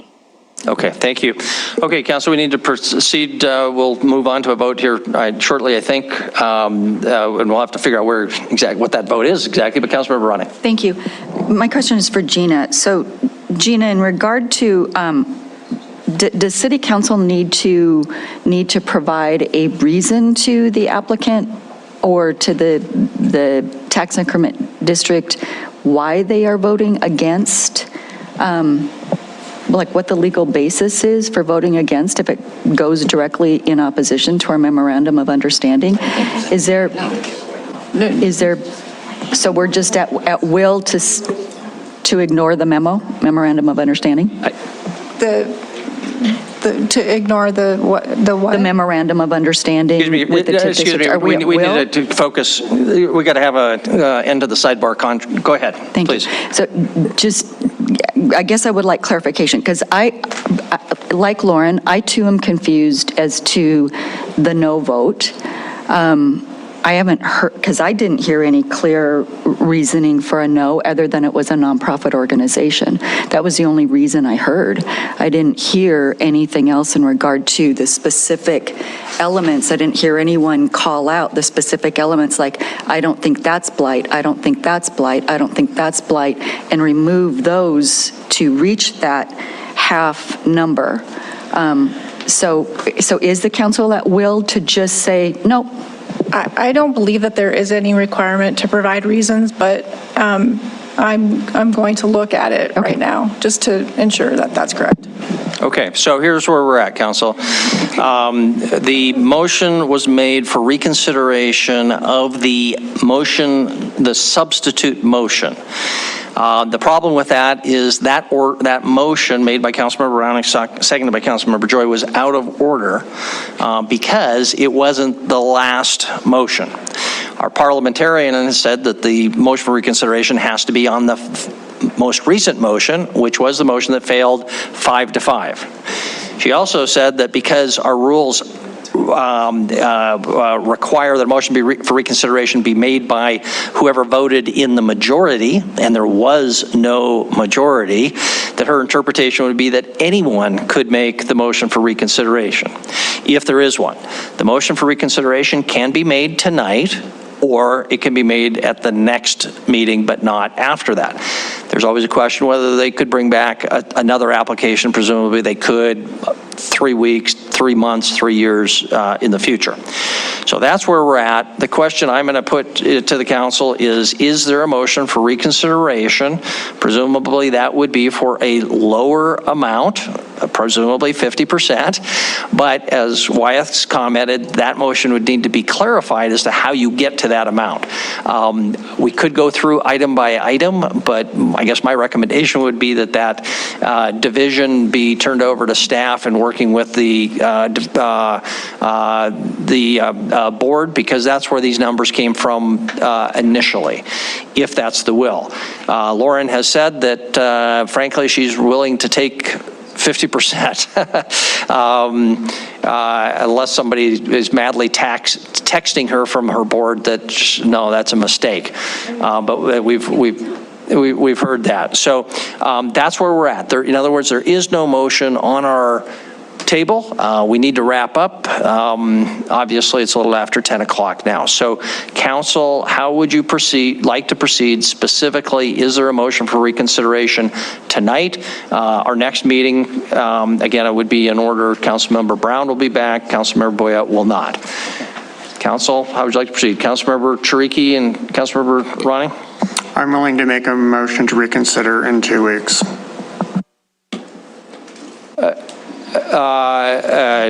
Okay, so we would, if it passes, it will come back at the next meeting.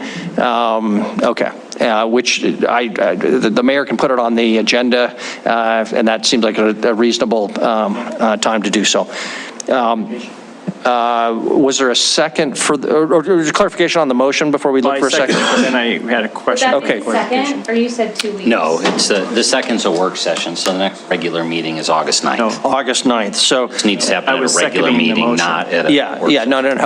The second came from Councilmember Neese, but it would come back for vote on August 9th. So Councilmember Neese? In my this is the vote for the reconsideration on the second, or the issue is coming back? That's correct. We have to vote to approve whether to come back again.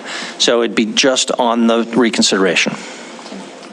Tonight. And that's your clarification? We're not going to bring back the reconsideration. Correct. It will be back on the agenda per normal if we approve this on the 9th. Parliamentarian, have I said anything incorrect? Lee? No, I think you've got it. You're bringing it, you can set it for an agenda in the future for consideration. And specifically, that would be August 9th. Yes. Okay, now questions so we have the motion by Councilmember Chiriky, seconded by Councilmember Neese. So that's the motion. Discussion on the motion, Councilmember Puritan? So will the motion or the reconsideration be for half the amount? No. I don't think so. It's going to be for the full amount. No, It would just come back to us. It would just come back to us. and then you'd be free to make at which point it different could be at motions, any amount. amendments or substitutions. I withdraw my second, I'll second it. since I'm going to vote in opposition. Okay, thank you. So I do need the motion was withdrawn, or the second was withdrawn. Was there a second? Councilmember Sean and Joy both said so. Councilmember Joy is the second. Okay, so that's motion. Wyeth. Yeah, if I might just add one other piece of information or further information to this discussion, because I feel like the nonprofit thing is really seems to be a lot where things are hung up. And Mehmet, and I know Councilmember Ronning there was some discussion about this at the DBP board meeting this last week, but there was actually a lot of discussion about this when this was recommended to you, which you obviously gathered from some of the minutes that were discussed. And one of the things that came up, and I just wanted to share this because it seems important with this discussion, is that the DBP board in the middle of this application started having a very similar conversation about nonprofits and what they, their recommendations and the history of applications. It wasn't a majority of them, but there were several that were quite concerned, and they had a discussion. And what came out of that was, okay, let's go back and look at our record, our history of nonprofit recommendations and what we've done, and let's start looking at that and recognizing that when we do this process. But let's not change it in the middle of this application to make that decision, but let's reflect that. So I just wanted to mention that because they are, and Mehmet can verify this further, but that seems to be a direction of overall, like a report of saying, okay, yeah, we have made some recommendations for nonprofits. It's totally, that's what the TIF policy says. Mayor, point of order. That has nothing to do with our vote. Yeah, we need to move on. But thank you for that clarification. I think we got that from the minutes, if we read the minutes, so point well taken. Could they sit down? I mean, yeah, I think they don't need to stay. They don't have to stay on there. No, in fact, please do. Okay, so the motion is for reconsideration. Discussion now on the motion. Councilmember Neese. Yeah, I'm not going to support this motion. I'm going to vote the same way I voted before. And so assuming if it's the same way, we're going to have a 5-5 vote and it'll fail at that time. Do I understand that correctly? That's a possibility. There will also be some time that could work out something else. My motion was not to reconsider it tonight. My motion was to reconsider it in 2 weeks. Yeah, so it'll come back to us as it is now, but we'll see what happens. So the reconsideration vote will happen in 2 weeks? No. Whether it will, if we approve. I didn't actually make a motion. I can make a motion, but I said that I would make a motion in 2 weeks. Oh, I was understanding you were making the motion to vote on tonight. I was actually trying to avoid this conversation. Okay, so we do not have a motion to reconsider. So if that's the case, I was mistaken, as were the people who made the second. So we have no motion on the table. Okay, we can adjourn and come back in the 9th unless there's a motion tonight. Councilmember Joy? I make the motion for reconsideration. Okay. So that this comes back to us fresh, new, as if all of this never happened on August the 9th. Okay, so the motion is by Councilmember Joy, second by Councilmember Shaw. Otherwise, if we waited until the 9th, then there would be, it wouldn't come back for several weeks until after that. So this accelerates that process or keeps the process moving. Okay, so now that motion again is just to decide whether to reconsider on, no, the motion is to whether we're going to reconsider. That will be decided, but we'll come back to the merits on the 9th if this motion prevails. And the merits will be what's before us tonight. Is the motion clear?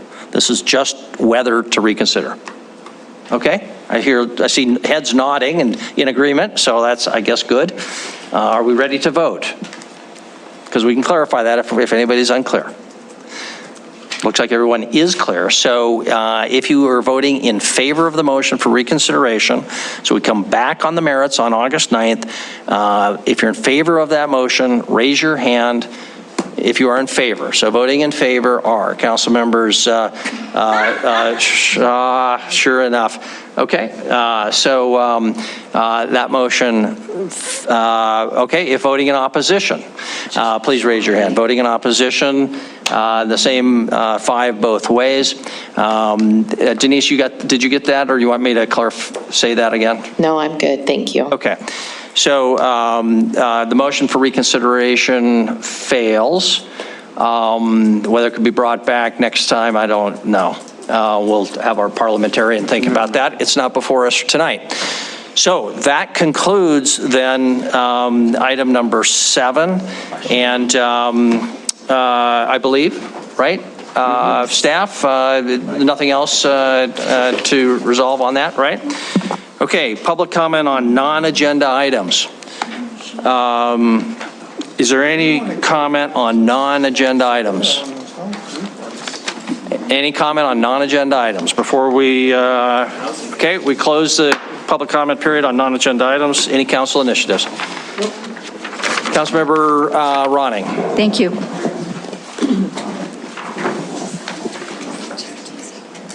Councilmember Browning. So just want to give notice to the city council and to city staff. I've spoken with Chris Kukulski and Mayor Cole on this. I will be bringing forward an initiative to create either it can be called a mayor's committee or a mayor's commission or a council commission, but it will be a local government study commission to and these are going to be the suggested duties, but not limited to: 1, to review the current city charter; 2, to study local government across Montana and other states; 3, hold public meetings to provide public input and Q&A on public comment regarding the current city charter and a possible change, and recommend changes to city council on the current city charter, considering the city has a vote on the city charter, I think, in 2024.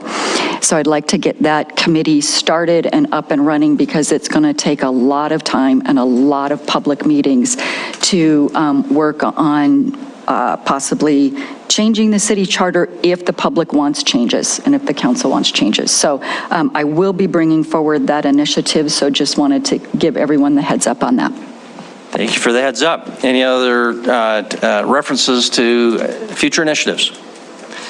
Don't see any? Then we are adjourned. Thank you for everybody's patience.